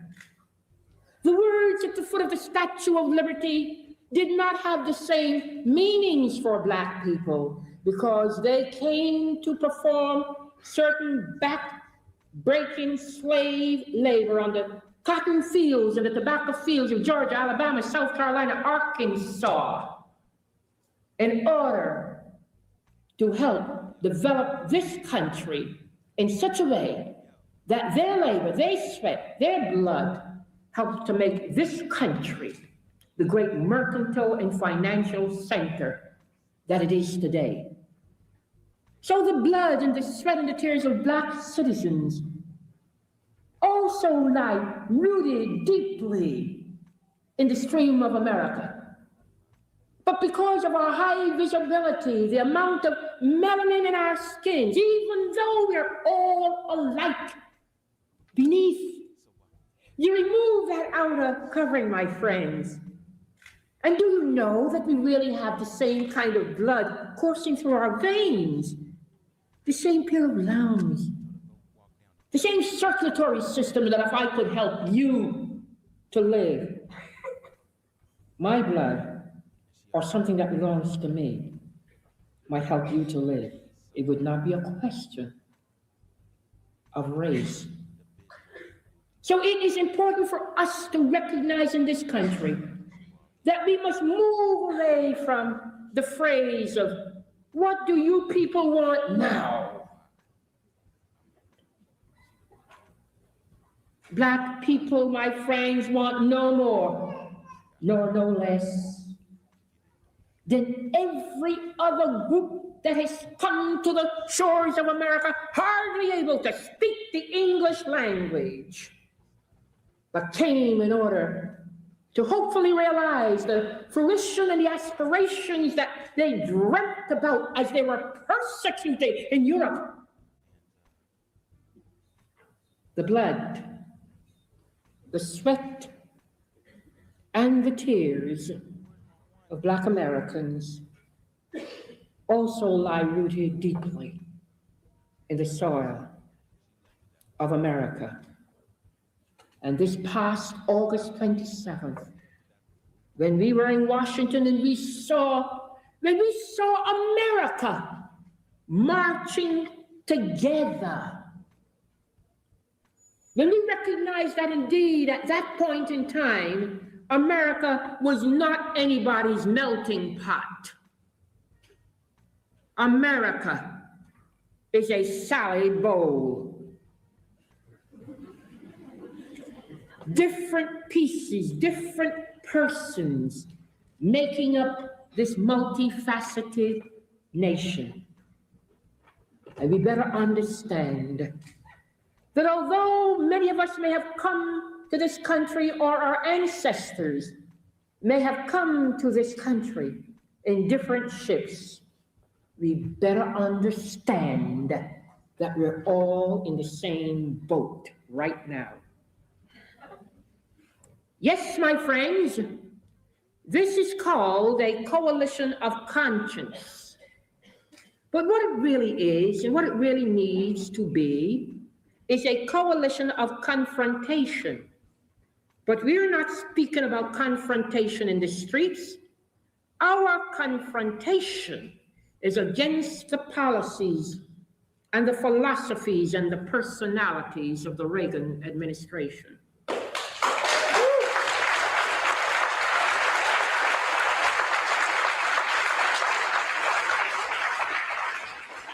Persons in this audience might very well say, what do you expect from Shirley Chisholm? She's a Democrat. So what do you expect? I challenge you in terms of saying to you, I repeat the words of Al Smith, regardless of your political persuasion. Let the record speak for itself.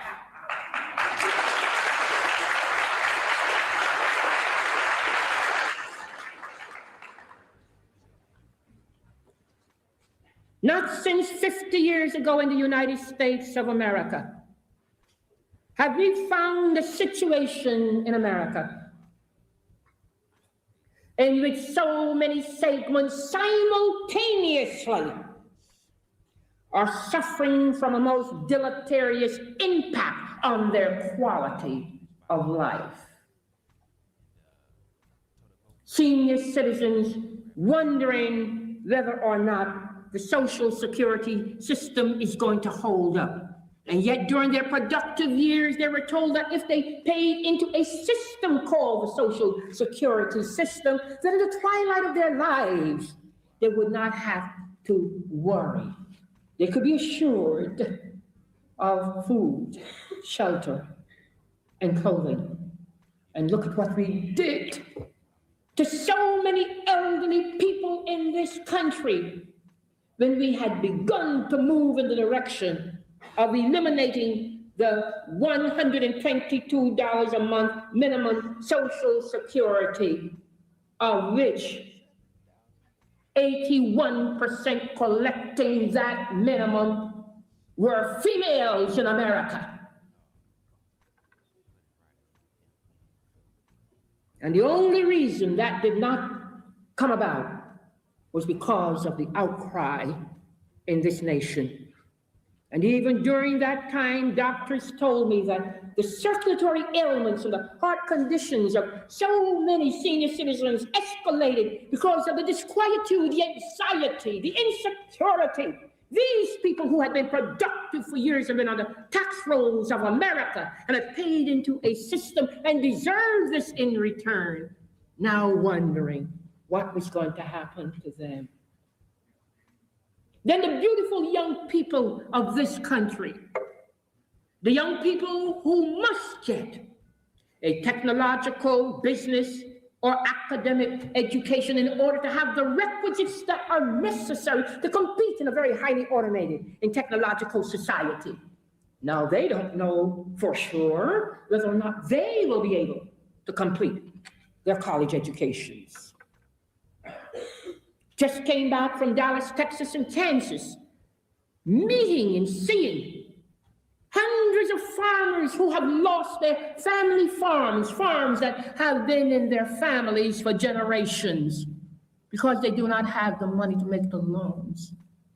They can't get the money to pay off some of the mortgages. And so they are in a certain kind of predicament.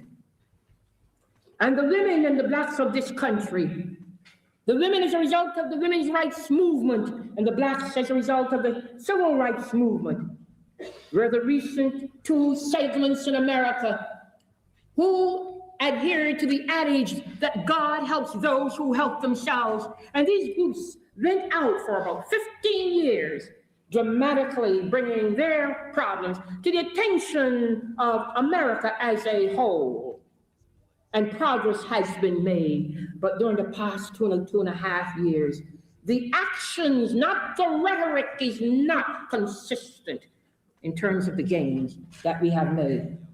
So as Al Smith said, the record speaks for itself. Farmers, women, blacks, you, everybody is suffering in some way from something that is called Reaganomics. Our confrontation must be against an old-time vision of America. Our confrontation must be against blacks in the cotton and tobacco fields. Our confrontation must be against women in the kitchen. Our confrontation must be against blacks at the back door and women at the bedroom door. Those bad old days are dead.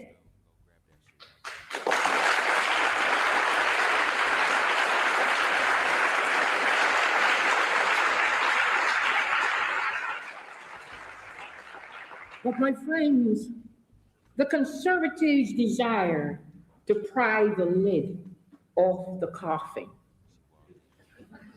And so our confrontation then must be against the grave robbers.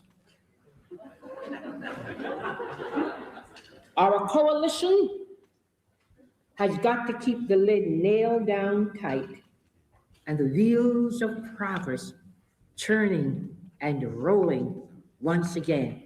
Or our coalition still has miles to go. The bad old days may be dead, my friends, but there's still plenty of ghosts roaming around. And as I've said to you, true equality is still not an everyday reality for the blacks and for the women of America. And the slippery uphill climb to equality, many of us right now have lost our grip, and we are sliding back down.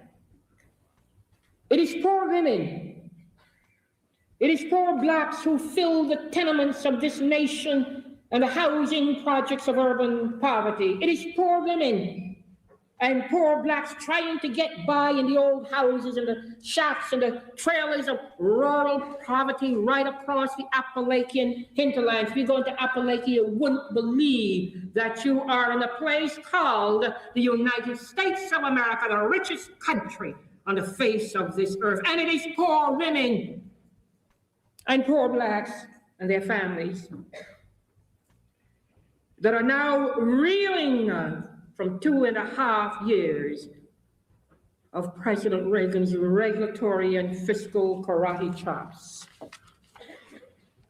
The nonpartisan Congressional Budget Office, so that you understand that this isn't Shirley Chisholm because she's a Democrat. The nonpartisan Congressional Budget Office has just completed a study of the impact of domestic spending cuts enacted since our president took office.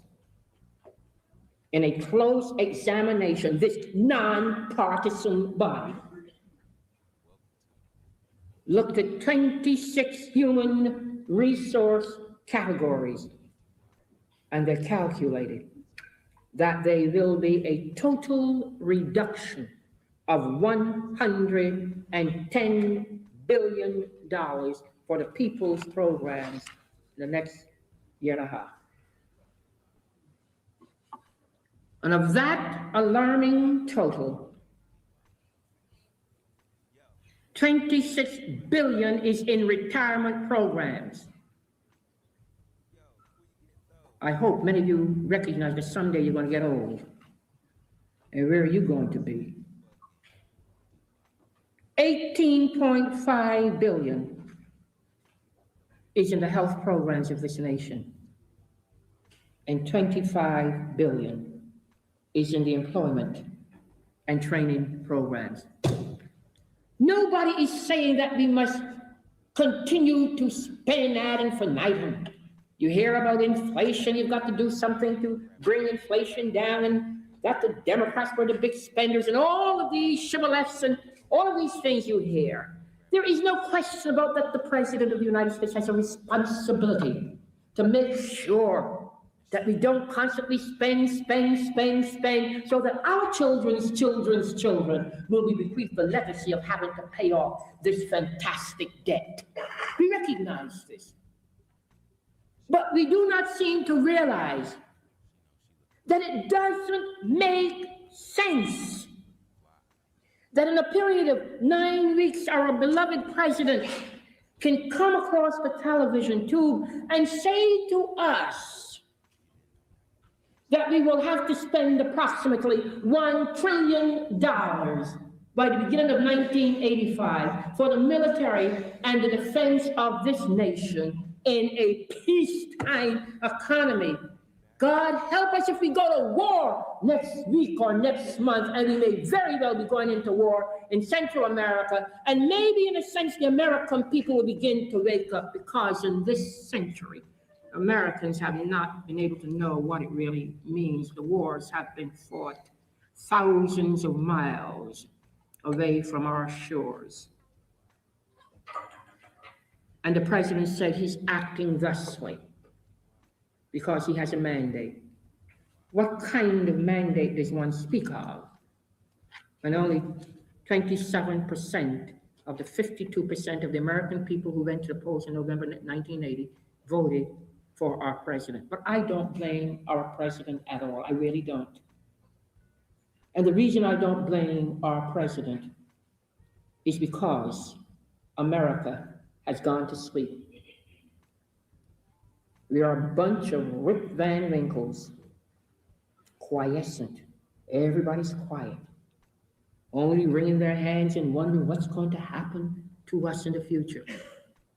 Where is our energy? Where is our spirit? In the 60s and the 70s in this country, the people rallied, the people moved. This country is the only country on the face of the planet called Earth where people can redress their grievances without any real fear of repercussions. And we have instrumentalities and mechanisms for us to act thusly. And when the people in Washington, D.C. didn't seem to be able to put an end to the Vietnam War, where we had already lost 55,000 of the cream of the crop of this nation, you marched. The people in this country came to Washington, D.C. by the thousands. And they said to us in Washington, enough is enough. And within a few weeks, we heard you. That war was brought to a close. And the civil rights movement, if we did not have the marches and the sit-ins and the rate-ins, and people, just American people, moving together and marching, do you think we would have gotten the legislation pertaining to the Voting Rights Act and all of the civil rights legislation that has helped to give blacks the feeling and the idea that perhaps they too will be a part of this American dream that everybody talks about trippingly off the tongue? People, we have it within our grasp. We have it within our grip. We have it.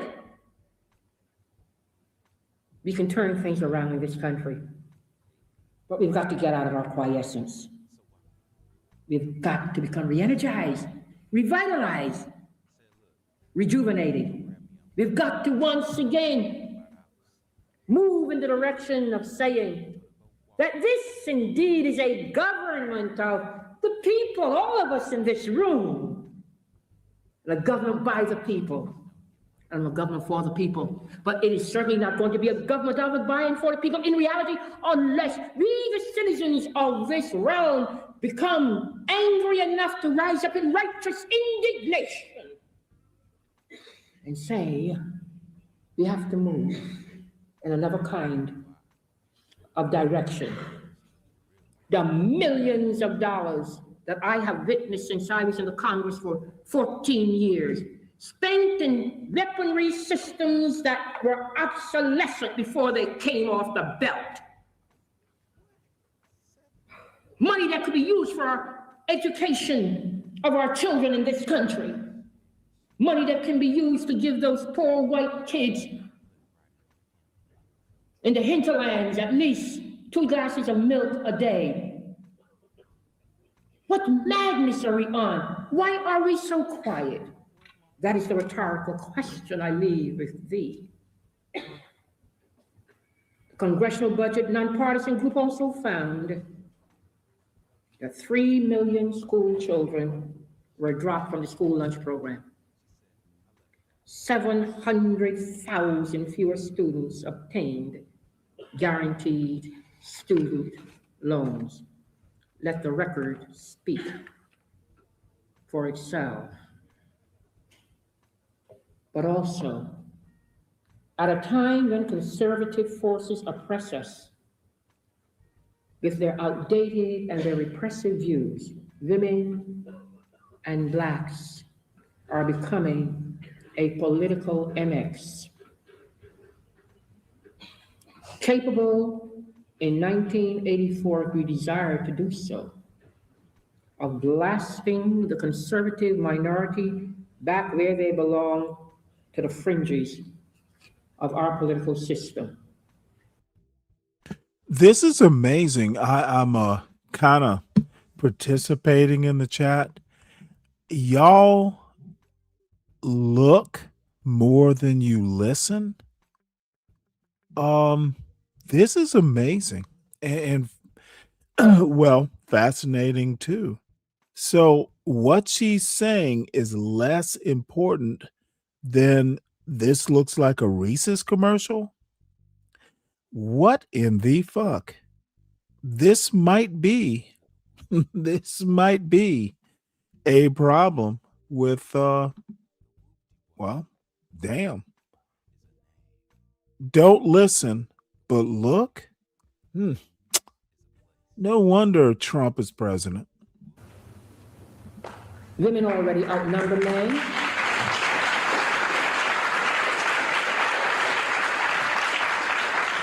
Women already outnumber men going to the polls by as many as 6 million voters. Blacks riding a crest of inspiring political muscle flexing are registering to vote in record numbers, and they can begin to control the political balance of power in many states, cities, and within the Democratic Party. We blacks and we women, we have the makings and we can have the takings of a coalition of confrontation and a coalition of conscience. It makes no difference whether you love me or I love you. That is not the issue at all. Because every one of us in this room, I dare say, have people that love us. We're not in this for love. We are in this in order to make sure that this society does not continue to give us a lot of rhetoric that's meaningless. That this society recognizes that we as women have much to offer. There's no other society in this world that has as many college-educated or college-trained women as in the United States of America. And when I go to the United Nations and see my beautiful sisters from Asia and Europe in high-level positions, running things, and they say, Shirley, we don't understand. American women are ahead of us. Your country's more advanced, and yet, what do you all do? You don't do anything. That is the challenge. And women have got to understand also that regardless of whether you're a Republican or Democrat, that we as the natural instructors of the young have a legacy to bequeath to these beautiful children in this audience this evening. Traveling through this country and going to the black deltas of Mississippi and Georgia and seeing little black children with distended stomachs, hardly able to stand up, dying from malnutrition. And then going through the hinterlands of West Virginia and Kentucky, white folk living in shacks and trailers, dirt floors, outhouses for bathroom, no modern plumbing facilities.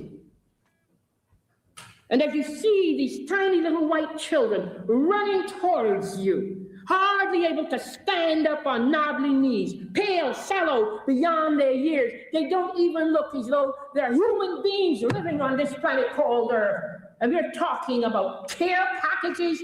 America, look at our own children.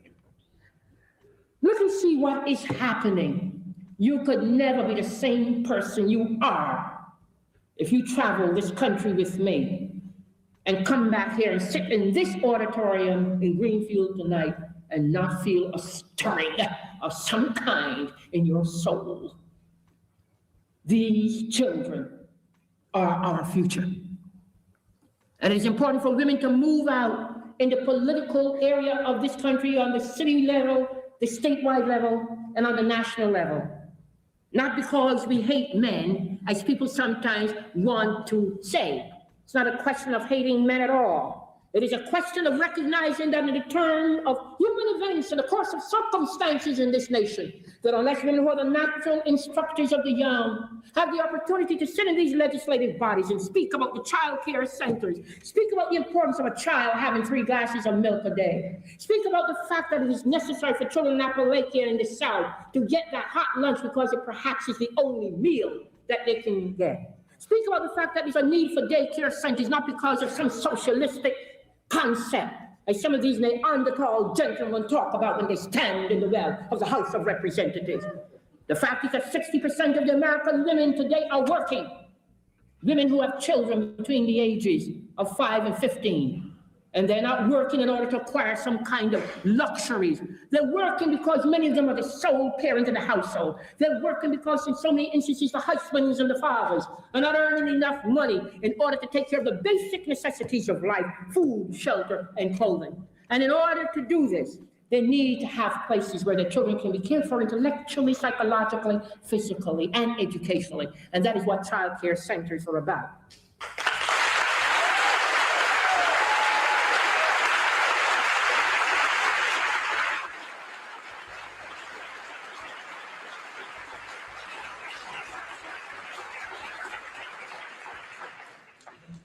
The gentlemen are fine, but you see, advocates for children, advocates for the daycare centers, flexi time. Thank God we finally got that in, flexi time, where we can really get to the point where a woman can work 4 or 5 hours a day if her husband has an evening job. The woman can go out in the morning, she can work for 4 hours because hubby would be there to take care of the kids, and by the time she gets back, he can go to work and you can have more income, and yet the kids can be cared for. Boy, you should have heard the debate on the floor when we talked to her.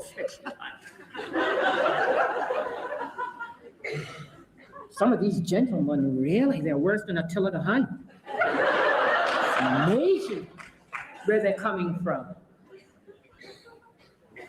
And I say that I believe that we're going to be able to get some basic changes in America after 25 years in the political arena. I never thought I would say this, but I'm now convinced. I'm convinced now. Nobody can change me.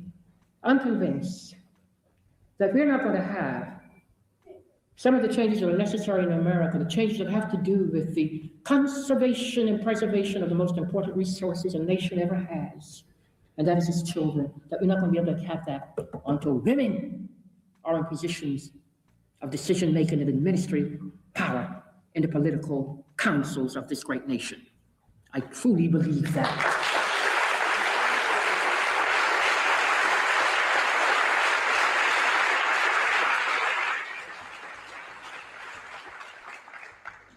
I don't want the gentlemen who are here this evening to feel uncomfortable I think if you're broad-minded enough, you'll understand where I'm coming from.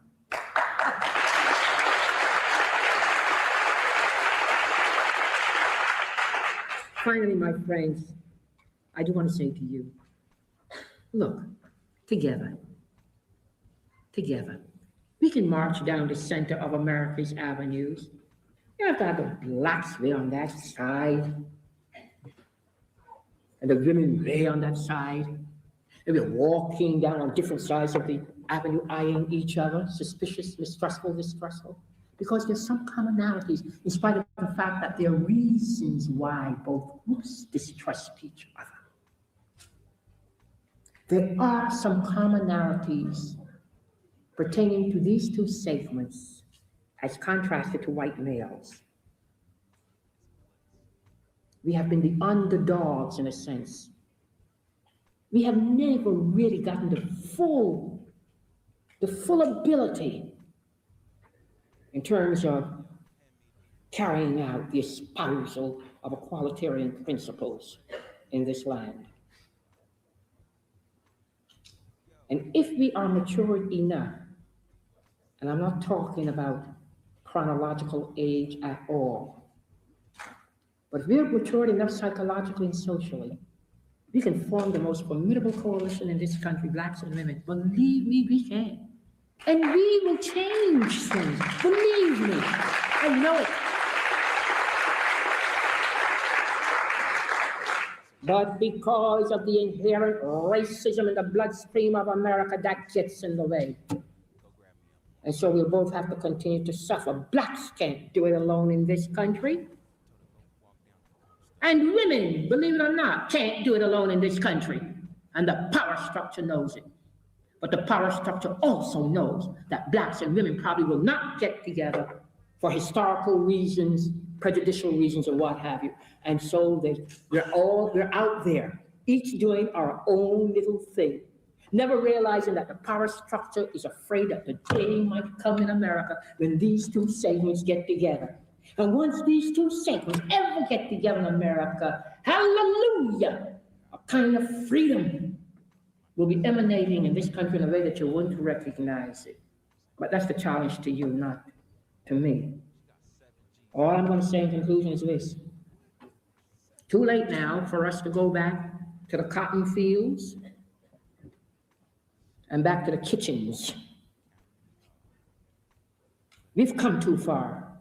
I remember when I got started about some 21 years ago in the women's movement, a lot of women in this country, black and white, thought I was crazy. Particularly a lot of black and minority women couldn't understand Shirley Chisholm linking up with white women for the women's movement. Change doesn't come about by masses. Change comes about by capitalists who dare. Change comes about by those who put their neck on the chopping block and hopefully are able to withstand the insults, the giggles, the snickers, the laughter.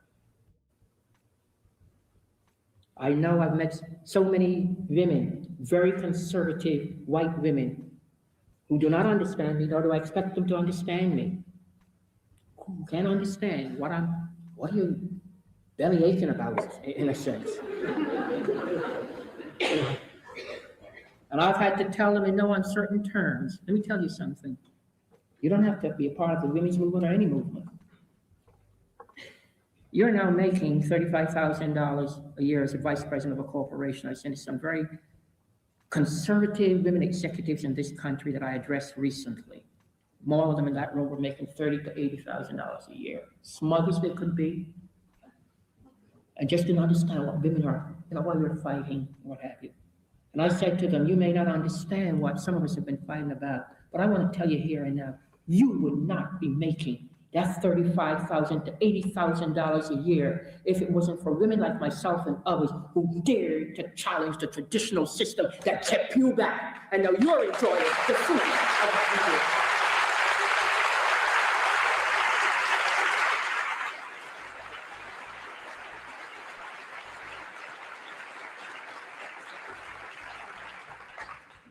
My sisters, black and white,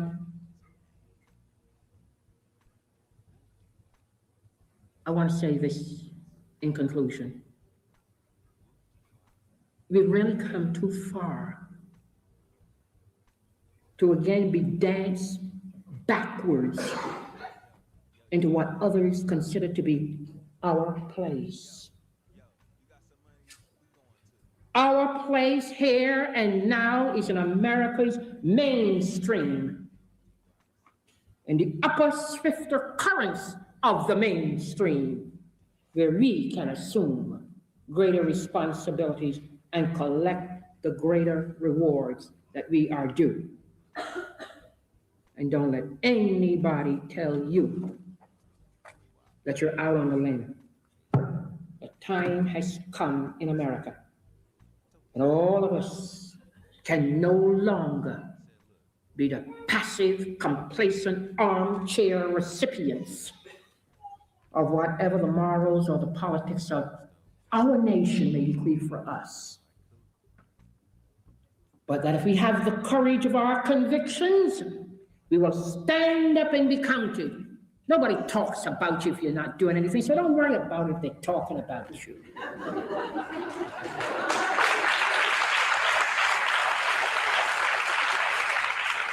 Forget conventionalisms. Forget what the world will say, whether you're in your place or out of your place. You do your thing, looking only to God, whoever your God is, and to your conscience for approval. And together we will march, and you know something, if we are able to do that, together we will overcome. Thank you.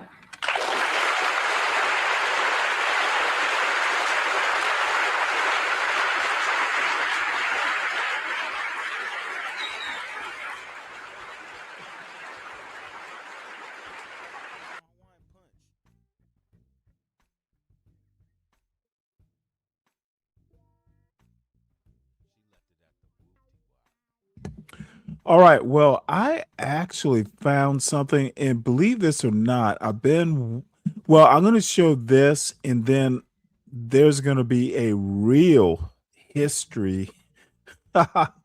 historical video. And my channel, my chat, we talk about what we want to talk about and whom we want to talk about. Don't ever come into my chat and tell me what I can talk about and what I can't. That is not how I work. So anyway, Today in Black History Month, we honor history maker Shirley Chisholm. After becoming the first Black woman elected to Congress in 1968, she went on to become the first Black woman to seek the Democratic nomination for presidency in 1972. I stand before you today as a candidate for the Democratic nomination for the presidency of the United States of America. The road to both offices faced many challenges, as you would imagine for a Black woman seeking political leadership. So I realize that this is a rough road, but a catalyst for change in a society is usually persona non grata with those who have been the beneficiaries of the system. Even though she did not win the Democratic nomination, she paved the way for many Black Americans to run for president. Shirley Chisholm is that beacon of hope that there is always a chance to beat the odds, whether you win or lose.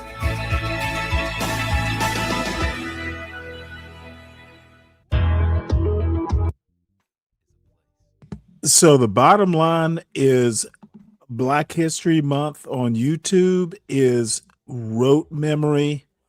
Never actually Black people who know Black history don't understand why y'all don't. It is a travesty. A bunch of talkers talking, but no deep knowledge of the quote Black culture. I hear a lot of we need solutions. No one ever has solutions. Well, the solution is no shit. Oh, and this is an early Bill Buckley, Jesse Jackson video. I literally watched this probably as a 13-year-old back in like 1980 something.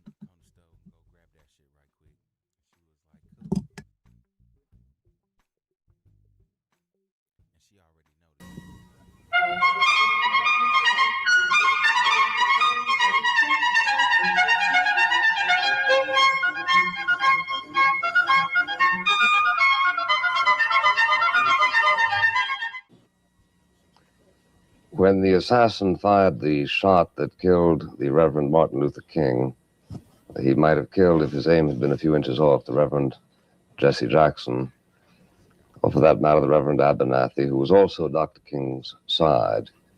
It was Mr. Abernathy who officially succeeded Martin Luther King as head of the Southern Christian Leadership Conference, but it is to Jesse Jackson that most people increasingly look for leadership in the black civil rights movement.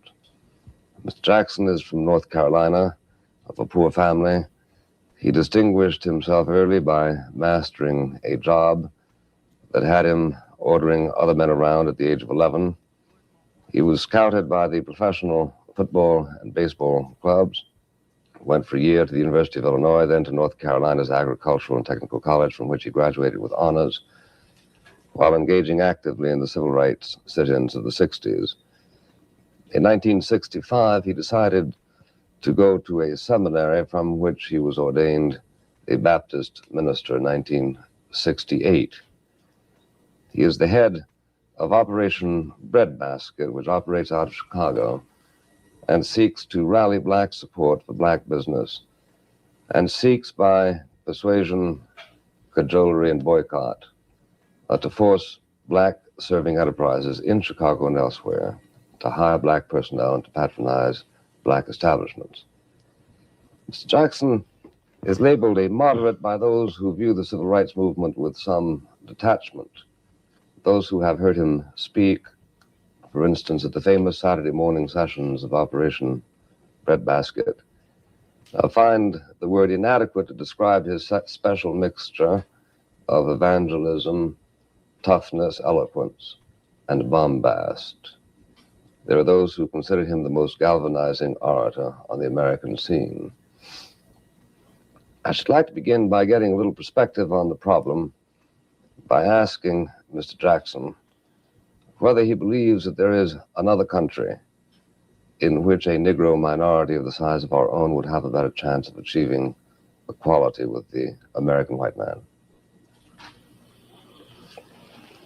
Well, a couple of things. I would like to make a couple of corrections. One, I'm from South Carolina. Greenville, South Carolina, as opposed to North Carolina. Sorry. Secondly, we could better communicate by using black at this point in time in history.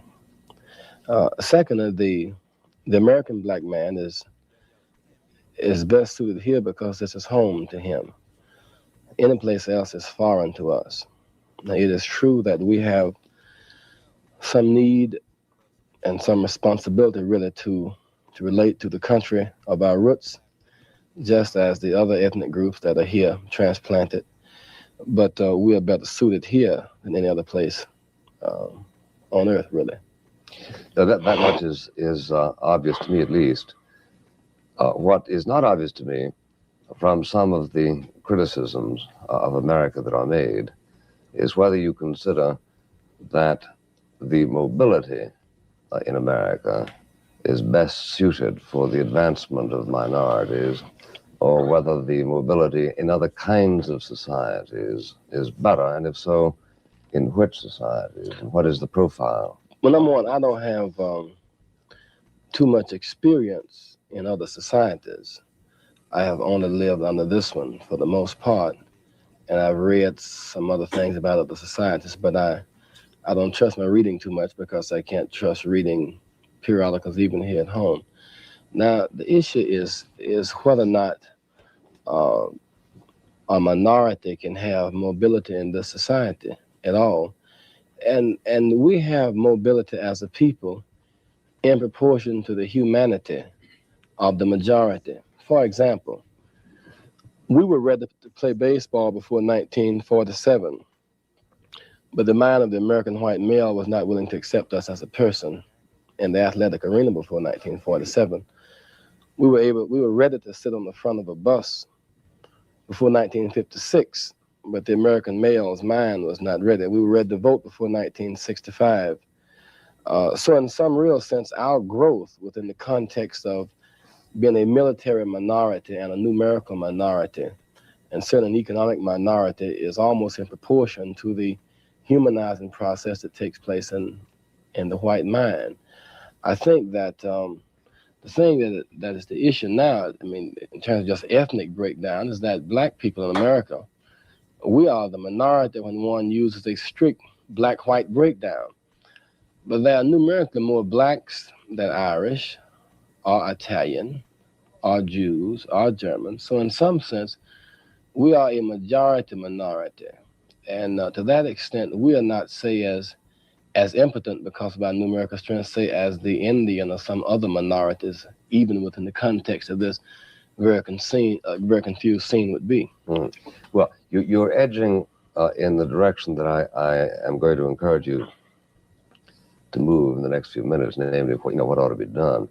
But I'm very interested, before we get there, to see whether or not you find in America certain structural problems which are not present elsewhere. Now, you say that you can't trust the periodicals of other countries sufficiently to allow you to make a first-hand judgment. I don't ask for first-hand judgment. The periodicals of this country. Yeah. In other words, if I pick up today's newspaper and consider that as representative of the events that happened yesterday, I'm living in Chicago, you see, and if I read the major white papers in the morning, and I compare that account of what happened yesterday in Chicago as compared with the community I come from, which is about 40% of Chicago, it looks as if either the white paper or the black community is anachronistic one to the other. There is hardly any relationship. So I can't just trust what I read because that's not always the most accurate evidence of what happened yesterday.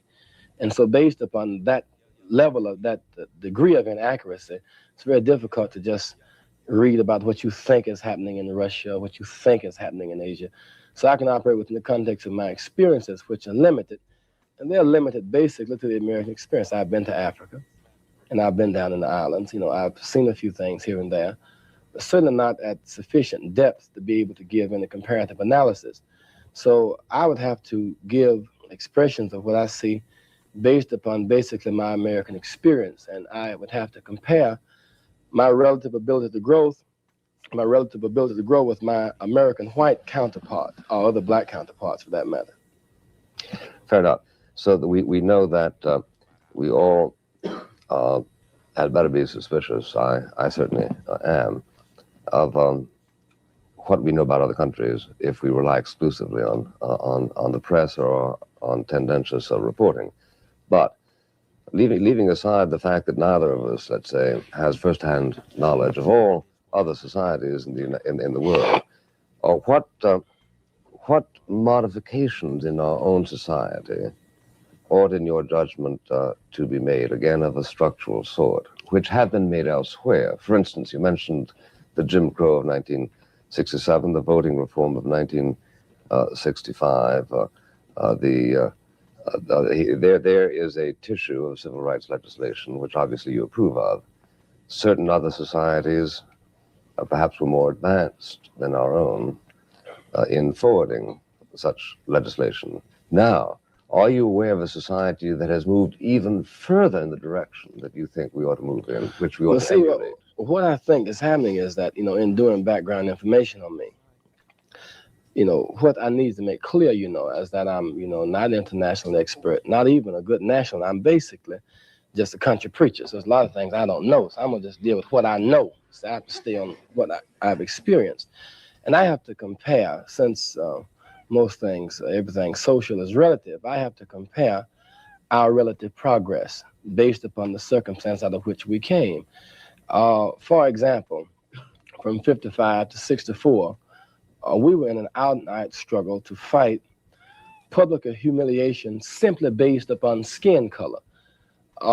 We had to sit in the back of the bus and couldn't use public facilities, the parks, the libraries, based simply upon skin color. And that was humiliating. And this society could not afford that level of sickness from its majority, and the minority could no longer accept that level of oppression. And so okay, I gotta stop this. Bill, so, Slick Rick, you are my age. You have no clue that this is William F. Buckley, the dude who is credited with Reagan.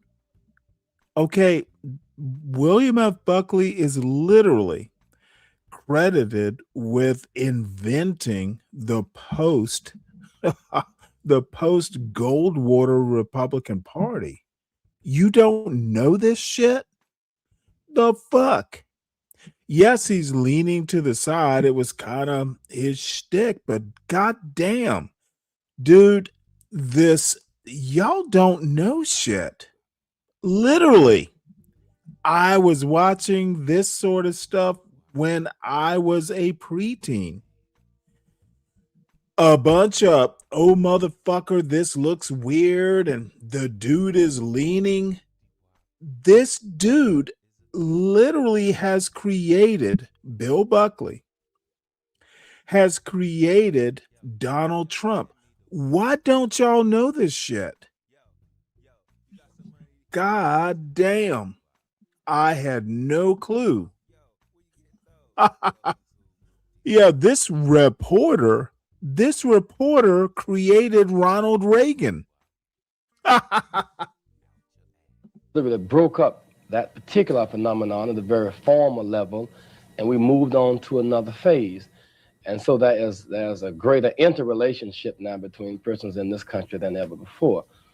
Then from 64 to 66, really, we fought in the political arena, climaxing the Selma movement, and began to move toward fighting for participation in the democracy. And since that time, we have gone from 3 black congressmen to 13, from about 400 elected officials to about 2,100, and no black mayors to about 84. And so that has been rapid political progress. And needless to say, we can talk about what I see as some solutions later on. But the fact is, we have grown in proportion to the pressure applied by the upsurge in blacks and by the realization of our humanity by enlightened whites. Now, that has basically been the pattern of our social progress. Well, now, is this a pattern which argues against the wisdom of revolutionary manifestations? Is the very fact that as much progress has been made as you have pointed to testimony to the flexibility of the American system and its general hospitality to what it is that you desire to achieve? Well, it appears to be more hostile to change than hospitable. However, I'm not sure that phenomenon is any different in a place else than here. People in power tend to be hostile to change. Parents tend to be hostile to change. I mean, everything tends to be hostile to change. And the fact is, either you change or you bust, or you die. Now, what is beginning to happen, as I see it, is that we have fought a battle within the context of a country that, let me put it, that the thing that's most disappointing about America is that America has the potential to be the greatest country in the history of the world. The question is, how soon will this country actualize her potential? So I think I spend more time comparing America with what America is over and against what America ought to be as compared to comparing the country with other countries or even other. This is brilliant. Okay, let's talk about American exceptionalism, except America is not exceptional.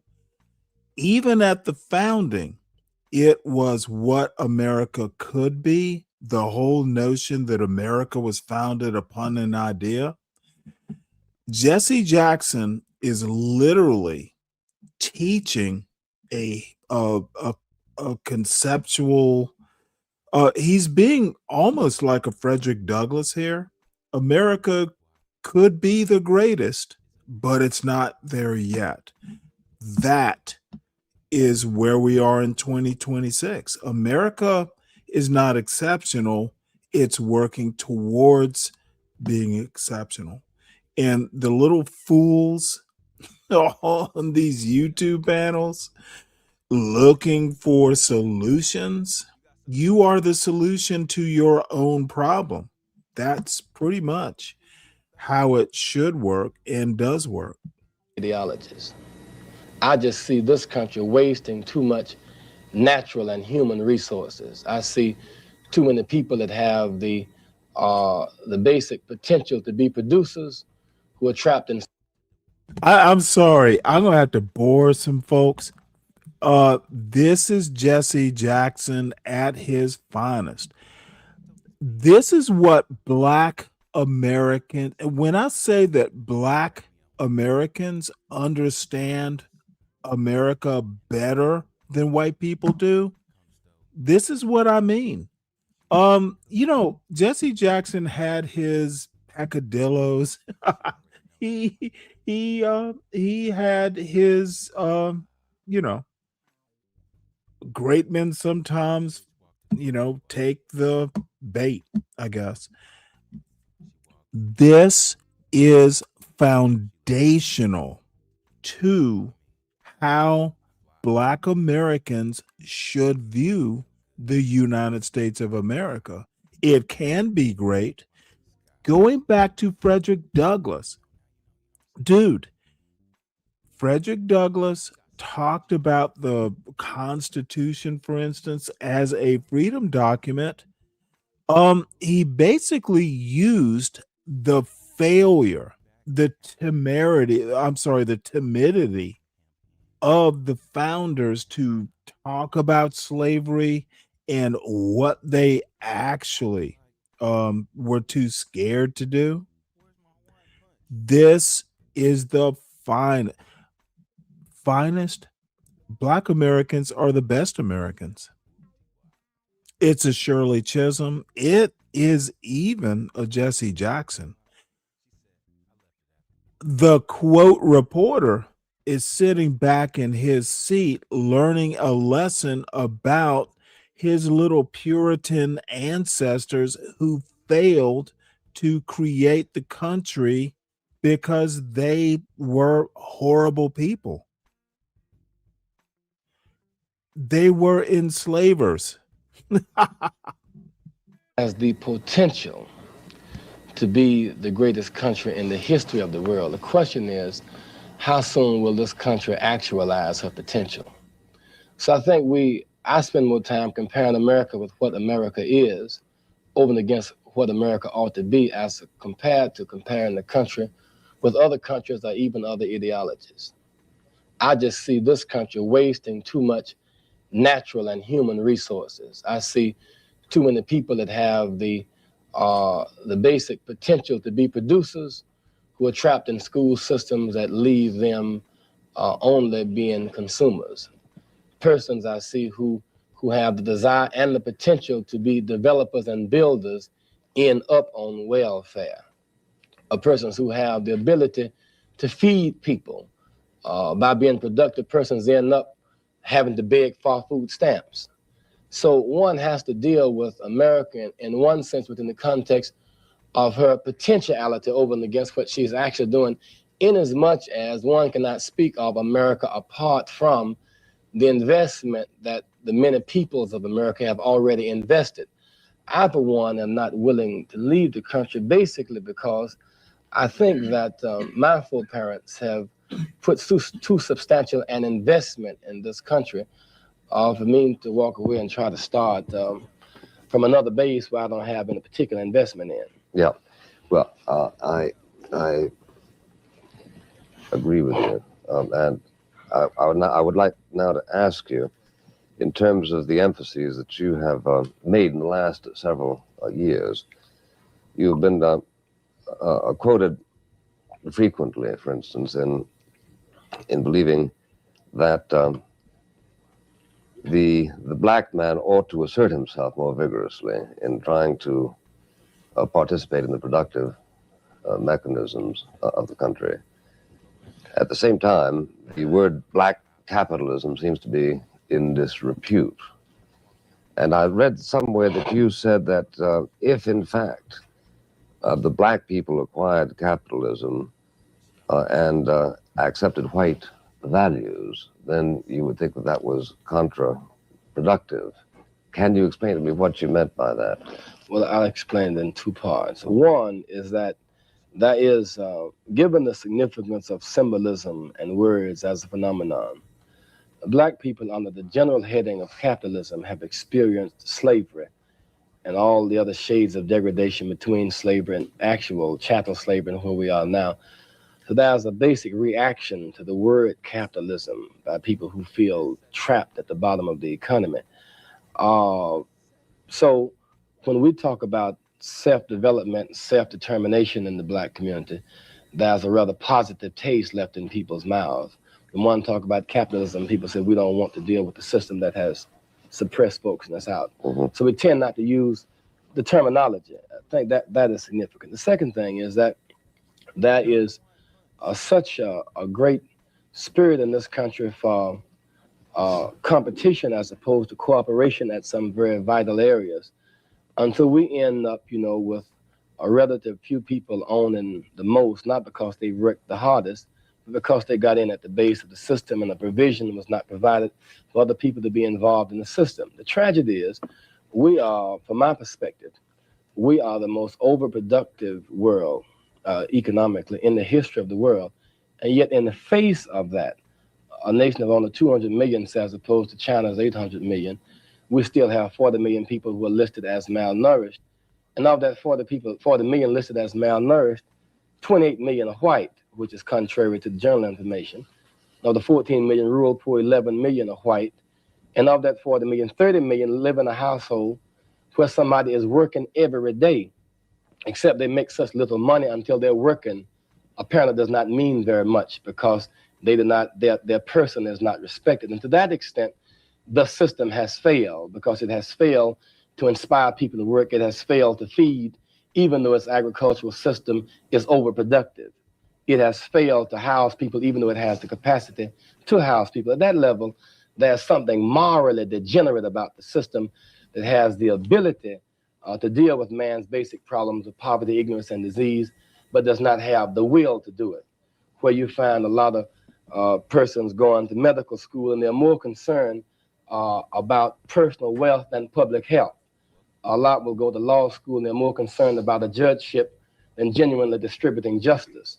A lot of others will go to school to teach, and they'll be more concerned about teaching for pay, out and out, more concerned about teaching for a living, so to speak, than for teaching for life.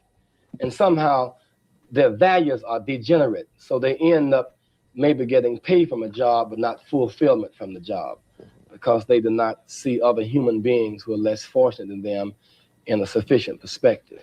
That's what I mean. When you are talking about perspective, when you say that our society, quotes, has failed, don't you feel some sense of a historical obligation to relate a failure to a trend? If in fact the same percentage of Americans were to continue undernourished today as, say, 10 years ago or 20 years ago, then you could say it has failed, i.e. it is not improving. But isn't it difficult to say that about a society that shows the kind of economic movement that our own does show? Well, I think that what one must be sensitive to is the relationship between the improvement of the country and the agitation by the persons who are rejected and called bad names until actually that they agitate about comes into law. For example, America is making a great move now, apparently, toward peace at some levels in Southeast Asia. But one cannot see that apart from the demonstrations and the jailings and other persons who made the war unpopular and almost unpolitical. One can see progress made in the level of public accommodations. But one cannot see the public accommodations bill, which moves towards some universal respect for one's person in America, apart from the jailings and the bombings in Birmingham, Alabama, and the assassination. One can say we're making progress in the area of participatory democracy in terms of political involvement. But one cannot separate that from being subjected to the kind of beatings and lynching that took place in Alabama and Mississippi. So indeed there is progress, but it is in proportion to the agitation. And I think to that extent, some of the agitators need to be held as the vanguards for necessary change in the country, as opposed to being seen as some villains who should be locked up, killed or sent to another country as a solution for their grievance, because the grievances, for the most part, are legitimate.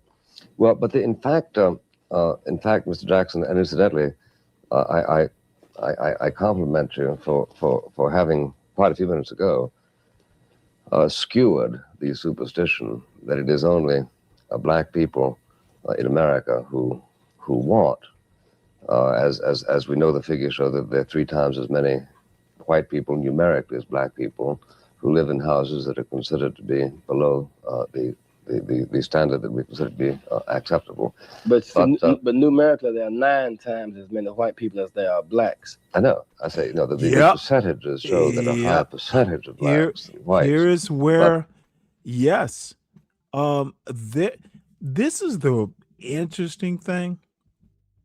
Buckley and others like him. And by the way, I've read Buckley. I was watching him as a kid. I don't hate him, but more white people are suffering in poverty than black people are. And essentially, and I actually believe this, white people like Brian's daddy Trump would rather make black people and Hispanics and illegal aliens. Dude, there are white people suffering. There are J.D. Vance's ancestry in Ohio and in Kentucky suffering. But you know what? They have convinced those people that, hey, I'm not suffering as long as get them, JD, get them, Trump. Motherfucker, these people are starving in the hills of Kentucky and gleeful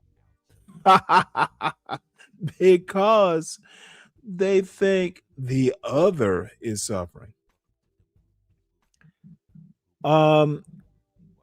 Slick Rick, I have no clue who the opposition is. I have no opposition on this panel or on this show. They're all incidental. No idea what you're talking about. Sin, you literally sound like you need sleep. You're starting not to make much sense. I have no clue what you're talking about, Sin. Who the fuck? Oh my God, he understands per capita. Sin, it's Jesse Jackson and Bill Buckley years before you were even thought about being born. This is Black history, folks. Stop resisting it. Yes, he understands per capita. So does every other dumb fuck. Per capita is not rocket science. And numerically more. Oh, and by the way, they're not ordering Temu wigs. That's right. Therefore, the argument, and this is widely used, that it is exclusively the blacks who are victimized in this country, tends to break down under that kind of analysis. But I would like to ask you this. Just a second. See, I think the problem in that area is that we're trapped on the double burden, you see, of class and caste. You see, we have a number of blacks who cannot move economically just because of their skin color. And you have other blacks who cannot move because of the way how goods and services are distributed in the country. And to that extent, one continues to hear the cries of racism in the country because a black person still has to be seen in terms of his adjective, which is his skin color, rather than his noun, his very person, his very being. A black person cannot really be seen within the context of this country as a subject, but only as an adjective, some black. To that extent, one has to categorize, the Ralph Bunches and the other great minds who have been able to break up through the muck and through the mire of things. And the general American population gets the impression that there's just one Ralph Bunche in a lifetime who has the genius to deal at the international level. And the fact is, if blacks were able to function on more objective conditions, in one sense as they are in athletics now, blacks have the same potential to participate vigorously in academics and in law and in politics and in international affairs as they do in athletics and in entertainment. And I think that the real issue of freedom is raised when one cannot realize his potential because his growth is inhibited by something, by some phenomenon such as color. Well, I think what you're saying is that there has been and continues to be a certain amount of discrimination in America, and I agree. This is what Based we're on here race. to talk about. Sure, absolutely. That's what we're talking about. Now, how do you account for the fact that over the past 50 years, the economic progress seems to appear on a graph on a pretty straight line? That is to say, the poverty levels between 1900 and 1910 decreased about the same rate they did between 10 and 20, 20 and 30, 30 and 40, 40, 50, 50, 60. When a moment ago you seemed to tie that progress into the kind of exertion in which you have been so conspicuous. Could it be that the progress that we're making is primarily not the result of rhetoric or fustian, but is the result of a very, very careful investment of savings and of a commitment to a kind of free economy that actually creates a certain residue, which in turn is redistributed? Well, I never said that, that the progress we made has been as a result of rhetoric. What I call vigorous agitation and direct action. Whether the direct action to protect black people in the 10 to 20 era was a result of the civil rights movement led at that time by the NAACP and Dr. Du Bois and that crowd, or whether in from the teens to up to about 1930, where you begin to have a great deal of movement toward organized labor, or when the whole country went bust, as it were, in the late 20s and early 30s, and the whole country had to begin to reassume a new economic posture. A lot of emergency relief acts came into existence, one of them, of course, being the welfare system. Now, when black folks are unemployed in large numbers, the way the press usually plays it, and I say the press because they're great image makers, they in one sense determine how people react to things. Large numbers of black folk unemployed, high as 35 and 40% in several areas I know across this country today. They're referred to in terms such as lazy and apathetic. When large numbers of What white press are you talking about? The major American white press. Have you ever seen lazy and apathetic applied to the black unemployed in Time Magazine, Newsweek, New York Times, Chicago Tribune? Just, I'm curious where you've seen those. At this point in time, if I were to answer it precisely, I would be libelous. I don't choose to. But the general understanding of the characterization of black folks as lazy and apathetic, whether it's a study by some so-called group of social scientists or whatever, when we're in questions of should the family unit and can the family unit in the black community stay together? And, you know, some others, do we have the biological capacity to be civilized? All kind of, I consider, rather dumb questions. Rather, they're great questions to be raised, but there are always adequate answers for them. But the fact is, as these questions were being raised and the general depression hit, then whites were referred not as lazy and apathetic, but it says an economic depression. Even the last so-called recession depression we had a few months ago, when large numbers of whites are unemployed, there's a certain sympathy that can be galvanized by political forces in the country that cannot be sympathized for the same number of blacks. As late as 1960, it was the tear-jerking of John Kennedy after coming from a tour of the Appalachian white poor that brought in the War on Poverty program as a stimulus, as opposed to his having gone to Harlem, seeing black folks in the same kind of condition. But those are just factors that we have to deal with in a racist society. Your history is a little shaky. The War on Poverty was 1964. The Appalachian Relief Bill was a particular measure passed in 1961. But the point is, the whole stimulus to move in that direction, we got to find relief for poor whites. The coal mines are closing up. What can we do for them? That whole notion grew out of being able to say, isn't it sad that white people are in trouble? And when you make an emergency relief act, a lot of black folk who are in that same economic class benefit from it as a product, as a byproduct but not in a very direct kind of way. And I think that to that extent, that the economic circumstances of the country, more than forthright leadership, has the American economy in such shape as it is in now, good or bad.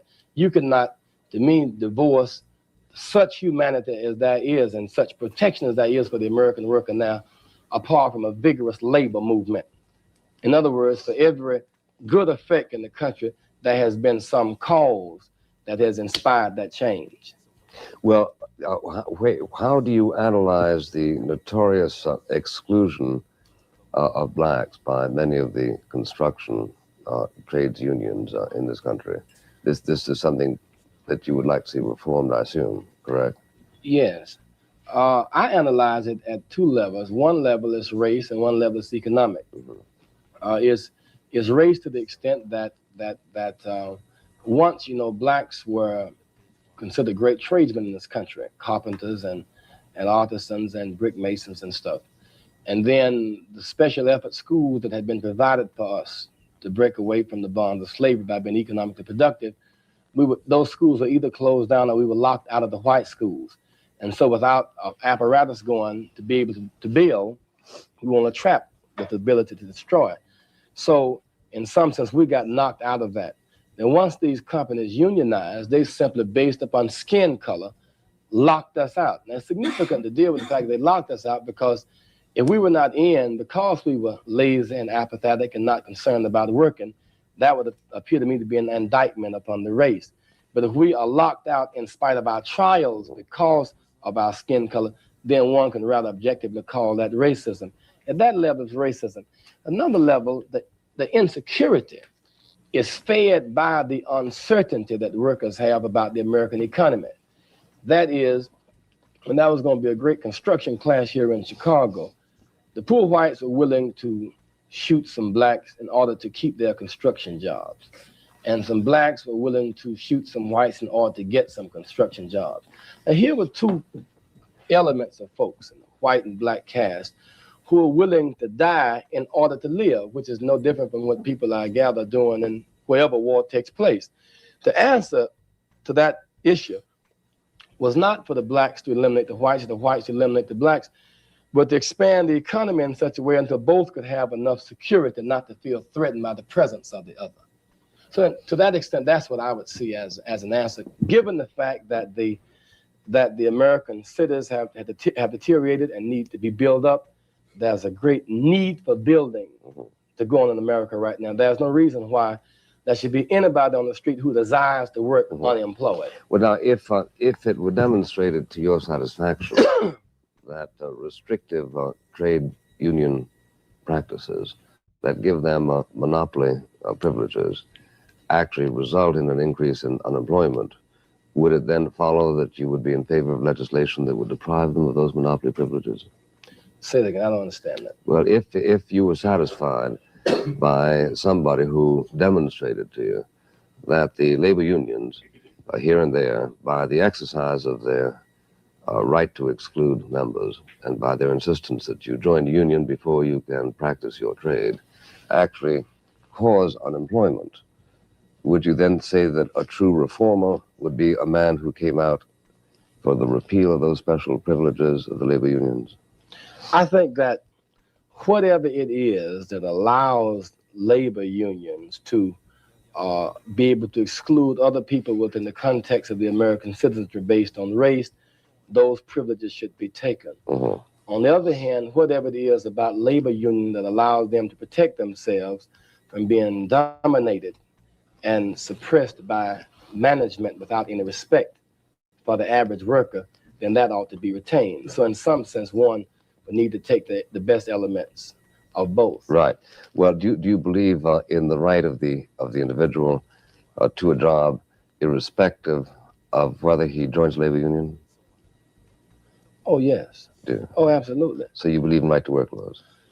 Well, I think that, see, the problem is that the right to work clause is a funny kind of concept, because when I say right to work, it doesn't quite mean the same thing as right to work laws, because right to work laws almost mean not the right to work. See, it sounds very backwards to people.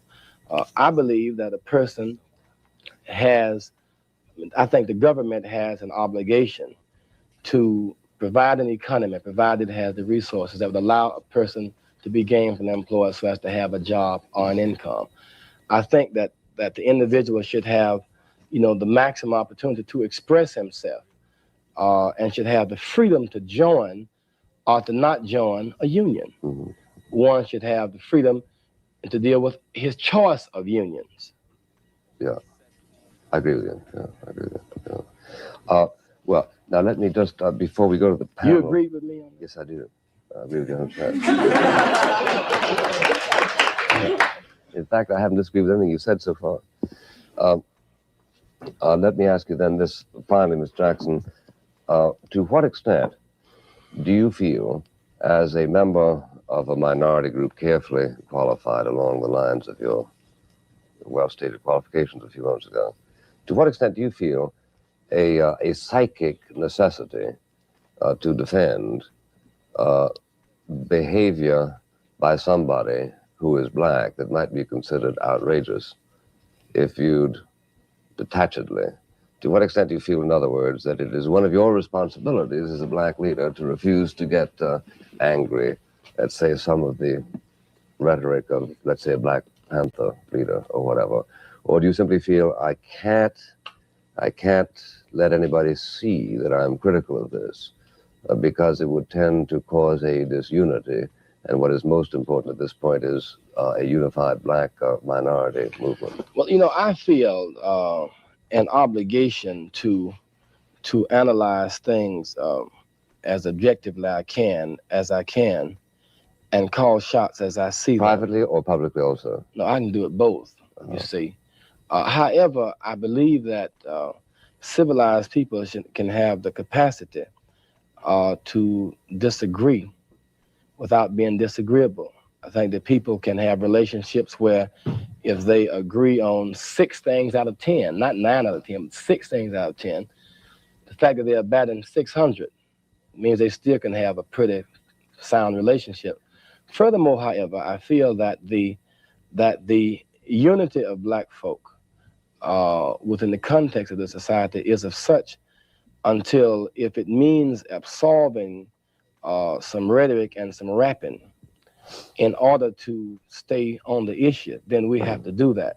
I think that if I have a blatant disagreement with a person who represents a national organization within the context of the black community, that I would go to the person privately first and discuss the disagreement, not public, rather than blast the person across the airwaves, so as to increase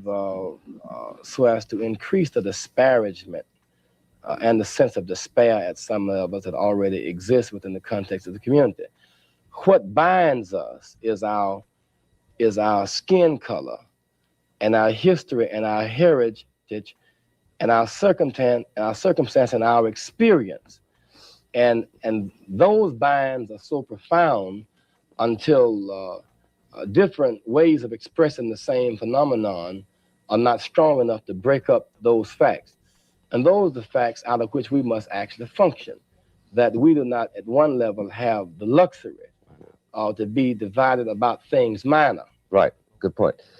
Therefore, for so long as you feel bound to one another primarily by the factor of race, you acknowledge that you have not achieved the kind of equality that you seek. The kind of equality that I understand people ought to aspire to is an equality that allows you to criticize somebody irrespective of the color of his skin.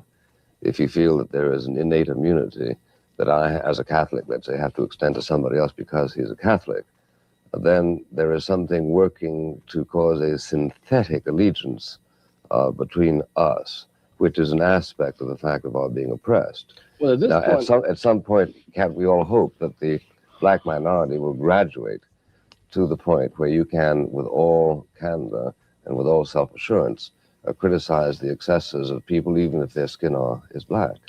Well, if I'm living in America long enough for that day to arrive, well, let's hope so. Yeah, well, there's certainly nothing right now but hope. Yeah. Frankly, no, we said the statistics were very reassuring. Yeah, so frankly, more than just hope. Frankly, at this point, I make decisions. You got 1 or 3 categories as I see it. race, sex, or ideas. And I would not demean a person because of his race, white or black. And I would not demean a person's brain and one's right to participate because she's female. I tend to gravitate more to ideas. You see, at this point, I'm more caught up in moving towards solutions to our economic crisis than I am in arguing about who best states our pain. You see, in one sense, it doesn't make sense to try to attach a value judgment to the pain, to those who describe the pain. You know, Hewitt describes the pain and the agony one way, and Roy Wilkins describes it another way, and Ralph Abernathy describes it another way, and Julian Bond describes it another way. And all of us are really expressing the pain and the agony. And at some levels, because sometimes solutions do not appear to be forthcoming, sometimes expressions of pain can grow into statements and expressions of frustration. But nonetheless, we have to spend most of our time still fighting for a transcendent perspective that would move us toward a solution to the problem. As I see it, the problem for us is essentially economic. And the problem is economic, then the solution is economic.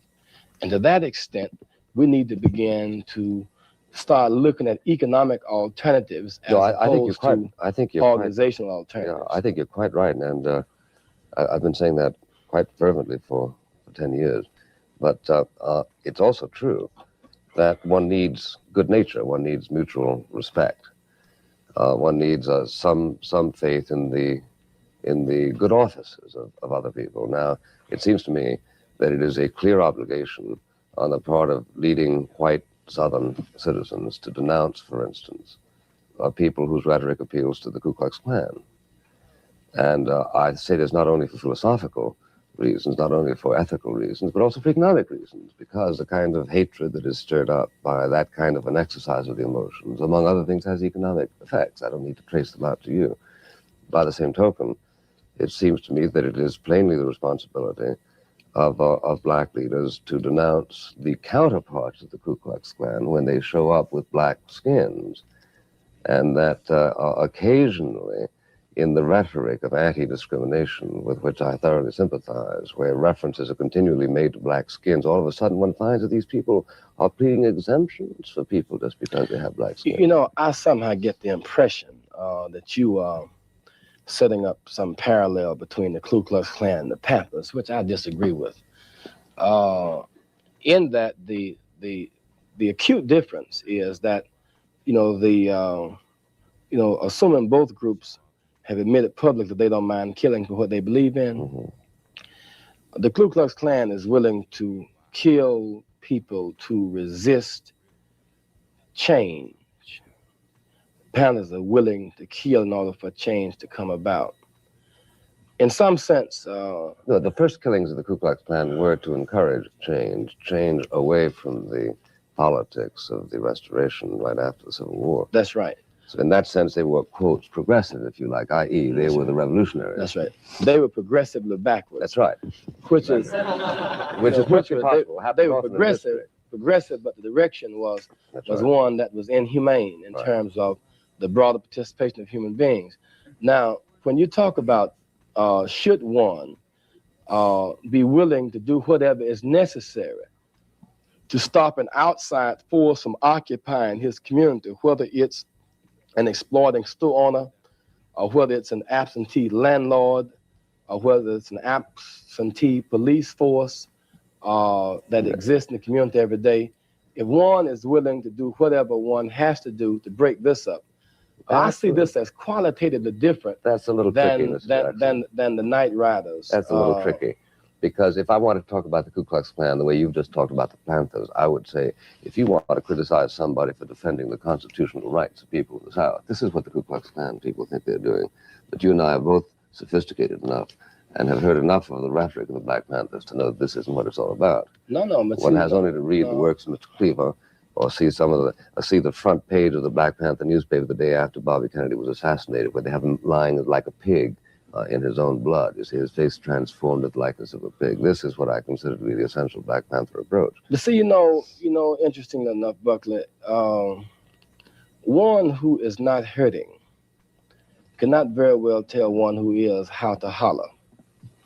When one is hurting and expressing his pain, his agony, it may come out in sounds, most of which will not be muted. A lot of the sounds will be unpleasant. But a lot of times, if one will hear the message as opposed to reacting to the words, one can begin to move to the root cause of the pain and the basic rejection. In other words, what you're talking about when one looks at the general generation out of which now has pantherized young Black America, you're talking about a group of young people who are the children of parents whose hopes and dreams have been blasted. You're talking about young people who do not have confidence in the country, that apparently cannot even gather the confidence of the children of its own leadership. So in some sense, the Panthers are following and relating to the children of those who are now in power. So in one sense, you see the Panthers and the rich young white Americans are in one school of thought, your children. And the Ku Klux Klan are in another school of thought. And I don't think one should draw a parallel. The trouble with that kind of analysis, that kind of a gloss, which is very persuasive. It is? Sure, it's very persuasive. It was used by Hitler. And it's used by anybody to defend anything by simply pointing to a historical hurt. In point of fact, it's not true, by the way, apart from being persuasive. The man who cured syphilis didn't suffer from it. Are you raising the question of my integrity and my judgment? It was most clearly your judgment historically. It seems to me that nothing is plainer than that throughout history.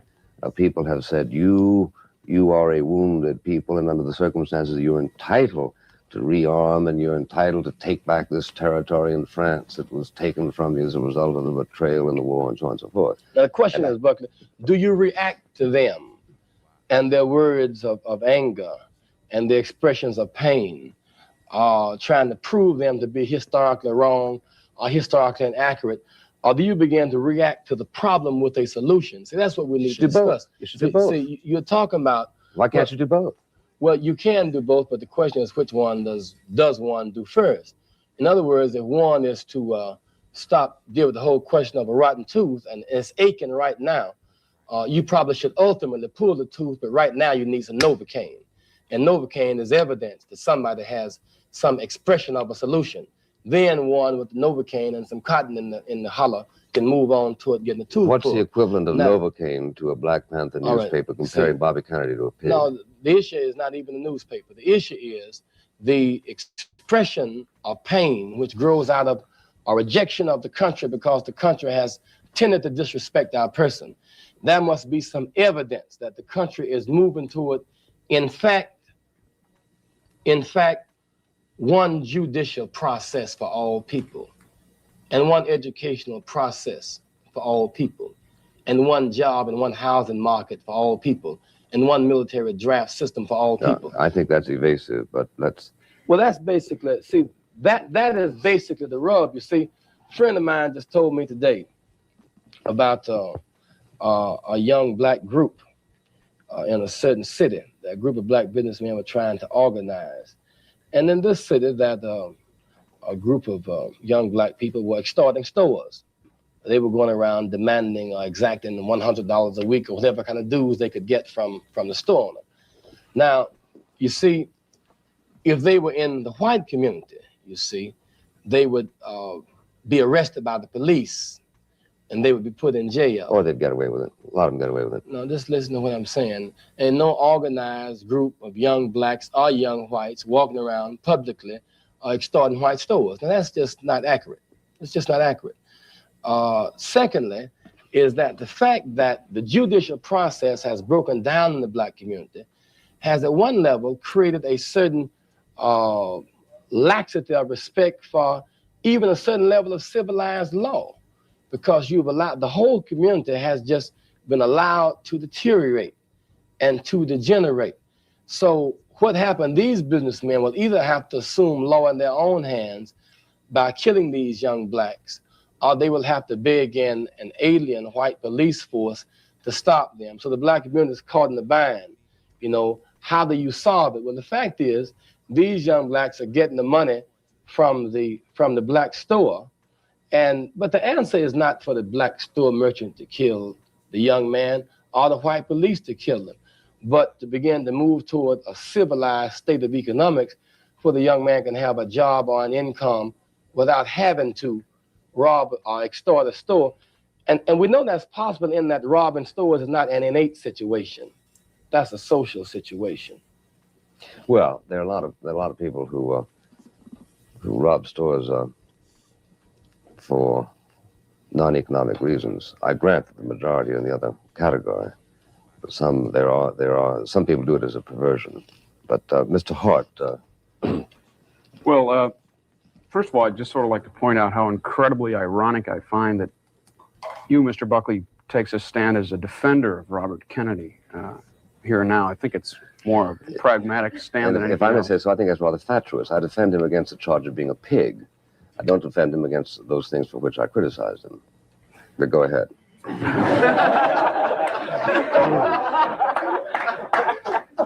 Perhaps hypocritical might have been a better phrase there. But to Reverend Jackson, not Mr. as you've been called throughout the program, how would you estimate that black political Will you tell him caucuses that you asked me to call you Mr. before he's through with his next Yeah, I'd just like to finish my question. All right. All right. Now, I called him Mr. because he asked me to, okay? And I think it was something else sarcastic to say. Oh, don't intimidate the man, Buck. He's just a student.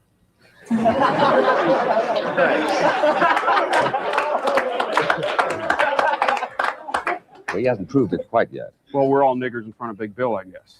How would you estimate that black political caucuses, such as the meeting of black political leaders, which took place recently here in Mayor Daley, Chicago, would come to fruition? And more importantly, how would you figure in vanguard groups such as Black Panthers into this political struggle?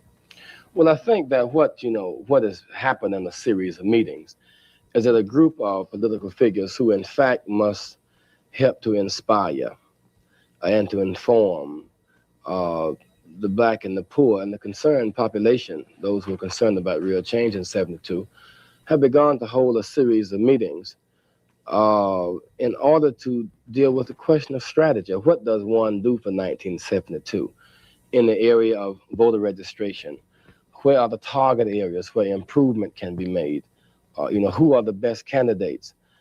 Shall a black candidate run? To what extent shall one challenge either of the two parties to relate to black folk? I mean, the kind of questions that one would raise in the strategy. And certainly one shouldn't wait to 1972 to begin to raise those questions. In some sense, a lot of reporters said in 1960 it was the voter margin supplied by black folk. Really Chicago black folks giving away the votes when in 1960 it got President Kennedy in office. And he made some apparent reference to it once or twice by expressing thanks to, at that time, Congressman Bill Dawson. Now, all we got that time for being accused of making a president was a thank you and a warm poverty job here and there, mostly there. Now, in 1972, it's apparent that we have, if we vote, we have the political power to make or break another presidential candidate. If Nixon beat Humphrey by 550 to 600,000 votes, I having a rather definite position based upon the issues that we want resolved, we can determine rather accurately and objectively who we should support in 1972. So these meetings have been all about that. And I would assume that the Panthers and any other group that's concerned about the Commonwealth, the basic Commonwealth of black people, in particular and other people in general, would go along with such a strategy. I doubt very seriously if they would be opposed to that. Ms. Wilson. Okay. A couple of times you use the phrase civilized state of economy. And I want you to define civilized and, where does that put the black man, in this particular state? And before I finish, where does that put us in our quest for freedom? Okay. A civilized economy and a successful one. Civilized economy, that is would be interesting term. A job or an income to everybody that desires to work. Full employment economy would constitute to me a civilized and a successful economy. Furthermore, a civilized economy would provide a sufficient day's pay and sufficient provisions for the common worker, for those that do have jobs. You see, there of the 80 million or so workers in the country, only about 17 million are organized, and many of them are working, but they do not have protection as civilized people should operate to protect, each other's rights and each other's life. So as I said, you got 40 million people working. You got 40 million people listed as malnourished or really below the poverty line. And of that 40 million, 30 million live in a household where somebody's working every day. But the fact that they're working 8 and 10, 12 hours a day, and they're still below the poverty level, means that some uncivilized behavior is taking place and some real exploitation is taking place at some levels by some producers. Why does it follow that exploitation is taking place? Well, if a person engages in a day's work and does not get enough pay in that work to provide the basic necessities for his life, then somebody is exploiting his labor. But by definition, if that person can't survive, this is, of course, the big technical fight of the 19th century on the labor theory of value, and it has pretty well been accepted that you can't pay less than a, quote, living wage, because even viewed purely mechanically. Significant that you said that, because you see, uncivilized people talk about the minimum wage. Civilized people talk about a livable wage.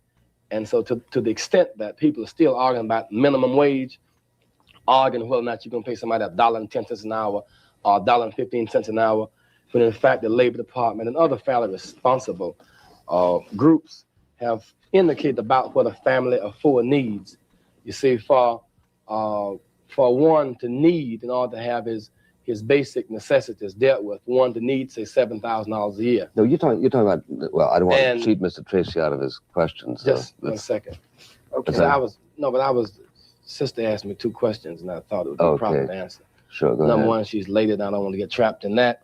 Number 2, she's a sister. You know I got a complex about black people. The second question, I wish you would state again because I had an answer. Brother Just, Bucker threw me off a little like some people tend to think that when we reach, as you put, a civilized state of economy, that will put us near the end of our quest for freedom. And I just want to know where specifically did you relate? Now you see, that gets into an interesting kind of braid concept called freedom. To me, freedom now has to be seen in economic terms, not just in social and psychological terms alone. For example, freedom in 1956 was to be able to sit on the front of the bus because that's where other people sat. It was to have choice within the realm of public accommodations. And then freedom in 1965 became the right to vote. Since that time, freedom is becoming the right to survive or the right to live with an adequate, livable income. Now, to that extent, we have to begin to raise the question like, how much will freedom cost? And when Japan and Germany were raped and ripped as a result of war and other circumstances 25 years ago, they didn't send a war on poverty program to Japan. And they concluded that Japan and Germany as welfare states would cost the country too much money. So they developed an alternative to a welfare state, which was a national development program for them. They gave us emergency relief programs, gave them national development programs. So Germany gets a domestic Marshall Plan, and Japan gets capital investment, gets market incentives, and gets tax breaks in order to recover and to move toward being an independent economy, so to speak. And here we are at this point in time, moving toward becoming a welfare state. And we have a choice, the nation has a choice. If we are to continue to go to the kind of schools that we go to, trapped in the kind of neighborhood that we're in, with no investment of monies coming there, we're going to become a welfare state and therefore a liability. However, if we are seen as an underdeveloped nation that in fact is worthy of being invested in, and the national development plan replaces the national welfare plan, we too can be able to contribute to the world economy, just as Japan and Germany are about to do. And I think that racism, I say this in a close, has blinded the American economists and politicians even from having the sensitivity to appreciate the fact that, for example, in Chicago, the consumer market is something like $5 billion, larger than Puerto Rico, and the islands down through the Caribbean. And so there are people who, at this point in time, who are concerned about investing down in the islands, may need to invest in the south and west side, near north side Chicago. Nationally, we have a $45 billion a year. You got 15 seconds, Mr. Jackson. Economy. You understand? Which is greater than Japan or Germany had. And the question is, shall we develop an intra-national trade agreement with Black America, or shall we keep on moving toward a welfare state? That's a major question. Thank you, Mr. Jackson. Sorry, Mr. Tracy, another day. Ladies and gentlemen, members of the panel, thank you. All right. You know, I've been remiss. There's tons of these old Bill Buckley interviews. This was like done through the Hoover Institute or something like that on PBS.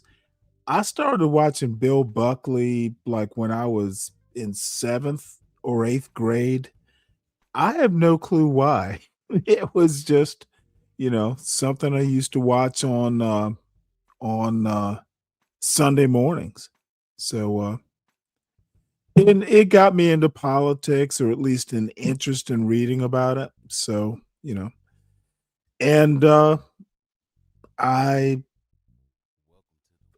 it was a wonderful show, and there are tons of them. So let's see here. King picks. Obsidian is who the fuck is Obsidian? He's just some ghetto dude. I'm not the like Black Manosphere. I think they're all literally none of them are smart. Don't know why you keep asking why I would debate. We have nothing in common. They are compensating for something that I had. I had a good upbringing. They did not.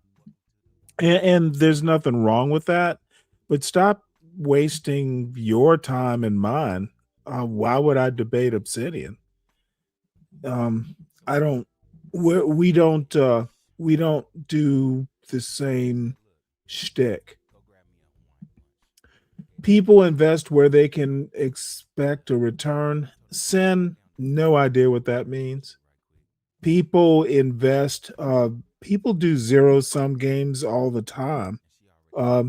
If you are raising a child, you don't necessarily expect a return, or you shouldn't.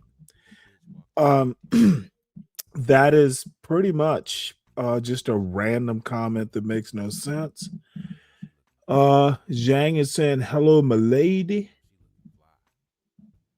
I thought you were going to say a white woman. No idea where you're going with that, Sin. But you are the most interesting woman in the world. I don't necessarily think of you as, you know, like racially. Help me out. Why did you think I was going to say a white woman? Yes, King Pix. I think Obsidian is some ghetto dude. He has a book that he charges $100 for at conferences. Obsidian doesn't have a fucking book, and I saw him talking to, was it Freezy or somebody about that book? It's not a book. It is a gimmick. What's funny is it does make sense if you were listening to the video.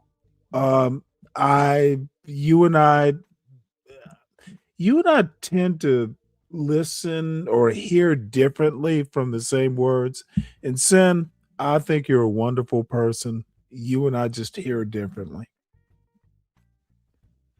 Something the Black Manosphere already wanted or always wanted. I'm not Black Manosphere. I'm not even close. Let me know if I get too close to Black Manosphere-ish, Sin. I depend on you and Sugar Bum to let me know when I get perilously close. The Black Manosphere wanted better upbringing. That's pretty much what they wanted. And Jackson was talking about people no idea what that means. You do realize that Jackson is dead. He died a couple days ago at 84. This interview is like 50 years ago. Sin, 50 years ago is not today. This is Black history that I'm showing. Conditions change, things change. Please don't. History is history. Today is today. You have to actually process if that point from 50 years ago pertains to today. Please do better. I read his book. It's riveting, clearly influenced by Stendhal. Obsidian's book. Of course you paid $100, Zhang, for that book because you're rich. You're rich like Obsidian. Poor people actually have to read Stendhal. I can't gaslight you if you're not here, Sin. Gaslighting for what? Yes, but people in the chat respond to what's said in the video. Sin, from what I've seen tonight, most of the people in the chat don't understand what they're hearing in the video. They are visual creatures. Oh, look, she looks like a man. Or, oh, look. Responding to the video, yeah, they're just responding to sounds, but they're not understanding the sounds. That's what I think people in the chat are doing. And Sin, this is Black History Month. This particular video, probably 50 years old.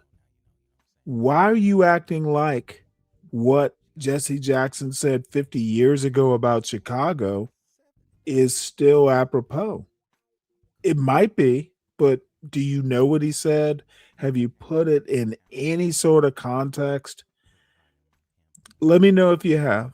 So anyway, I salute Solid Snake. I'm on my way out. Good to see you though. It is late, and tomorrow afternoon I will try and be on time. And in the meantime, y'all have a good night. Oh damn it. Well, you should show up earlier, Solid Snake. But love you, bro. Let's see. The video straight out asked why people aren't investing, and I offered an answer. Well, Sin, you offered an answer to a 50-year-old question. Good job. Is that what you want to hear? Good job. Awesome that you answered a 50-year-old question from a man who died a couple days ago. Good job, Sin. I will see y'all later. Salute to you, Solid Snake. Come up more often. I'm doing a show tomorrow.